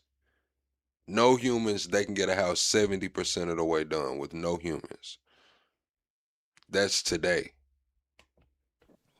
We made very clear in our announcement that it applies to service members having a choice as it pertains to the flu vaccine. Don't you think that's a little reckless? No, I think allowing well-informed Americans who serve our country to make a choice is not reckless. And commanders will still have latitude, say, for a submarine or something else, to make a decision for a unit about whether it could be mandatory in a particular circumstance. But overall, our troops have earned the right to be able to choose about something like that related to their No problem, Speed. Mr. Hegseth, I stand by what I said last time you were here. You were incompetent then, you're incompetent now, and you're the gift that keeps on giving when it comes to incompetence. With that, Mr. Chairman, I yield back. Gentleman yields back. Chair, now other than that, I'm doing great. Gentleman Thank from you. Mississippi, Mr. K. I want to know what's the timeline on Boxable as well. Like, why hasn't Boxable came to market? Why hasn't Boxable went public? I believe they're still a private company, but they went crazy. Like the $50,000 homes that are pre-made, you just kind of have them delivered and unfold them. I'm wondering what's taking it so long to actually come to market. They've been building them for like 3 years now. Kelly. Thank you, Mr. Chairman. Secretary, don't you think it was extremely reckless to mandate COVID vaccines for the healthiest and most unlikely to get COVID and kick them out of the service if they did not comply with a, although legal, crazy order from the previous administration? Don't you think it was reckless to require that those soldiers Chat, hit and the like Marines button. and Double sailors tap had to the take screen. that COVID vaccine? Congressman, thank you for the question. Not only do I think it was reckless, but we point out the nature of the emergency and lack of actual data on it. We think it may not have been legal. And as a result, we're working very hard to ensure that any service member who was pushed out is brought back in. If they were forcibly pushed out with back pay and rank and everything that comes with it, those soldiers and troops of conscience who had to make that choice, we think are the best troops in our force. Nah, Michael, boxables are like efficiencies, man. Like actually you can order the layout. I think it's like maybe a 1 bedroom. And it kind of it just folds out like the walls, everything. So no, it's not a camper. It's actually a house. It's just here, I'll pull it up right quick. Hold on.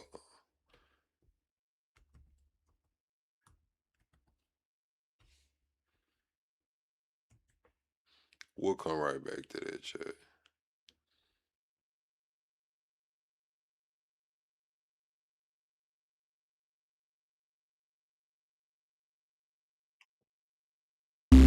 What is the future of Boxable? 1, 2, 3, and 4 bedrooms, and really continue to fulfill the goal of Boxable, which is to solve the housing crisis. The best way to think about Boxable is to think of Legos. You can stack them, connect them, cantilever them as you go up. What can't you build with that? This is what the Boxable packs up to, the Boxable Casita. And our expanded offering, our Goldie Box offering, they all arrive like this. If you want up to a 4-bedroom home, 4 of these will show up. Hello, won't you take a look inside all these spots all the time? I gotta cut that music off, chat. But yeah, I just want to show y'all how it is. Able to see some of those things in the Goldie Box first sample. Why don't we go take a look? So if this looks familiar to you, this is in fact the casita. Casita always looks big, but this looks really, really big. Why does it look really big? Oh, I don't know, because there isn't a giant queen-size bed in here and a closet. This is now devoted just to living and dining area. And if I step back here, you can see it's pretty damn big. What was the bathroom? All right, chat. So those are supposed to come to market for around $50K, I believe, for the 1 bedroom. That was the idea, bringing those to market for around a $50,000 price tag. Hold on, chat. Let me get us back to the right video.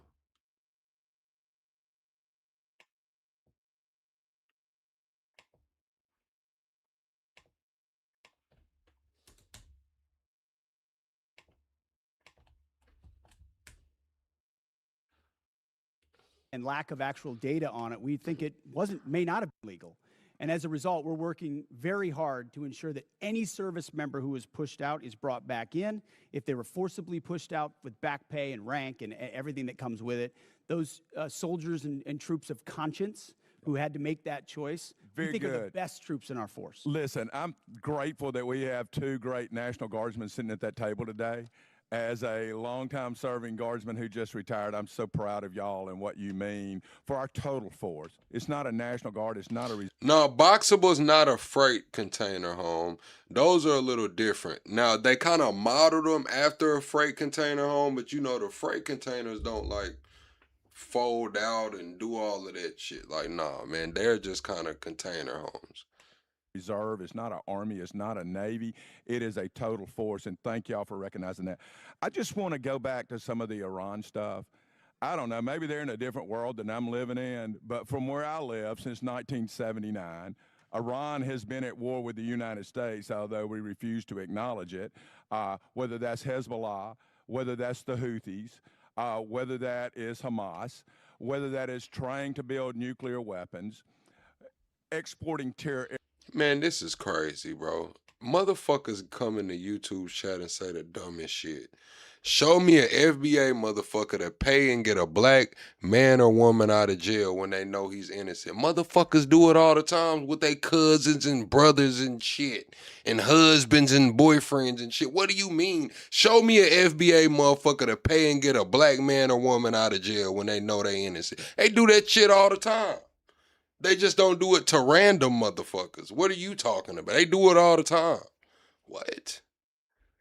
Everywhere. I know for a fact when I was in Iraq, both tours, that EFPs made by Iranians killed our troops.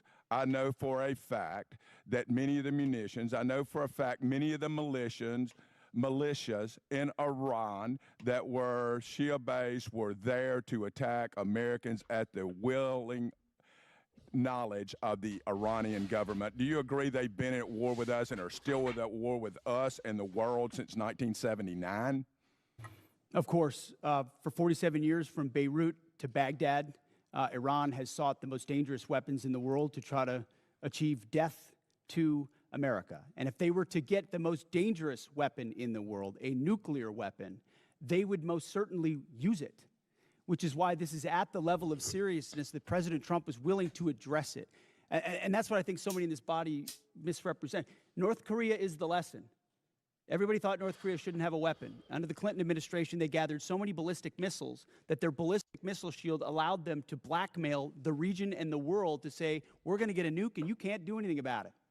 Under this administration, them weakened by the 12-day war and what happened with Midnight Hammer, the President made a bold choice on behalf of the American people to say never will Iran, with their view of death to America and death to Israel, have a nuclear weapon, because if they have it, they'll use it. And he's taken that bold action in a way I think the American people, when they understand the nature of that threat, and they do, they support it.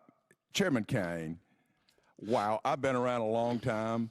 Can any other military in the history of the world pull off Venezuela, Midnight Hammer, and Epic Fury the way that our great warriors that defend and project power for our nation are you aware of any other nation in the history of the world that could have done that?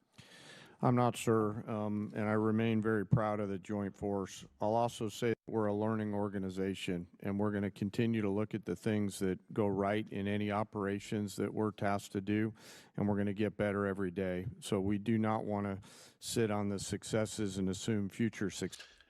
Erica, America doesn't think everyone can afford a house. This is the land of the haves and the have-nots. The fuck you mean, Erica? America think everyone can afford it. No, they don't. That hasn't been the name of the game in like 20 years, man. Since what, damn, 08. Successes. We owe it to the nation and to the citizens to constantly improve no matter how well something goes. So I'm incredibly proud of the Joint Force. That said, I'm even more proud when they come back after that. They go into a team room and they start debriefing to make sure that we do it better next time, whatever it may be. And my final point, I just want to talk about what a stroke of genius it was, greater than I would have thought, to blockade the ports of Iran. And that blow economically to their entire economy and to their leadership and everything else, it's going to take a little bit of time to play out. But that was so smart because it is more effective than any bombs, and those bombs were effective in Midnight Hammer. They continue to be. But until we kill their will to create a nuclear weapon, they will always be a nuclear threat because they've advanced far enough along.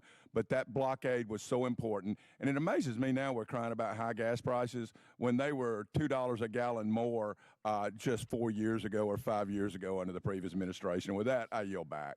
Gentleman yields back. Chair now recognizes the gentleman from California, Mr. Kano. Thank you, Mr. Chairman. Secretary Hegseth, tomorrow is 2 months since the war has begun. You've testified that it was $25 billion in cost in terms of the munitions we used and what we paid for it. But when you add to that the damage that was done to our bases and today's dollars for buying replacement munitions and replacement aircrafts, what has the total cost been over the last 60 days?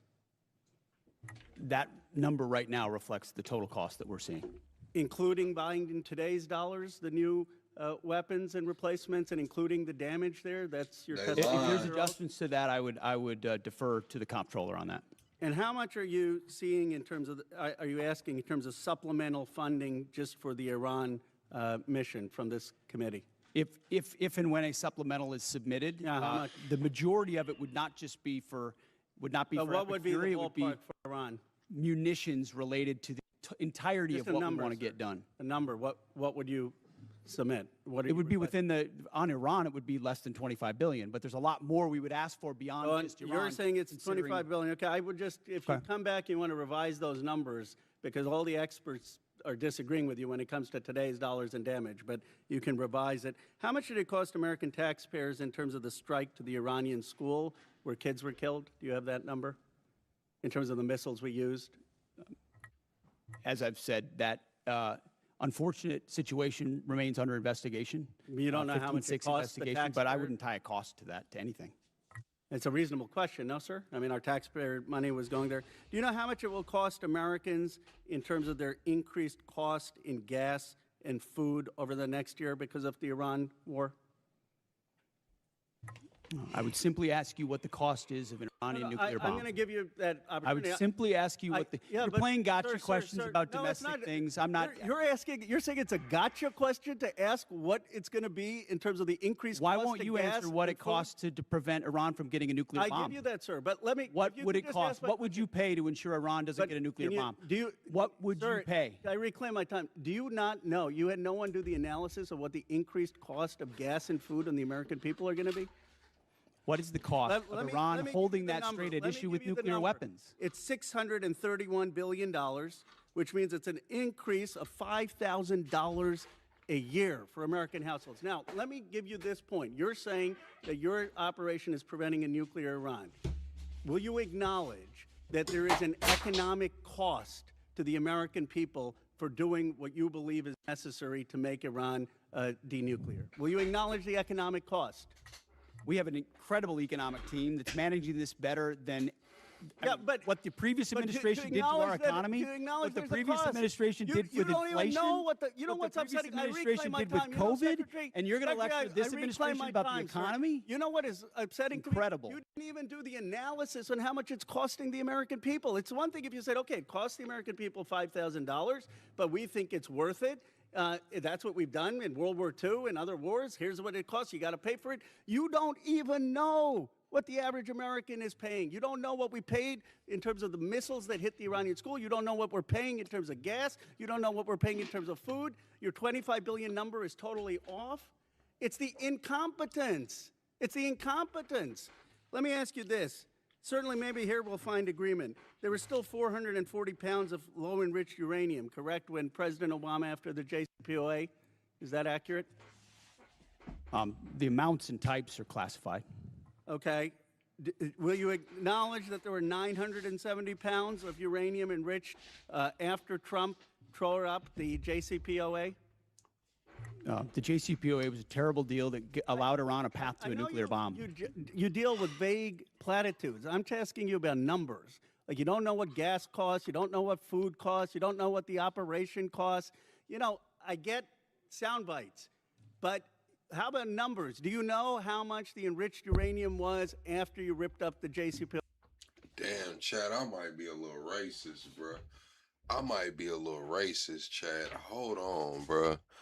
I thought that was Ro Khanna. I thought that was Ro Khanna, Chad. Damn, is that Ro Khanna, Chad? If that's not Ro Khanna, man, I might be a little racist, bro. Oh, yeah, it is. I see it, Mr. Khanna. Okay. Trump did. I'll give you a number. I know that, as was stated by early on, the price of gas is twice as expensive in California, your home state, as anywhere else in the country because of the horrible policies your state pursued. You know what? It used to be that type of stuff worked, and then you started to lose the people that you campaigned you wanted to be for, because you said you wouldn't get us into bad wars. You said you would bring down the prices. You know what I'm sad for? I'm sad for all the people who voted for Trump. I'm sad for them because you betrayed them. You betrayed a lot of that MAGA base. And you know who knows that? J.D. Vance knows that. Gentleman's time has why he's expired. upset Chair now like that recognizes the before. gentleman from Nebraska, Mr. Bacon. Thank you, Mr. Chairman. I thank all three of you for being here today. It's a real privilege to be a part of this committee. We are the most bipartisan committee out of 20 in Congress. We have a tradition of voting on NDAAs with large majorities year after year. And it's important not to be a Republican first in here or a Democrat first. We're Americans trying to ensure that our country is well defended. And in that spirit, I compliment the operations in Iran. I served 30 years in the Air Force. We were attacked repeatedly by proxy groups from Iran on every deployment I was on. They were the #1 threat where I was located. I've lost friends, like at Khobar Towers. Iran with a nuclear weapon would have been an existential threat to our country. And if they had a missile that could hit New York, they would have done it. They would have done it 2 months ago. So I support our operations there. I think it was good that we got Maduro out. You know, I would say it would be important to get the representative government that duly won their election there, and not good to replace one dictator with another dictator, but Maduro was bad for their country. And I support our 5% GDP. But that's the thing, though. When he says they would have done it 2 months ago, why? Why would they have done it 2 months ago? Anybody have an answer, chat? Anybody have an answer? Anybody? It's open to the chat. Why would they have done it 2 months ago? Spending. There's no way to modernize our nuclear force, 6th-generation fighters, take care of our men and women in uniform without being at 5% GDP. But also in the spirit, I share a bipartisan concern of the firings that we've seen at the Pentagon. 4 of the 6 service chiefs, for example, the Coast Guard. We had a huge bipartisan majority here that had confidence in the Army Chief of Staff and the Secretary of Navy. And I would just point out, it may be constitutionally right. I'm just saying, chat, if the reason that America's involved in this is because there was an imminent threat, the imminent threat was that knew that Israel was going to attack and that we would be hit in response to it. Israel was going to attack because Iran can't have nuclear weapons.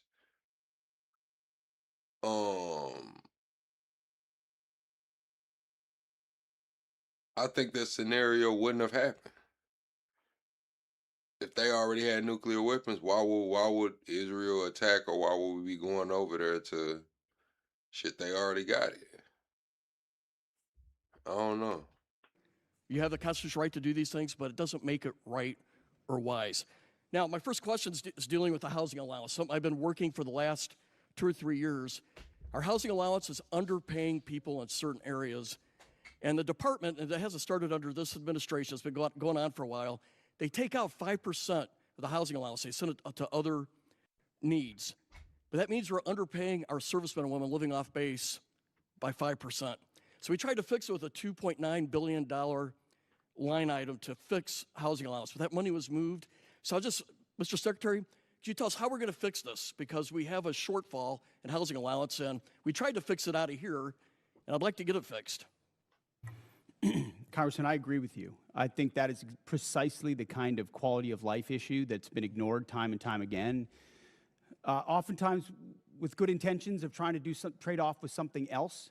But I mentioned the 7% pay increase. That's just for junior enlisted. It's 6% from E6 to 03, and it's 5% from 04 all the way up. But closing that gap, TRICARE reimbursement's a big one we're going to look at as well. If we reimburse TRICARE lower than Medicare, then no one wants to take TRICARE, and now you don't have a real network for service members. So those places where we pinched pennies to try to eke out additional budget space have really hurt service members. So I'm committed to working with you on that to close that gap and ensure that folks can live where they are asked to serve because they can afford housing. Okay, I think this has already been addressed to a degree, but I just want to emphasize we did put $400 million in for Ukraine. I asked you to execute it. It's important for most of us in here. It has overwhelming support. Also, I'm the chair of the Baltic Security Caucus, and we've put money into the Baltic Security Initiative. These people love America. They love freedom more than anybody. Chat, hit the like button. And they need us. They're on the Chat, hit the like button.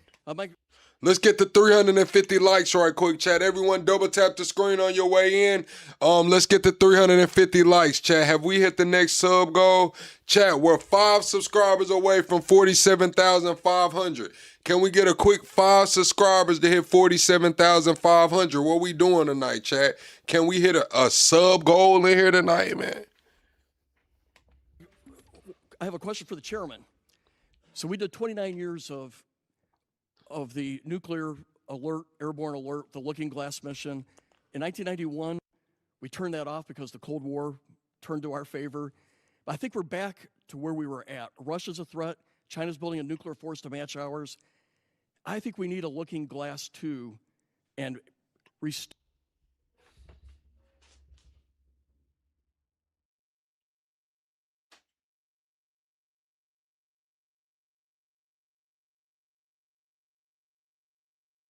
Did he just say, I think we need a looking glass too? Like, child, are these people playing in our face, bro? They talking about the Gaddafi shit and Saddam. Administration has been going on for a while.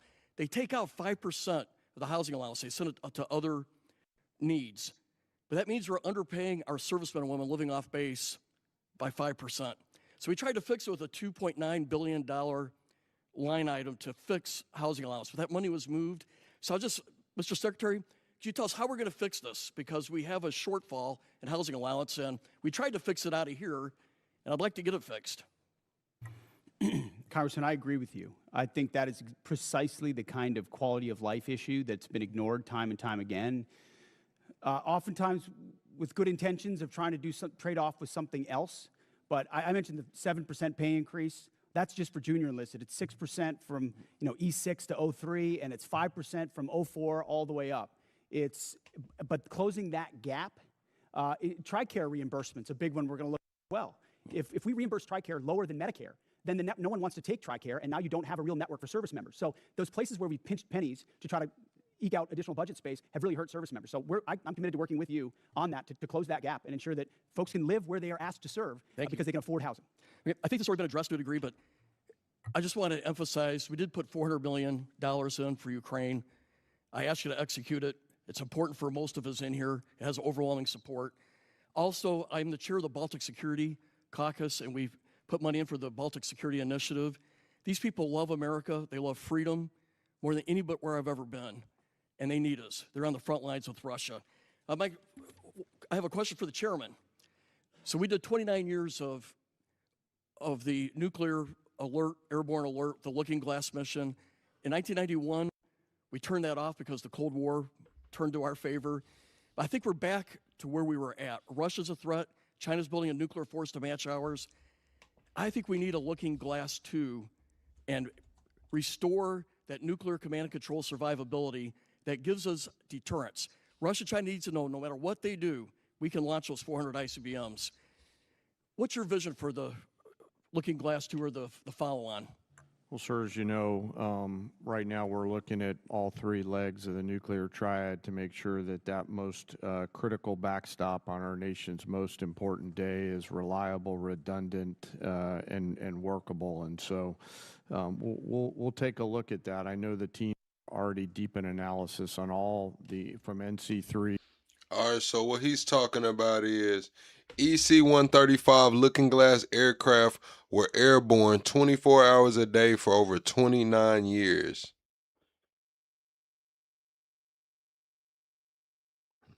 Damn, they want to put some planes in the air for 29 years? 24 hours a day? To the end state, but what I want you to know is the most important thing is the ability to execute. This was today, Lamar. And we can. You know, for 29 years, we had a plane airborne with the general on board, and it gave the Pentagon, the White House, STRATCOM the assurance that we had a backup. I think we're back to the future, and I appreciate your look at it. I just flew with them, and they were doing great work. Gentleman's time's expired. Mr. Chairman, I yield. Chair now recognizes the gentleman from Massachusetts, Mr. Keating. Thank you, Mr. Chairman. I want to talk briefly about the current U.S. doctrine and conduct of the administration in a particular event and a series of events, actually. As everybody in the dais and the witness table is aware, the Department of Defense Law of War Manual specifies that any order to kill shipwrecked persons in an illegal order would constitute a war crime. It isn't suggested there's a specific example to show a clear-cut example of what this entails in our own manual. With that in mind, let's look back a few weeks ago when a fishing crew ended a long day of hard fishing, scoring a full stock of albacore and swordfish on board. Without any warning or expectation, this small Ecuadorian fishing vessel, operating about 200 nautical miles off the Galapagos Islands, was militarily engaged by U.S. forces. It was hit once, then it was hit again. Not a warning shot, not an interdiction, 2 drone strikes. Survivors described chaos and severe injuries. Our U.S. forces then handcuffed the crew at gunpoint, placed black hoods over their heads, seized and scrubbed their devices, and then held them for days. Ultimately, the crew was released, given there was no evidence to support any narco activity or any charges that may be against them. So to recap, we struck a vessel, we struck it again, set fire to it as it was sinking, and as public reports say, even drank their beer. We detained the survivors, and then we let them go. This should be eye-opening. Now let's go to another example, the double tap or 2-strike attack that took place on September 2nd in the Caribbean. A vessel was struck, disabled, and then struck again, killing all but 2 survivors that were left clinging to the wreckage. And this is the thing. We know this happened. We know how it happened, and the Defense Department still refuses to release the follow-up video of the killing of the shipwrecked survivors, even though they released the initial one to the public in major news networks worldwide. No difference in sources and methods in the 2 videos, but still not released to the public. Of course, the backlash was severe at the time and perhaps is being forgotten. An unpredictable but ignoble display of character from this administration. Fingers were pointed at one another as everyone scurried to cover, in a tacit acknowledgement that this was an issue potentially violating international law. Now, I've reviewed what's been available, the phony rationale that these attacks are about fentanyl trafficking, when we know fentanyl comes from China, India, through Mexico. Here we go. Then the baseless argument that this was about narco-terrorism. You know, I don't believe a word of it. This was to create leverage for regime change in Venezuela. And now the president acknowledged that was about oil. Beyond the simple need for justice and exercising American values, it's important for us to discuss what the U.S. belligerence in the world stage means to our security, our ability to marshal cooperation with our allies, and most importantly, not to normalize these actions that could endanger the lives of our own service members put in similar peril. Let me be clear about one thing. Whether it's these particular strikes discussed here, the one that killed 11 others off the coast of Venezuela, whether it's the 178 other killings, with each of these extrajudicial killings, the administration is pirating American values. We'll continue to investigate this. We will. It'll come forward in the future. Some days that second video will be released. But we've got to stop also using our precious resources that are being taxed so heavily all over the world on actions that hurt our military. They hurt our military and they hurt our standing internationally. Hey, chat. Mods, drop the Discord, chat. We're gonna start the book club too, chat. I gotta get my damn book too. The first is tomorrow. So we're gonna be reading Fahrenheit 451. So I'm gonna make the tab in the Discord. And I gotta get my damn book. So we got the book club's gonna start tomorrow. We'll probably have our first book club meeting on Saturday, just to let everybody know what we're gonna be reading, kind of a synopsis, and just do all of that. So we'll have a Discord meeting on Saturday to start the book club. Probably be Saturday morning. So mods, drop the Discord and be sure to join the Discord, chat. And they're hurting our standard here at home. I hope that we can move forward. I hope we can review whether these are justified, because I found no justification. We were given classified information on the second strike. I can't discuss it, but I must tell you, it's the most convoluted bullshit I ever heard in my life. This should be public. This is our honor. This is what it makes American a difference maker. This is what we're It's an incredible array of false accusations. And I yield back Incredible. my time. Gentleman yields back. Chair now recognizes the gentleman from Texas, Dr. Jackson. Thank you, Mr. Chairman. Thank you, Secretary Hegseth and General Kane and Mr. Hurst for your bold leadership and for your time today. I really appreciate it. Hey, Jeb, don't come in here but with that damn plan, Jeb. You know who the fuck I am, Jeb. You come in here and say what's up to my chat and say what's up to me. You talking about Set smoking some drugs and shit. My name is Plug. Shout out to Set and what he has going over there, but this not that, man. You know who the fuck I am, Jeb. You come in here every night. I can't tell you how awesome this hearing is today. It's fantastic. After someone who sit up here for 4 years during the last administration, this is a great day. Despite some of the crazy and disrespectful comments from some in this room, the Department of War is back. Today is a win because we are discussing American power and dominance, national security, and making America great again. There may be differences in how we go about that, but at least we are not wasting all of our time talking about how to restructure the Department of War Yeah, into that's a social better, Jeb. experiment that appeases the far-left woke agenda that existed for the last 4 years. Thank God those 4 years of the disastrous Biden administration are done. On behalf of someone who served 25 years on active duty and almost everyone I know currently serving in uniform, thank you, Mr. Secretary, for saving the department. Okay, my question. The U.S. Special Operations Command budget has been relatively flat over the past decade, failing to keep pace with inflation and reducing the command's purchasing power by 14%. I was disappointed to see that SOCOM's FY27 budget request was only $223 million.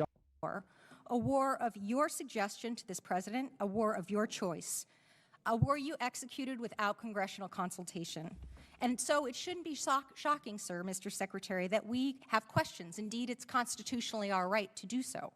So to be clear, despite a brilliant performance by our men and women in uniform, despite thousands of tactical successes, Iran still has nuclear material, still has air defenses, still has small boats, and still has the Strait. So despite the fact that your recent comments indicate that operations appear to be finished, there clearly is more work that needs to be done. As mentioned, today is indeed 60 days. So, Mr. Secretary, how many more months, just order of magnitude, do you think that you're going to need to be able to conclude operations successfully? And how many more billions of dollars do you think you're going to ask this body for? Well, as you know, and as the president has stated, you would never tell your adversary, especially once you've that is the line that you always. Especially once you've give me an order of decimated their military and you control their 3X, strait. 4X. How long you would be committed to the mission? And the next thing that you mentioned in your opening You know remarks, that. Mr. You would never do that. Secretary, is that you. What happened to 3 days? What happened to a few weeks? Now we're at 2 months. Now we're talking about we don't know. Oh, God, bro. Like, give me a fucking break, dude. Who called on, which astounded me, examples of the Afghanistan war, the Iraq war, and the Vietnam war. Those are stunning examples to me of something that didn't go our way. We had the opportunity to execute on those wars quite well, but we didn't accomplish any mission, in my opinion, and I think you would agree on that as well. My point is this effort So is not those efforts. That's exactly it. Is this war shaping?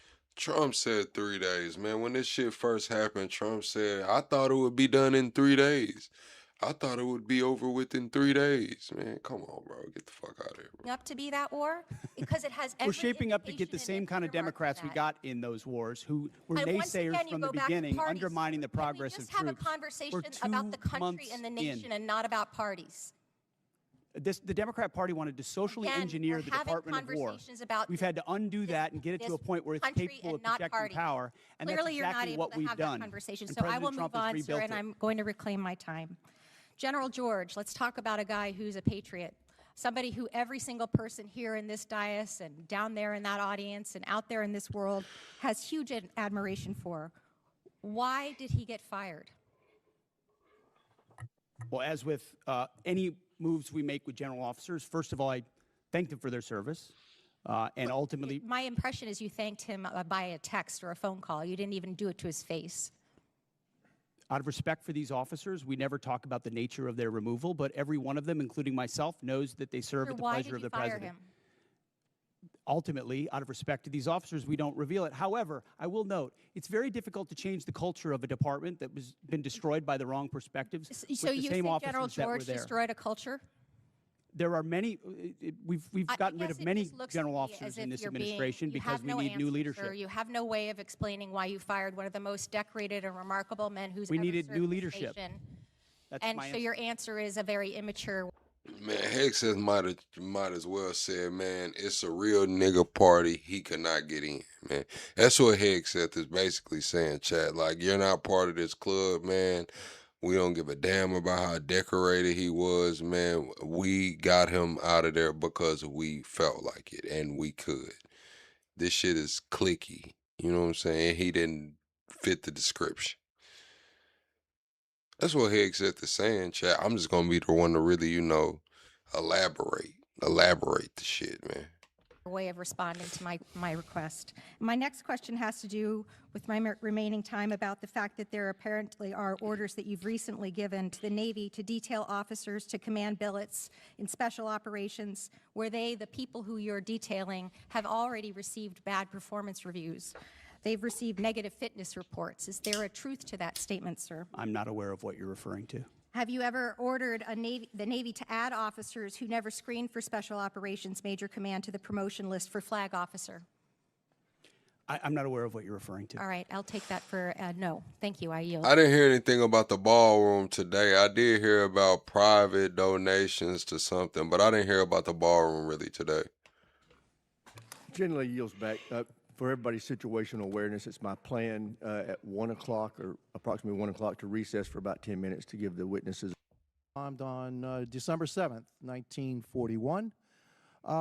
Do you know how long it took for the United States to have its first major victory in World War II? In the Pacific Theater? Number of years. No, it was actually 6 months. It was the Battle of Midway, all right? It was a turning point of World War II. Could you imagine if we had had the same Democrats asking then Secretary of War, all right, gee, it's been 2 months, okay, and we haven't won this war yet. Back then, we didn't win a major battle for 6 months. Your job, the job of the military, what you've done in the first 2 months is extraordinary. And so, again, for a couple of final questions. Do you know how much money we spent on Ukraine? Helping Ukraine? Under the previous administration? Population and Hey, I don't know if that's Mr. Fallon or... Yeah, I think that's Mr. Fallon. Hey, respectfully, Mr. Fallon, we don't give a fuck it only took 6 months, man. We don't give a fuck, man. Hey, it's 2 months in. Gas is $4.30 across the board, man. Rent's high as fuck, groceries high as fuck, man. People, listen, man. We don't give a fuck if it took 6 months back then, man. Most of us wasn't even alive then, bro. and Jews from the face of the world. Nobody really believed him, but he really tried to do that. So when somebody tells me for 47 years that they want to kill us, I think I'm going to take them at their word. And so would you also agree that now another goal of ours is to make sure that Iran never blockades the Strait of Hormuz, never has control of the Strait of Hormuz? Would that be a... Michael said gas went back to regular prices. Go outside in the morning, Michael, and tell me if you can say the same thing. Go outside in the morning, Michael, because what did they say? Oil hit 130 today. I seen it at 119. Somebody came here earlier today and said 130. I don't know. But say that shit tomorrow, man. I seen Walmart was already raising gas prices. Well, this is how you know gas is finna go up in the morning. Walmart is always the cheapest gas station, or where I'm be at. Walmart had the highest fucking gas around today. That just means that the other local stores hadn't caught up yet. Walmart's setting the standard. Walmart's always like 20, 25 cents cheaper than what's around. Walmart was 30 cents more expensive today.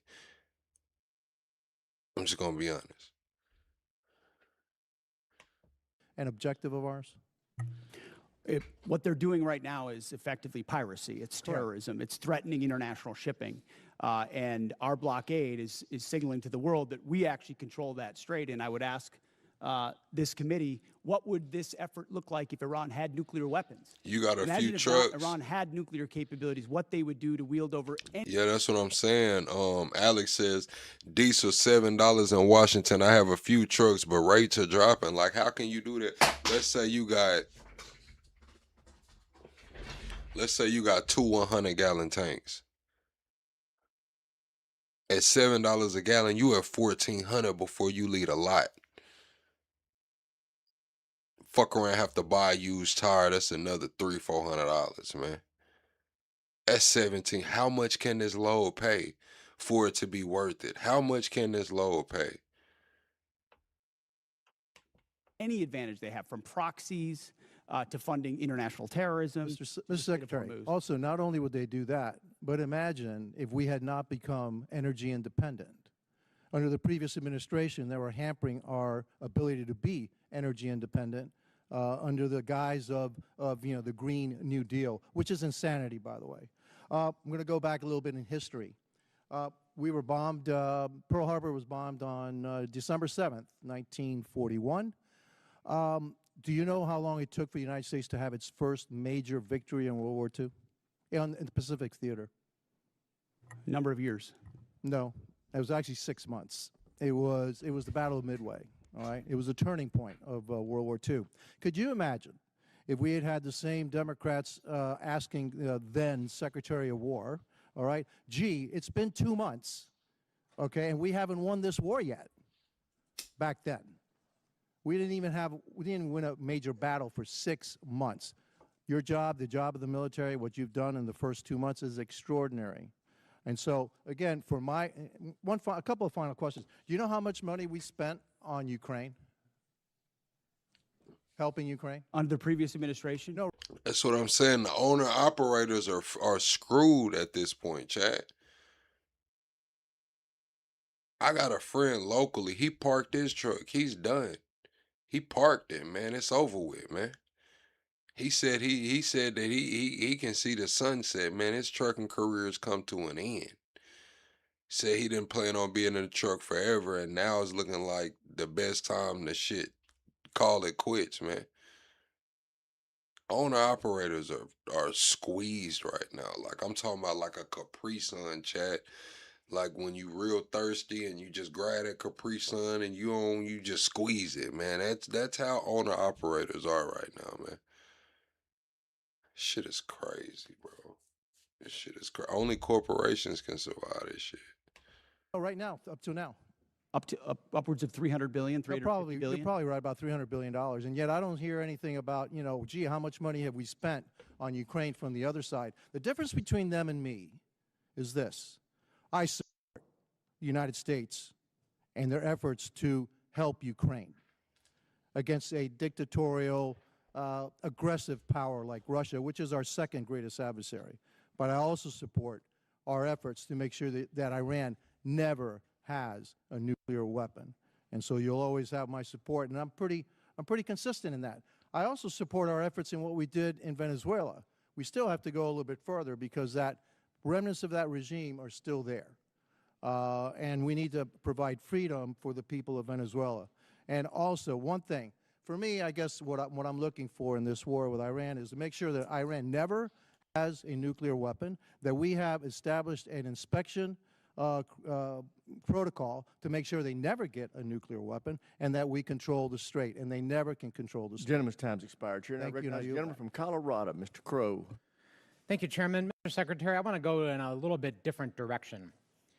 Timothy Parlatore served as your private attorney, correct?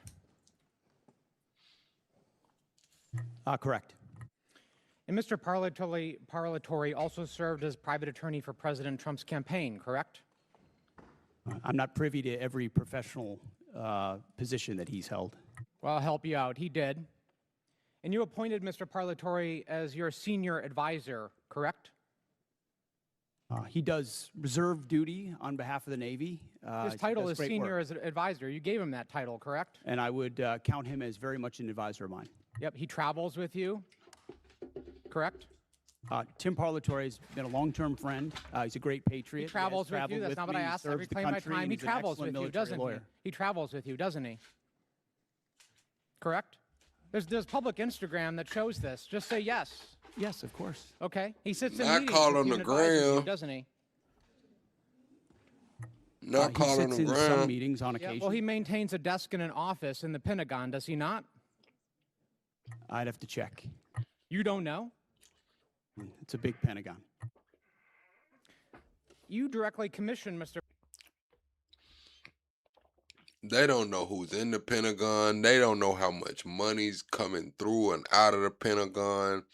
They just don't know shit over there, huh? They don't know shit, man. Parliatory in the Naval Reserve as a Navy commander in March 2025, did you not? I was very proud to do so.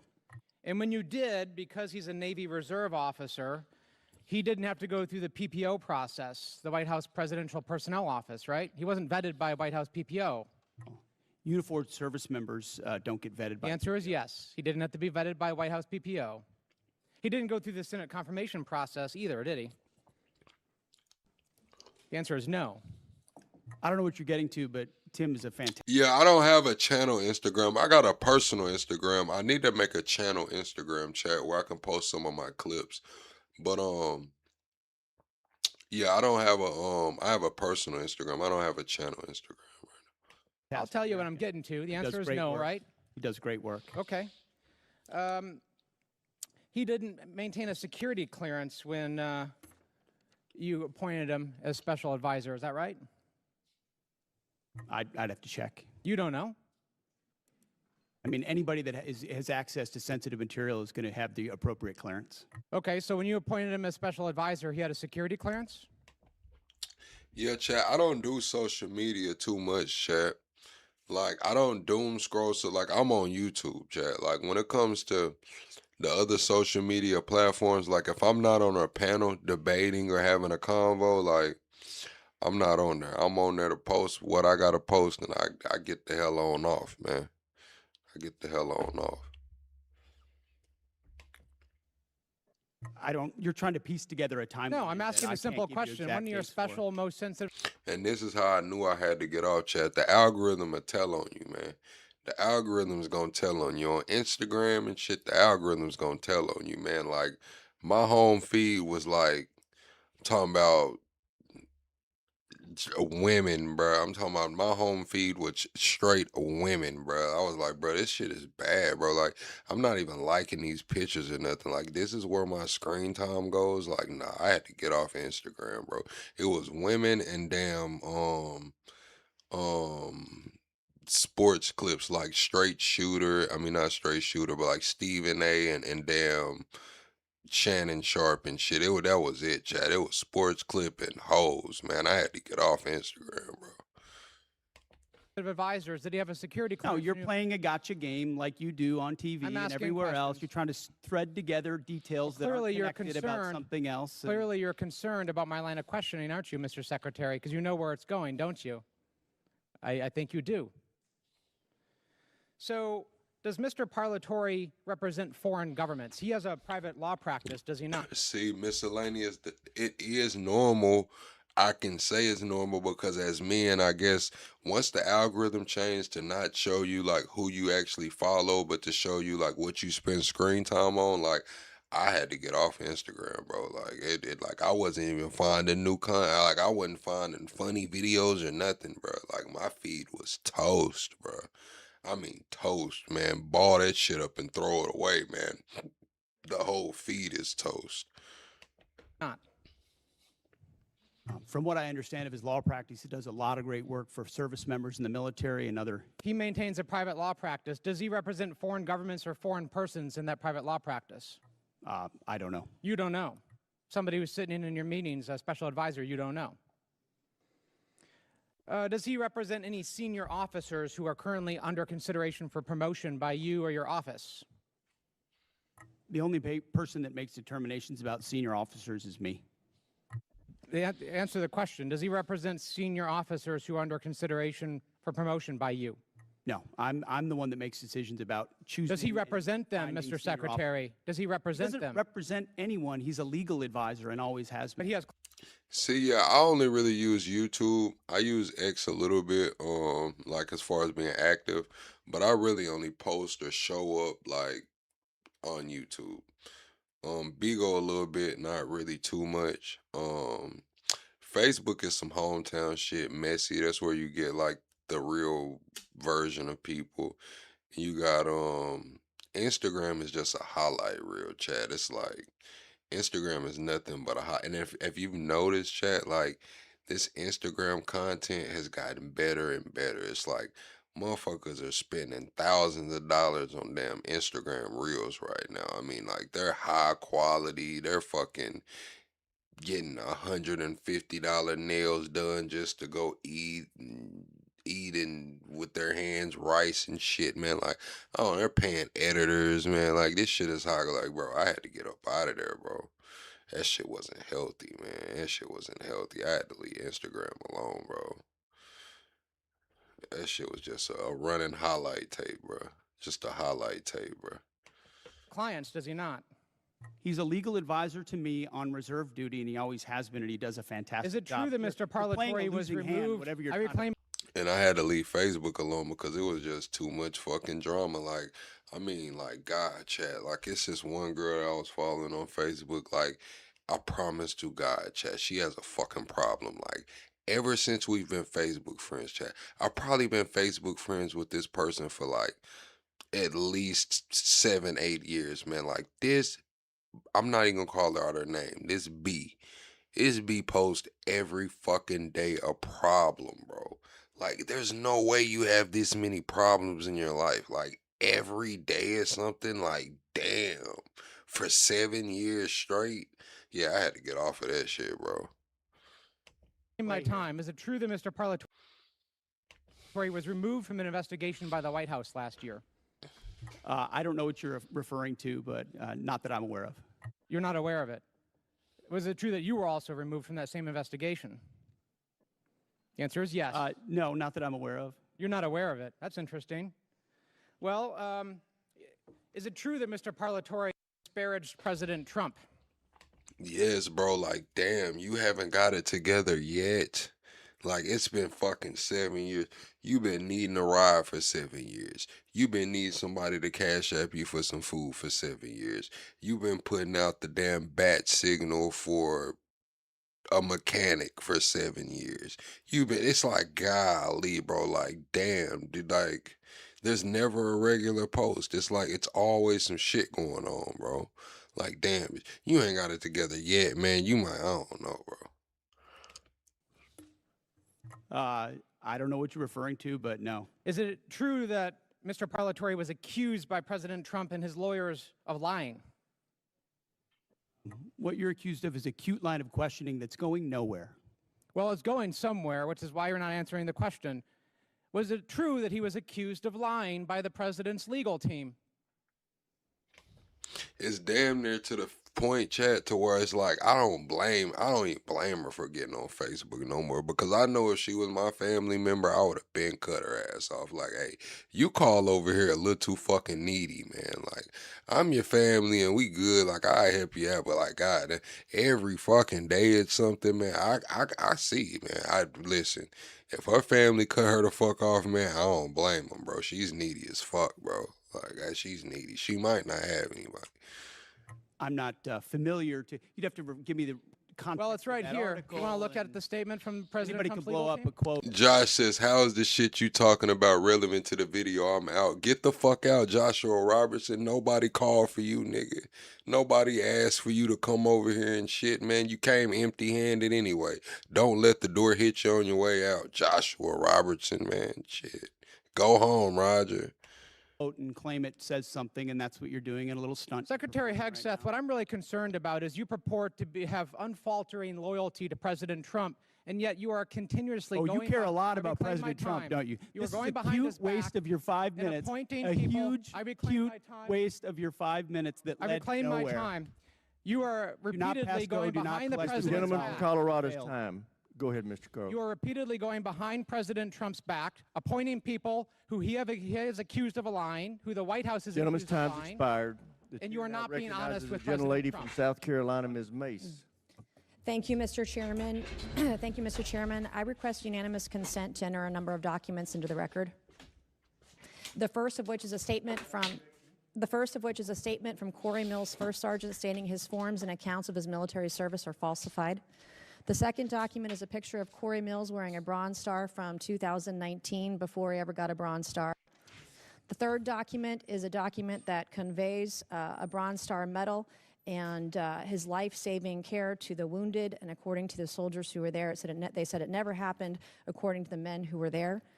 The next document is a transcript of a conversation I had with Brigadier General Arnold Gordon Bray, who confirmed that he did not review, did not read, did not physically sign the form DD, I guess 638, form 638, that Mills submitted for a Bronze Star. And to be candid, he said, quote, "I didn't look at it." I asked to review the email that he sent to Mills' staff about authorizing his signature for a form he did not review, and he said that he would not share it with me. That's a future subpoena. I would like to enter into record a picture of Corey Mills, who says this is the second time he got blown up, but what he wouldn't tell people that the blood on the pant leg in this photo is the blood of Sergeant Ray. It is not Corey Mills' blood. In the same series of photos he shares when he said he was, quote, blown up, are images of a Humvee that exploded with severe damage. That is not his Humvee. His Humvee purportedly was 50 yards away and suffered no damage and was not blown up. This is a copy of Corey Mills' marriage certificate with a 9/11 imam at a 9/11 mosque, entered for the record and redacted, with family members' names redacted and protected. This is a picture. Like, when y'all come in here and tell me to keep pushing and move on with my show and shit, it's like, the thing that I don't get is, why the fuck you can't just go watch it on your own? Like, I leave the title up there on purpose. Like, chat, like, I could just, cover this part up and zoom in the screen real big, but I don't do that. I leave the shit like this on purpose, so motherfuckers know where to go find the video. Watch that shit on your own time. Be lonely. I need a friend, someone to call on. Lonely ass, man. Go watch this shit by yourself. Picture of Corey Mills with a purported Russian hooker in Afghanistan, which he, of course, denies. And then last but not least, I would like to request unanimous consent to enter into the record a restraining order against Corey Mills for dating violence. Thank you. I just buried my father on Thursday, Mr. Chairman. My father died with shrapnel in his body. He had 3 tours of combat, 2 in Vietnam, 1 in 1965 during the coup d'etat of the Dominican Republic. Damn. And I take stolen valor seriously, because we have men and women in uniform that have given their lives. And an individual that steals the stories of dead soldiers or injured soldiers have no right to serve in this body, let alone on this committee. And so I take it very seriously. I want to thank you, Mr. Secretary, and the folks that serve under you in the Department of War. As my father lay dying on April 14th, there was only one thing that calmed him down. This isn't a safe space for any political ideologies, man. Listen, if you want to come over here and be MAGA the fuck out. You want to come over here and be far left, hey, be far left. You want to be a Marxist, a fast, I don't give a damn, man. Come in here, sit down, man, and we got a bag of plain Lays coming for you, man. Whatever you do, man, you got your beer, you got your soda pop, whatever you got, man. Sit down and join in on the conversation. We're not gonna coddle your feelings though, man. If you coming in here and you're like, well, the world is supposed to be like this, and I just know that every day I wake up and I see peaches and hey man, we ain't got nothing for you over here, man. We ain't got shit for you, man. Far left, far right, liberal, conservative, Marxist, fascist, alien, hey, we ain't got shit for you, man. Cause I'm gonna listen. You stay over here long enough, I'm going to say some shit to piss you off. I'm just going to give you a fair warning, man. If you're with this gang tribalism, with this Democrat, Republican, man, I'm going to piss you off, because I'm going to talk about both their ass, man. All of them. All of them. Down that gave him the courage to pass on to the next life. And that was for me to read stories and testimony from 3 different soldiers that we didn't have. Our family previously didn't have. We've been doing a lot of research on my father's service when he received the Distinguished Service Cross with V device. Hey, you said this channel should be for facts, man. Listen, this shit is opinions, facts, it's monologue, it's entertainment, it's information. Hey, don't try to put my shit in a box now. I didn't tell you what your shit should be. Don't try to put my shit in a box now. See, you're thinking one dimensional. You're thinking too small. Dream bigger, nigga. In 1968 in Dong Zai. He rescued every man in that battle, in that firefight, over a 2-day period. He rescued them dead or alive on his own. He stood up to take fire over and over and over again. He called on artillery, heavy artillery, onto his position. Within 100 meters of his position, the man should have never made it out of Vietnam alive. And in fact, his commanding officers kept him back in many cases because they thought he was on a suicide mission because he was just so dangerous out there. But he saved the lives of so many soldiers. And so as he was taking his final breaths, I was provided by the Department of the Army some testimony of soldiers we didn't have, and diagrams and information. It was the one thing that calmed him down so that he could pass away knowing that he was a war hero and knowing that Jesus loved him. Who is she saying stole valor? It changed our family's life, and it changed his life in his last moments, his last breaths, his last hours. Who stole And for valor? that, I am so grateful for the ship that you're running at the Pentagon and the Department of War. I have heard from people in the way that you're trying to innovate and trying to change the way we do business there. And I'm glad that you're firing people. There are people there that are getting in your way. They need to go. And the efficiencies that you want to bring, whether it's shipbuilding, whether it's cyber, whether it's AI, whether it's public-private partnerships, we have never seen a secretary at the Department of War who has been as innovative as you have. So I can't say enough good things about you right now. I was impressed. I was concerned about troops on the ground in Iran early on, and I was impressed with where we are today, how those soldiers were evacuated that got in that flight that crashed. But everything I have seen, you have surpassed all of my expectations, and I just want to say thank you from the bottom of my heart, and God bless you. Gentlelady yields back. Chair now recognizes the gentleman from Maine, Mr. Golden. Thank you, Mr. Chairman. Good morning, Mr. Secretary and General Kane. I'd like to use my time to drill down on an important decision concerning America's surface fleet. That is the future of the DD. I had some commentary, chat, but it was kind of disrespectful, so I refrained from it.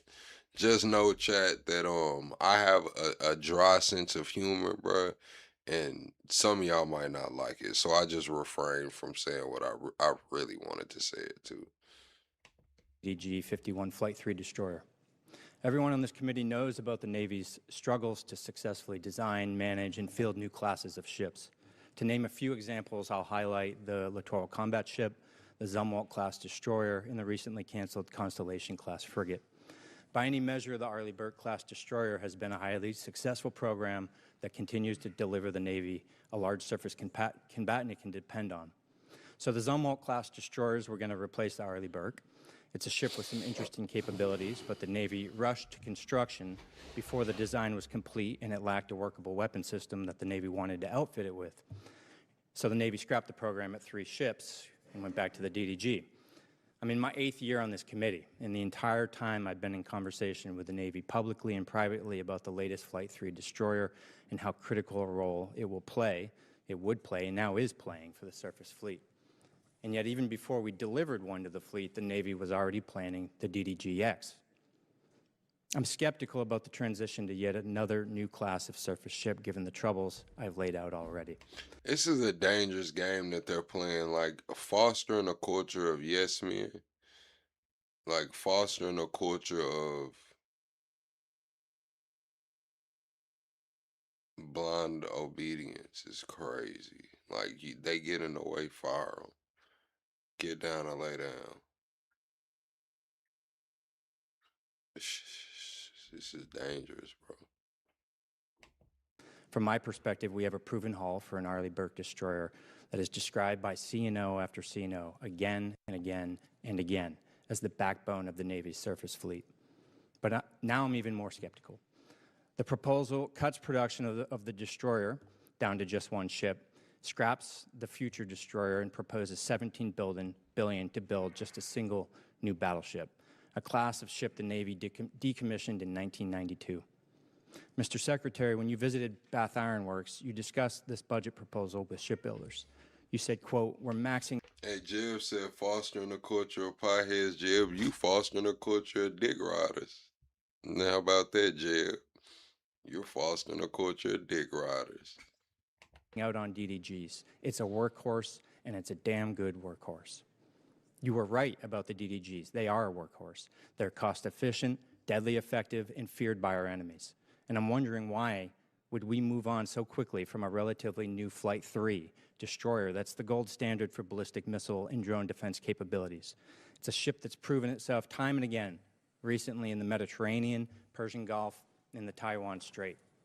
I understand the Navy wants to field hypersonic missiles, but look no further than the 3 Zumwalt ships that the Navy has in the fleet that have been refitted with vertical launch tubes capable of delivering hypersonic missiles at a great payload at over 17,000 miles.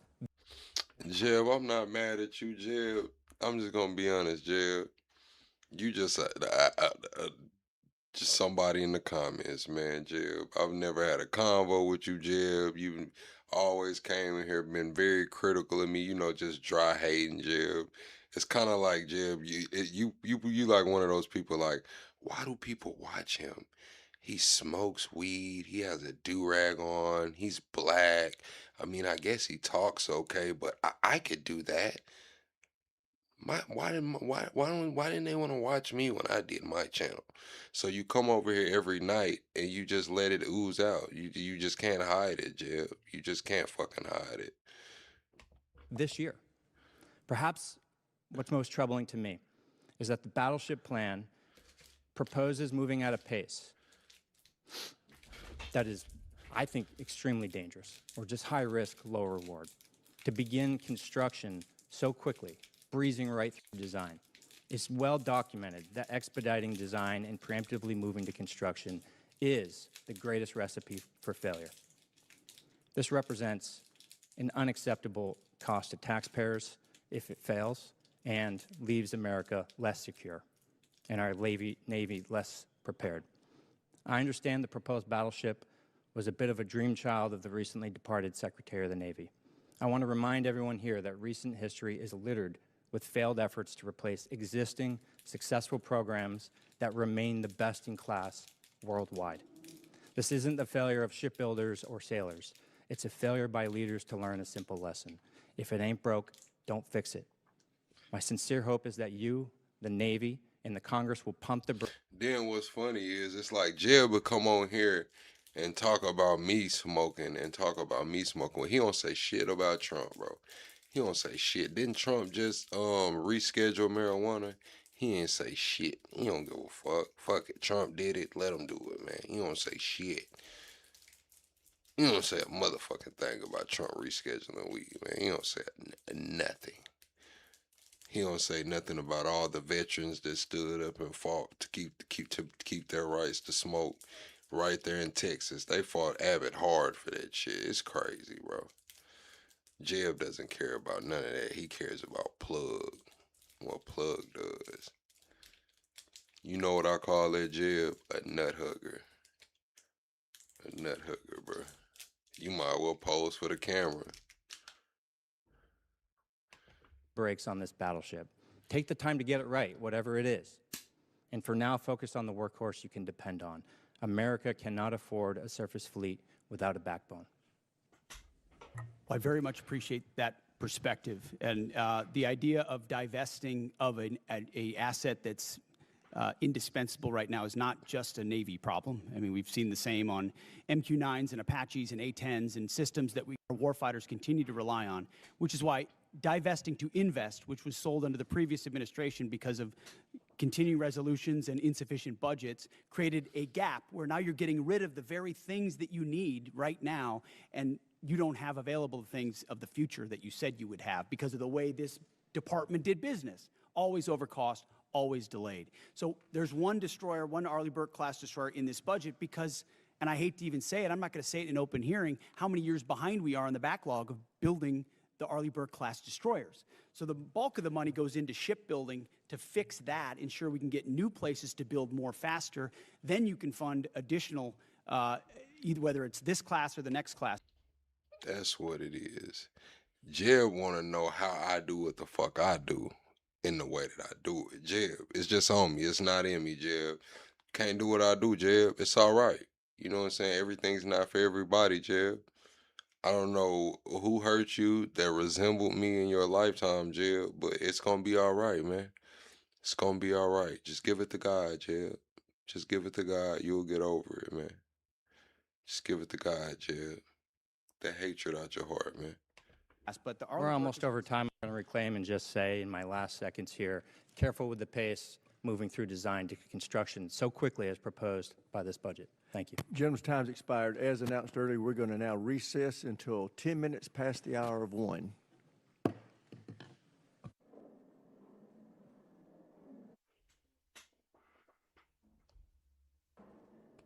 The two entities, one couldn't exist without the other. Our veteran, I've had the opportunity to not only travel the country, but travel the world and visit our troops, either Oconus or CONUS. And I have to say, sir, the morale, the well-being, just the sheer excitement our service members see and how they're acting today, it kind of takes me back to our generation, if you will. Just to see that kind of that forward momentum, that intestinal fortitude kind of glows on them. And I think that's a direct correlation to your leadership, sir, as well as the president. Can you, from your perspective, I'm assuming you're seeing the same thing. And I think that blue line that needed to be popped, got popped. And yeah. Chat, how do y'all feel like Hegseth is taking this testimony right now? Chat, what do you rate Hegseth on this testimony right now? our service members are absolutely leading from the front, and the world has noticed. Tell me I'm not seeing that just from my own eyes. No, you're not, Congressman. And I meant this when I said it. I would encourage every single member of this committee to talk to lieutenants and captains and majors and colonels and sergeants and staff sergeants and sergeants major and specialists who are doing the job right now on the front lines or across the country, and they have seen a sea change in the environment and the morale and the spirit in their formations. And it isn't some secret sauce. It's don't treat us as a petri dish in your social justice exercise or your social engineering approach. Just let us do our job. Let us get back to basics. Let us train. Let us choose people and elevate people simply on merit and merit alone. That's motivating for people. That's why they join. That's why they do really difficult things like you did and are away from their families for a very long time. They want to defend their kids and grandkids, but they don't want to have distractions and debris on the inside. So when we talk to them, they are so grateful for the fact that we're just getting back to the basics of readiness, training, accountability, discipline, warfighting. Commanders, squad leaders, you name it. And to those watching across the country, ask folks who have served, who've been in it, how they view it. And they see it under President Trump's leadership fundamentally different. And we haven't even talked about the border, which is now secure. I mean, there's the recruiting successes, the fitness and combat standards that have been restored. We're treating everybody at the same level. Sounds like basics, but it all translates into morale. And then morale translates into readiness, and that translates into capabilities. And then when you have a commander-in-chief that unleashes them, it turns into mission success. And then the world pays attention to what the American military is capable of doing. And it's on the shoulders of leaders like you who did it in previous generations, and we're simply doing it again. So thank you for your leadership. Thank you, Mr. Secretary. And for everyone in the room that's in uniform, God bless each and every one of you for your service, as well as your families. Mr. Speaker, sorry about that. I thought you liked me. I did. I'm sorry. That slipped. Gentleman's time Karen, I yield expired. back. We now go to the gentlelady from California, Ms. Jacobs. Thank you, Mr. Chairman. Mr. Secretary, as you know, I represent San Diego, the largest military community in the country. Right now, as we are speaking, 2,500 San Diego Marines are off the coast of Iran. Many, many other San Diegans in uniform have gotten 48-hour deployment notices. So this war in Iran is not theoretical for me or for my constituents. It's deeply personal. As you also know, on Easter Sunday, President Trump threatened to... So this is as of today. So she just said that many more of her people have gotten 48-hour. Hold on, Chad. Damn. to destroy Iran's bridges and power plants, writing, quote, "Open the fucking straight, you crazy bastards, or you'll be living in hell. Just watch." And 2 days later, President Trump wrote, quote, "A whole civilization will die tonight, Yeah, that's 29 Psalms, ain't it, in San Diego? never to be brought back again. I don't want that to happen, but it probably will." My office's phones have been ringing off the hook. I've heard from so many military families concerned about the president's mental fitness and whether he's fit to serve as our commander-in-chief, given that he's sending their loved ones into harm's way. Our troops, who have shown incredible bravery and tactical proficiency, deserve to know that their leaders are focused and stable. So, Mr. Secretary, you are with the president a lot, and it pains me to even have to ask this about our president, but my constituents' lives are at stake. Do you believe that the president is mentally stable enough to be the commander-in-chief? Did you ask the same question of Joe Biden for 4 years? Mr. Secretary, Joe Biden is not the president. Mr. Trump has been president for a year and a half, and I'm asking you did right not, now. and I won't even engage with the level of disparagement that you're putting on the commander-in-chief, who indeed is. Meeting with Mr. him Secretary, every single day. Mr. Secretary, Biden is not the president. Sharpest, most insightful commander-in-chief we've had in generations. And you want to compare, you want to ask that question after you and your fellow Democrats defended Joe Biden, who could barely speak and didn't know what day of the week it was? As you know, he governed through an auto pen. You had a Secretary of Defense who went AWOL for a week. I can't be gone for 10 days, for 10 minutes. I will reclaim my time. Gentlelady's time. She's reclaimed it. So, as Mr. Jimenez said, we should be taking leaders at their word. So is there a reason that we should not be taking our leader at his word? Iran should not underestimate the will of President Trump and the United States military to achieve our mission. Okay, well, I want you to know this is not a partisan thing. In fact, many Democrats have had, many Republicans have had these same questions. Marjorie Taylor Greene said he's out of control and he's gone insane. Candace Owens said the 25th Amendment needs to be invoked. Megyn Kelly, Tucker Carlson, who you used to work with, Alex Jones, Stephanie Grisham, the list could go on.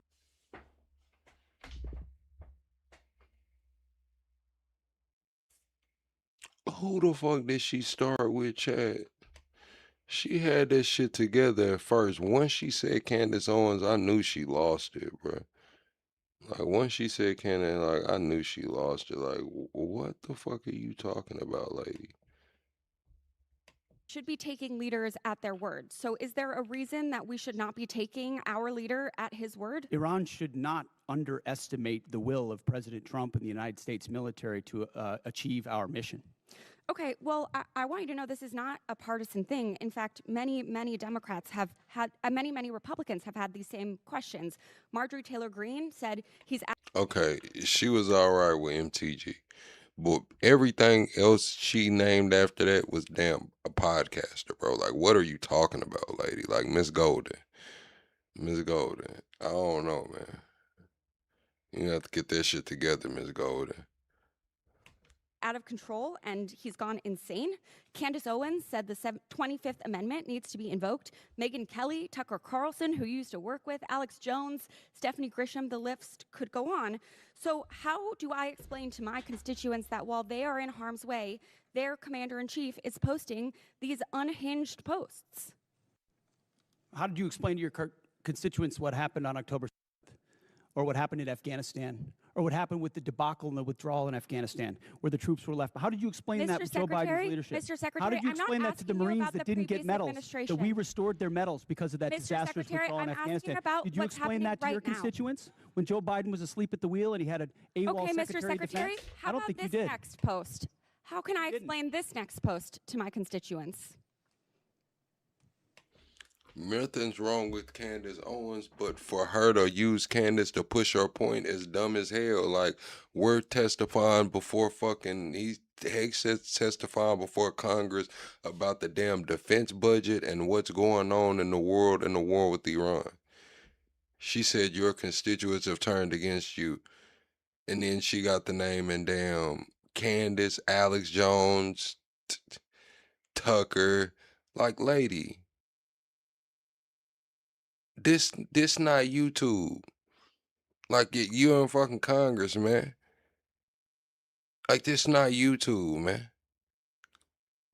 Since when does the damn YouTubers' opinions hold this much weight? Oh my God, bro. We're cooked, bro. We're fucking cooked, bro. She might well said plug to her. She might well threw my name in that shit. Fuck it. Yes, Candace has 6 million followers. Probably more than that across all platforms. Yes, Tucker Carlson has fucking 15, 20 million followers across all platforms. But for purposes of this conversation, what the fuck does that matter? I'm Jewish, so this doesn't really bother me, but my understanding is that this is quite offensive to many Christians. So how do you explain this post?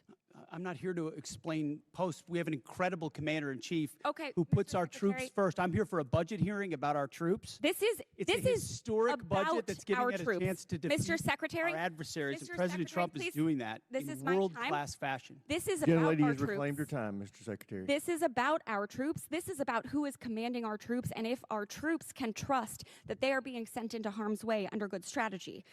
The mental stability of our commander-in-chief is deeply important to our troops. It's deeply important to this country. It wasn't our important to you troops' during Joe lives at Biden. stake. I'll remind you that when there were concerns, Democrats came together, and he was not our nominee for president. So I encourage you to have the same courage that Democrats had. Mr. Secretary, you keep saying that he is the best commander-in-chief we've ever had, the best negotiator. Talk to the troops. 13 American troops have died. More than 380 have been wounded. The Strait of Hormuz, which was wide open, is now closed. Less than 90% of traffic through the strait is still not going despite the ceasefire. The Iranian regime is still in power. It still has nuclear material. The war is costing Americans billions of dollars. And Mr. Secretary, if you think that this is what winning looks like, then maybe we should be questioning your mental stability. Maybe you are the one responsible for this failure, and the president should think about replacing you. Sounds Mr. like- Chairman, I yield back. Sounds like you're cheering for the wrong Chair, I side, which is recognize not the young lady surprising. from Virginia, Ms. Kiggins. Thank you, Mr. Chair, and thank you to our witnesses for being with us. I have the privilege of representing Virginia's 2nd Congressional District, so Hampton Roads.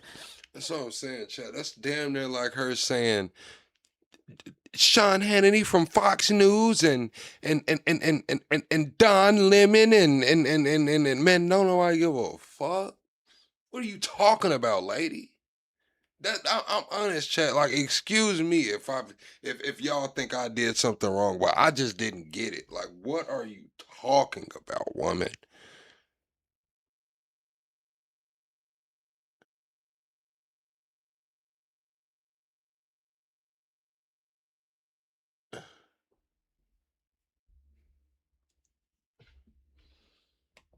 Home to a lot of our East Coast Navy. And I had the privilege of attending the VFA 106 Change of Command on Friday, which is our fleet replacement squadron for the F-8 for the aging F-18s. But what an awesome event. And to talk to some of the Navy leadership that was there and to listen to them say firsthand just about the morale of the squadrons that are currently deployed on the USS Ford, specifically talking to leadership. A lot of our children serve. It's a family business for those of us in naval aviation. And they're like, don't believe the media. The morale's amazing. Those guys are doing tip of the spear mission work. I live with a retired F-18 pilot husband who also is begging to find a way to get back in the cockpit because he's jealous of what he sees. So just that type of mentality. Thank you for that. I know that they're doing a mission, and keeping them engaged is an important part of the fight. Along those same lines about naval aviation, I would love to hear, Mr. Secretary, your thoughts about the future of naval aviation. I know that this is a budget hearing, so last year's budget we had $900 million that we were looking forward to using the FAXX program, and then the fiscal year 27 request was reduced to $140 million. And of course, keeping tabs on the Air Force. $5 billion for their F-47 program. So we love aircraft carriers. We love that mobile air superiority piece. What are your plans for the future of naval aviation? I kick and scream every day of the week here in this committee about the F-35s and getting them at our East Coast Master Jet Base. I know the FAXX is our next generation strike fighter, but just would love to hear your plans and timelines for the future of naval aviation. Well, I appreciate your comments, and then I would defer to the chairman too on it, on the remaining utility of the F-18s, which are still flying critical missions right now off our carriers and do a fantastic job. 30 plus years old, but yes. Yes, correct. Which is why the issue of the FAXX is important. It's not a matter of if, it's a matter of when. It's a matter of trade-offs in industry and design and capabilities, ensuring we're not slowing other things down at the behest of others. So I think in August, the August timeframe is, I'm sure you're familiar with that, is what we're looking at. It's a critical capability that we need to find. Hey, somebody released a poll today, and they had Kamala like front running for the presidential nominee. I think it had Gavin at like 22%. It had Kamala above that. I was like, wow, that's crazy. On for the future of naval aviation. I would defer if anything you want to add. Sure, I think you covered it. We don't need access basing and overflight off of a CSG and a CVN, and so it gives the Secretary and the President a lot of options. So, and I just want to echo the thanks for the Joint Force, on behalf of the Joint Force, for all 3 CSGs that are out there getting after it right now. I share your husband's jealousy. But just want the force to know how much we appreciate him, especially the Ford. Thank you. Thanks very much, General. And then, Mr. Secretary, just again representing a big Navy district and having just a concern for the Navy, could you shed any light on why the Secretary of the Navy was relieved and what that timeline to replace him looks like for permanent leadership? I think that's one. Yeah, Kamala was in Arkansas sometime last week campaigning. I don't know if she's backing the Democratic candidate that's opposing Sarah Huckabee Sanders. I don't know if Kamala's backing that candidate. It's a black guy, I believe. I believe it's a black guy that's running against Sarah Huckabee Sanders. I need to look up his name. One of the reasons why we struggle with even, I think, about the basing decisions and, again, naval aviation, and I wish we would talk more about just the contributions of our aviators, but could you shed any light on that issue? Well, as the President stated, we thank the previous Secretary for his service. Appreciate a lot of the initiatives that he undertook. Ultimately, it was time for a new leadership and a new direction as far as running fast toward those objectives, and so we made a change. We think it's hard personnel is policy, and the sooner you identify, especially, we talked about general officers, as you're evaluating whether they're running with the mission they've been given, you got to make a change if they're not. Same with civilians, and in this case, we made that change. And any timeline to replace or have a new Secretary of the Navy? Well, right now we have an acting in Hung Kao who's Oh shit, Chad! It's damn 3:30 in the morning. All right, Chad, we finna end this, and I guess we'll just do some just chatting, man. If y'all got any questions, now's the time to ask them. I'll just hang out with y'all for a minute, do some talking back and forth, man. Because yeah, that shit's 5 hours long. We can finish it tomorrow, chat. I also have another interview. That black CIA officer, he had done a sit down with that other CIA officer. It's like 8-9 months old, the interview, but I haven't seen it, so I wanted to watch it with y'all.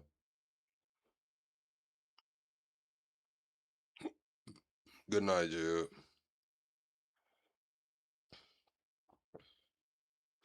You said Kamala cannot make the ticket. Let me see what the prediction markets are saying. Let me see what the prediction markets are saying.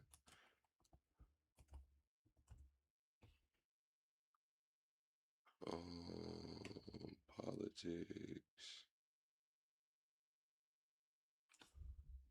All right, let's see what the prediction markets are saying.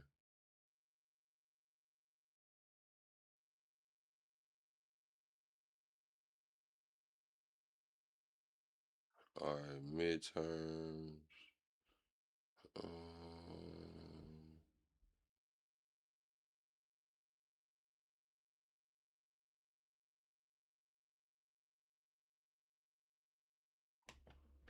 Let's see.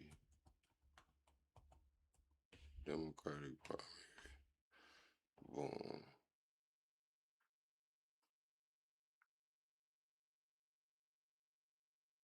This is all damn.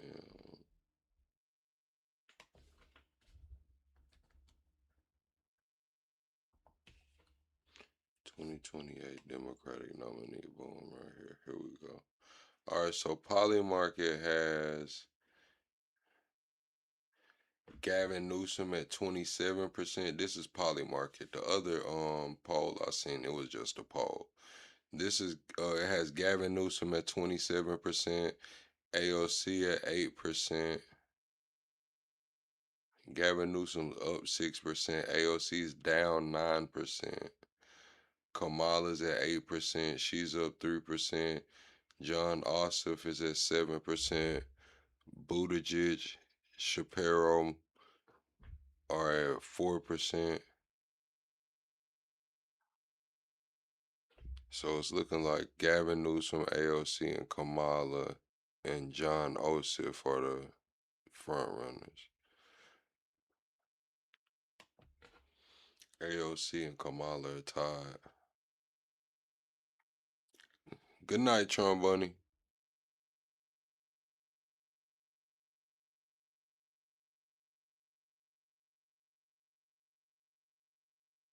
People are betting 1 cent on the million to one.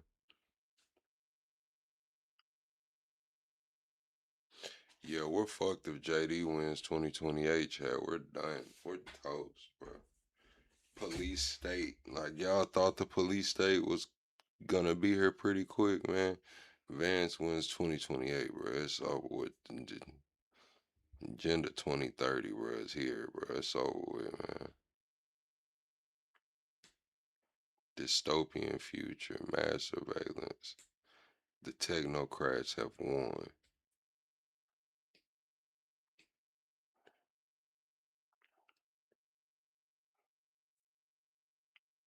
The technocrats been waiting their time, buying their influence, setting up their structures and shit. Technocrats all in on JD Vance.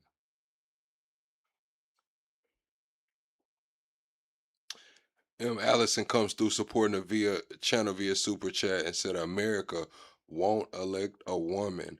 I do agree with you, M. Allison. I do agree with you that America probably won't elect a woman.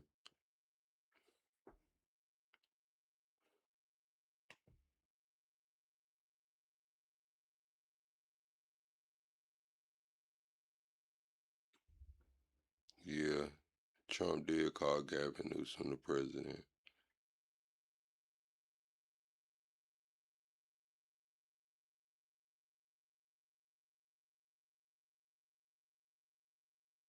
Trump did call Gavin Newsom the president. I wonder what gas prices are going to be tomorrow, Chad. They said gas has went up 30 cents in a week. Crazy.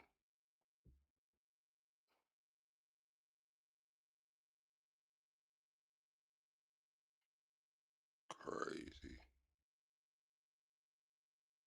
Well, yeah, Chad, we finna get up out of here, man. Be sure to hit the like button on your way out. And I'll see y'all on the next one, Chad. I'll see y'all tonight. Good night, Chad.